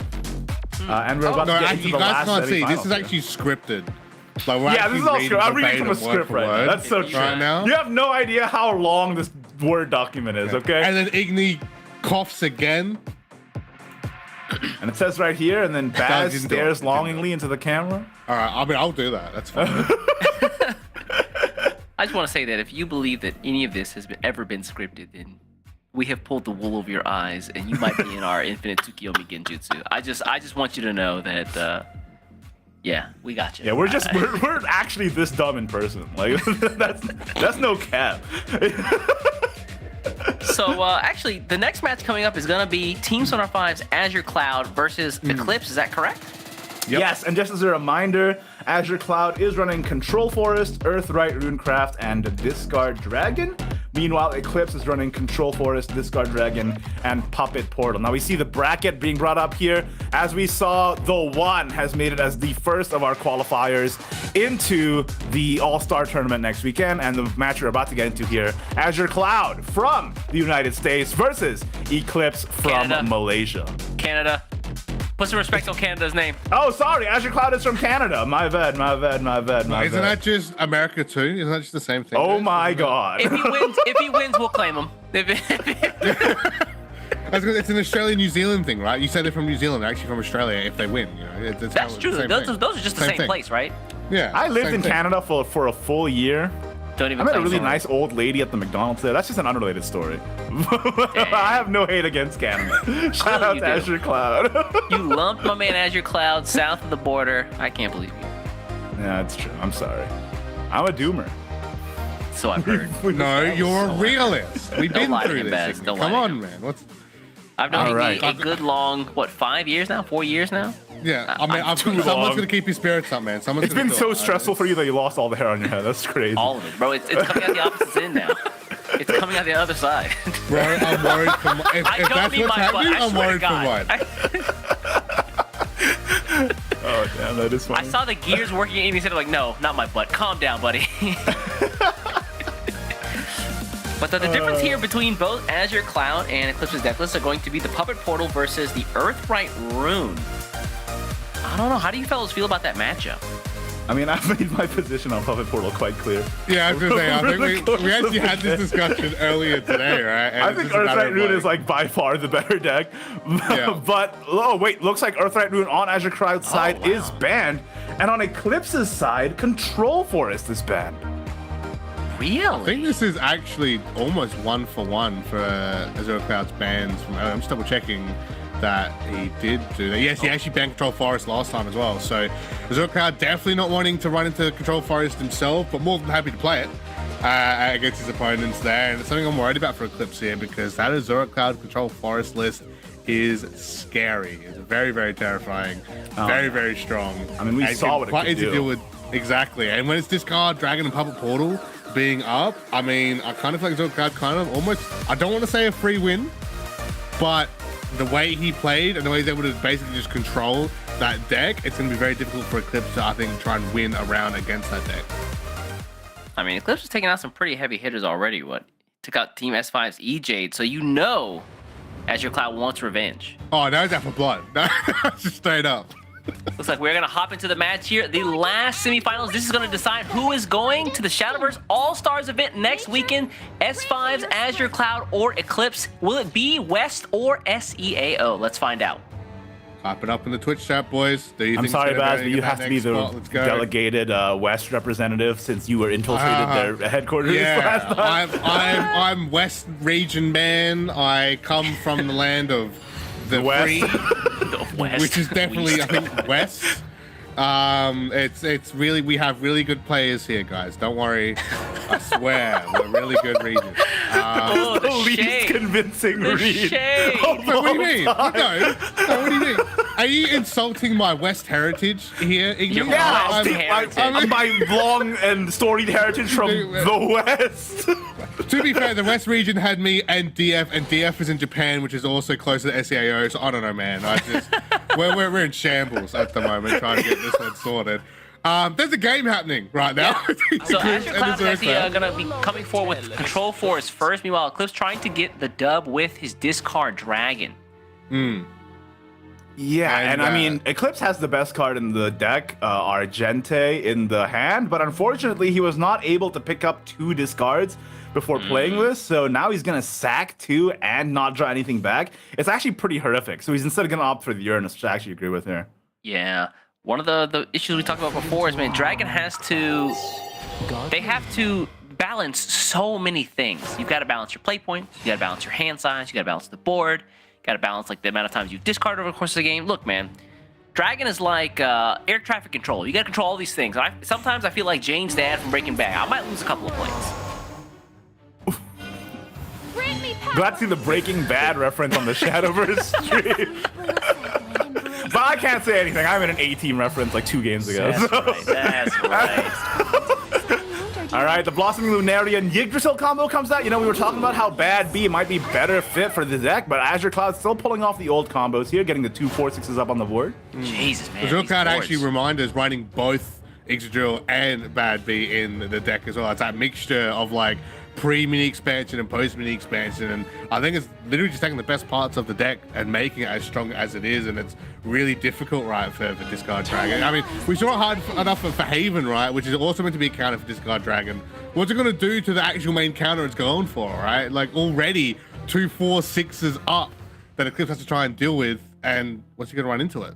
I will say, Eclipse's discard there, I absolutely agree with. I think one of those Lumiors was not needed, and you absolutely must keep the Glistering Angel in this matchup. If you don't want to, if you want to avoid a Bahamut coming out too early, or if you want to avoid a Gilneas coming out and smoking you, you have to keep the Glistering Angel. So now the only question is, what do you sack the Argente for? I think you sack the Augite Worm. Really? He's going to get rid of the Filean here. I feel like Filean could be really useful in pushing up those play costs for some of those followers, just to stop Azure Cloud from getting, you know, those really fast Bahamuts up. Yeah, that I agree. I think all the cards in hand are valuable, but you Yeah. cannot sack your second Lumior. That's Because true. what if the third one's in the bottom Yeah. 5 of your deck? Then you have nobody to blame but yourself. You had 2 in And we the hand, literally and saw you that fumbled happen, it. right? In the Yeah. last game. There was not a single one. Bottom right, 14 that it came was. out. So The only yeah, other option is it's to sack Glistering here and keep the Augite Worm, but that's really risky. So yeah, I think you do sack the Augite. Oh. Oof. Goodbye. And double Su Long, as I've heard it's been pronounced. Okay. I mean, one's nice, right, to have, and maybe the Gilneas, but 2? That was really cool, but Azure Cloud has 2 4/6s on board that heal everything at the end of the turn. And he's gonna banish everything with Benevolent Elf. Yeah. Benevolence Elf, let's go! I will Benevolent Elf. Petition for a name change still happening. I know the Twitch chat was very happy with that name, East, so you have their support at least. So. Benevolence Elf. Yeah, and once this, oh man, this elf can even trade into the Argente and the rest go face, and she still gets healed up because of the Lunarian still being in play. That's true. Yeah, there's no reason not to, actually. I thought about, like, oh, do you want to wait? But no. Who cares? She's going to get healed. Yeah, you just go face for 8, and then what do they do? Cry? Yo, East, we haven't been casting together for 5 years. Dude, are you wearing a red scarf too? We're family. Are you wearing a red scarf? There. Too bad. Embrace the Yeah, and that's 8 8 to the damage. dome, dude. I don't think Azure Cloud needed to spend that 30, but I mean, oh wait, no, he did, because he doesn't want to overdraw. You Yeah. know what? Yeah. The Yggdrasil effect's still up. And what chance are you normally going to use it, right? There's probably only a couple chances in Discard Dragon you're probably going to use Alright. it, Evo Fairy, so... Eclipse's hand is horrendous. I think he's like really wishing that he tossed the Glistering. Because Yeah. the Augite Worm would have been so key here. Augite Worm or Argente would have been very fantastic. He's just going to play the C long. He's going to hold out. Really? Okay, so he gets to kill the Yggdrasil, This is going to heal. Yeah, he gets to heal from the C Beg long my as well. forgiveness. Nice. Now. but Yeah, but... now what? The world is within seal on Ooh, part does two. he do it here as well? I mean, if he plays the second spell, it doesn't kill anything. So Yeah. Drow! why would you do that? Ooh, Nature surrounds me. pain. And then this is gonna get really healed up needed next to turn. hit. Yep, he needed to hit 4-6. He needed to hit the Healing Lunarian. Benevolent, no, They were all yeah. 4-6 best. That's not a helpful designation. They were all 4-6 stat line. They're all wearing the I red hadn't finished scarf. my sentence, but whatever, I'll take it. Red No, scarf wearing. I'm just razzing you. It's fine. I'm just razzing you, man. Razzing. Don't worry about it. I'm Let me just see taking your name, changing a letter, and doing that to you. I think what the first play that comes to me here is like just play Jupiter. Yeah? I don't even know if Jupiter has the Yeah, full that's evos yet, but It does not. yeah, but the It would the be off board is- by, what, 1? I'm pretty sure. You know what I don't hate? So- He has another Blossoming Lunarian in hand. My thunderbolt. So he could play Jupiter and Lunarian here. Oh, that's a Yeah. fair point. Yeah, wow. Yep. And just buff up Elf, right, to make it even tankier to deal with. Yeah, Or do spin that. this. Yeah. I mean, you spend all the Evos because you have the 2 Olivia and Sylvia in the back, but you might as well just spend the other Lunarian here. Like, you already saw how much trouble that Eclipse had dealing with this board, and he didn't have another discard yet. Yeah, Argente.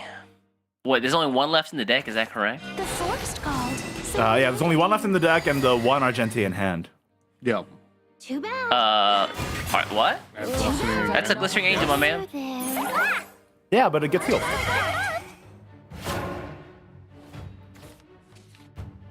Ooh, double Blanc. The boys. We got the boys, but we don't have the boy activators. I don't want the boys anymore. Boy I don't want them activators. here. Get them out. We don't have the discard cards, is what I mean to say, if I spoke English properly. We don't have the boy activators, actually. So I don't know what we're supposed to do. This is looking like the worst game for Discard Dragon the whole tournament. Yeah, this Like, is pretty rough. Devour. And if Eclipse kept the Augite Worm, this honestly would have been avoided. But because he was safe in keeping the Glistering, which I agreed with, it ended up not paying off. He didn't draw any of his other discards. That's a he's- punish from Zeus himself. I think he was so worried with so worried about the Bahamut that like he might not even see the light of Bahamut at this point, or I guess the darkness, depending on who you The ask. light of Bahamut. Yeah, I'm a Bahamut worshiper. I'm faithful. Bahamut's only ever done good things for us, like raise villages and whole towns. And Raise with a eradicate Z. people. It's Not the one you exactly. think. Exactly. It's fine, guys. Oh, What do you mean? All right, let's see here. Yeah, I don't know if there's an out here. Yeah, It's Eclipse just is looking very rough. distraught here. There's no way.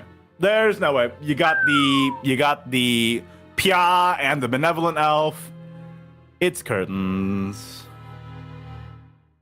I mean, you can even just Jupiter, right, as well, if you want. On Yeah, true. Iron True, Blind true, and true. just move it Jupiter. even easier and. I don't. I kind of throw like Benevolent. hands. I kind of like Benevolent Elf just to make your health even higher, and then like, what are they even gonna do? They're just being a doomer again. Look at you. That's not being. I'm a bloomer, but for Azure Cloud. Yeah, and make an eclipse of Azure doom. Cloud Bloomer. All right. Oh, okay. Grant me power. Okay, yeah, I don't hate this. Our power. He was And you know he spinning has a more four. evolve points now to activate Angel's Blessing, so he can draw through his deck. Yeah, you could also just run this in, yeah. Hey, what's up? Oh, Bahamut? you know, I totally forgot that Azure Cloud had the one of Cosmos Fang. He's the only Oh, player you're here right. today Got that's you. running More Cosmos Fang. careless. I don't think that's really helpful against Eclipse because Lumiore kills Cosmos Fang through ambush anyway. fair. But it's still pretty cool to be reminded of that fact, I suppose. To be fair, I mean, we really haven't seen Lumiore do much of anything in this game. Oh. Yeah, this has been like. Oh, wait, the was that inside saddest in here? dragon What did you game. say? Lumiore hasn't really done. Oh, yeah, no. Yeah. Discard Dragon bad. I think that's what I mean, hey, I didn't play it to GM. I don't know why you're saying that like it's a dunk on me. I didn't I play was thinking this of deck. the dog on you. I'm just obviously right as the big brain commentator. Discard Dragon is obviously bad. You can see Talk you to guys, these people. obviously. Like, Talk come to them, on, Baz. obviously. Dragon bad. Obviously, guys. Shadow good. What do you mean? What do you mean? Most played, normally very strong. Whatever. You see it go bad once, it means it's bad forever, right? That's how No. it works. So that's it's done. What? No, This is the like the children are strangest wrong. form of bullying I think I've ever been a part of. No, the What are you children trying are to wrong. prove? that's just gonna let's be just say that curtains. there was some people online, Igni, that were saying, that maybe Discard Dragon might be bad after it loses once. So Okay. I'm just catering to our audience, all right? Leave me alone. I'm trying I to don't catter play to it. everyone.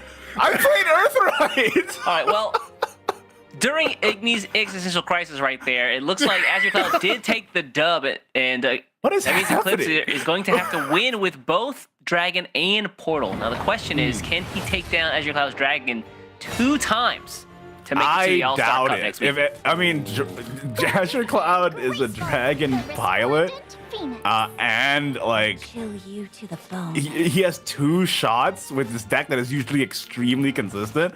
Like that game with Eclipse was an anomaly. Oh what the my hell is happening with God. Eclipse's hand? Jesus! Anyone want a Dragon use Might? Anyone? You guys want one? Okay, It's so free now. Eclipse just has to draw Conductor, right? And he's set for Yeah. life. Yeah, pretty much. Probably, but yikes. Hand is ugly. All right, let's see. Eclipse, hunt cards. Let's go, man. Let's do it. Let's go. Not quite. I mean, it's not bad. Yeah, it's You not can awful. you can just discard another Dragon's Might, and then you Dragon's Might again the turn after, or you Orbed Cancer, yeah. the turn after. Ooh, Conductor's a pretty good pickup for turn 2 here, but yeah, I think he wants to play the Orb Cancer as well. Honestly, I like the Conductor here just because you can you get a body on board.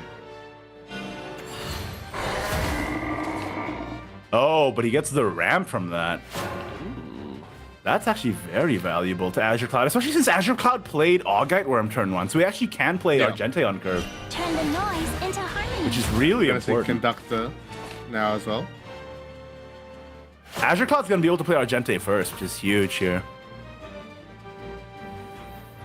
And you probably just sack a Might and a Gilnleys. Let my silver Yep. radiance dazzle you. And he's got the 2 boys in hand and another Might in hand for more discard targets. Uh-oh, looking Yeah. pretty good. Going into a Nomadic Conductor with an Evolve. Let my silver radiance That's looking very strong. dazzle you. All right, you know what? Eclipse's hand definitely recovered at this point. All right, we're Yeah, I was about to say having the other ones come through is nice to see finally. The Argente's coming through there for him. I think Azure Cloud's still in the dominant position by a lot, though. You think Especially so? now with the second Argente and the Oracle this turn. He's But it is gonna good ramp that Eclipse directly has into those the Yeah. resources, right? Because it's a lot better than before. Where, I mean, my man's struggling. He's fighting for him just to get through. So He's about to ramp directly into Lumior here. He's got Conductor in the hand too. Argente up and get some ramping.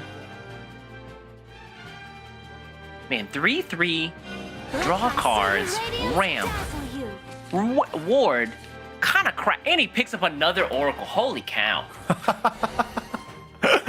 Good. But you know Lord. what? No Lumior. That's right. White frost gather.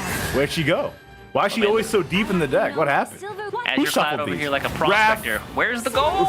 Raph, who shuffled these? straight up shocking him now. Yeah, now we double Argente here for sure, yeah.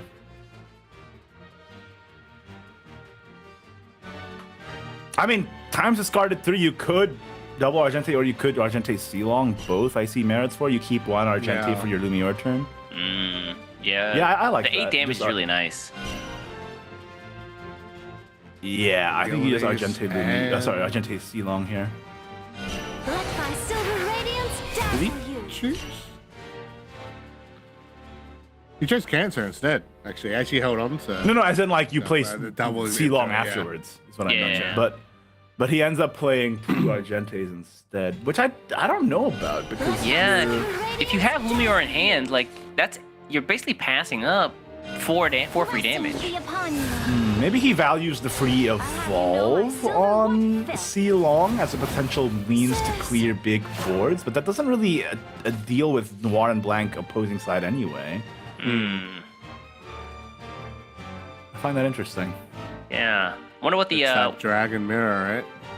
yeah, I wonder what the consideration is though. Like what does he see in the mirror that maybe we're missing here?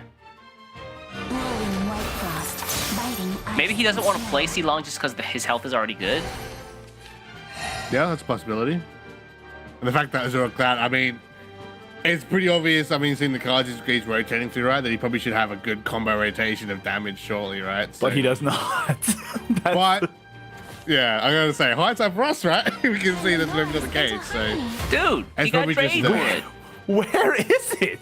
He's 17 cards. He's 16 cards from the Bruh. bottom. Jesus.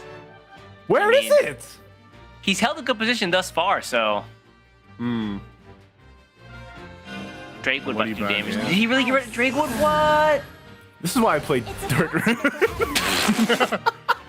Notable dragon player Igni, by the way. yeah, I love dragons, but this is why I play Dirt Room. I would never be caught. If this happened to me, throw my phone in the ocean. Let the sea reclaim it. Let the sea take him. Someone drop some Dido in the back.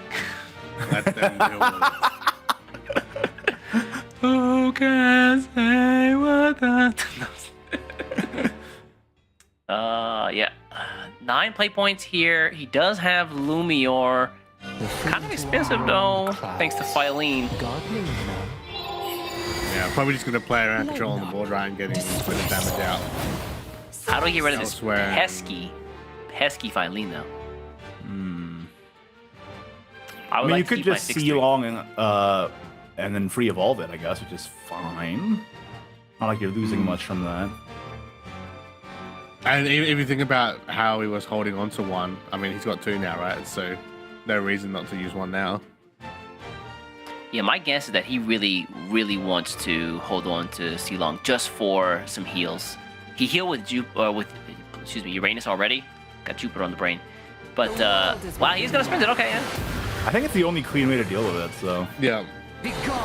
Otherwise, you lose a 6-3, which is painful. Yeah. And he's not going to evolve it, even Wait, though the evolve what? is free. Why?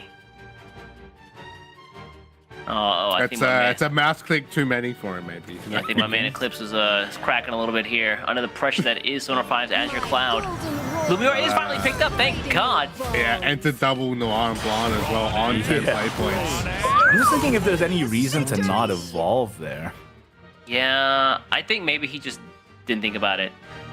Yeah. Or maybe just assumed that it's probably just going to be cleared, right, with the spell effect damage anyway. I mean, and if gonna it's have 10 play cleared by points next turn. Lumior, then there's no target So- for... no, that doesn't make sense. No, it's still there, yeah. Yeah, so... Look, man, I mean, honestly, Eclipse probably playing the biggest Shadowverse game of his life right now. So Yeah, true. a lot of pressure on him. Reminder, Azure right, Cloud, against meanwhile, one is of like the M. top Bison. plays Like, for in me, West. this is Tuesday or whatever. You say All right, and the boys gonna get the glow up. If there was any opportunity for Infinite Flame Dragon to do something, it's now. I don't know if Eclipse runs I it, don't know, but- man. Can you imagine if he boys. top decked it right there? I would have That lost my would've been so mind. But yeah, That actually would have been game as well. that glistering was really, really important because that prevented the invocation of Guilt and Elise. Ooh. Finds another Lumior there, but yeah, the boys are gonna stick. You gotta find a way to get rid of them. Alright, well... Can you? I was gonna say, does he actually? I mean, there's a Gillen at least, to clear 1 and heal up a bit, but then there's still 1 on the board. Can't use Feline, but it might be good to make everything just cost more to help him slightly survive. Yeah. That wouldn't affect Dragewood enhanced though, and then he just evolves Dragewood and goes face and you lose. Yeah. I'm just trying to think of, like, what else does he have, right? Because, I mean, he has to heal up, right? I feel like he has to use Gunnerlease or Silong, but it's like, then what? Yeah, I don't know. I don't think he has a nice answer for that question, unfortunately. He can Azure deal with Cloud some might of have it. put him He'll in a have checkmate a position water. here. Yeah. Impressive hit. He can't destroy those boys by the effects, so yeah, no damage here. Yeah. I'll make you show But Wow. Yeah, that's so he desperate. still clears 1. He'll have the 6/6 ward at least. And everything's gonna cost a lot. So I guess he's just betting on no enhance, right? But Lumior pick up here. Ooh, not quite.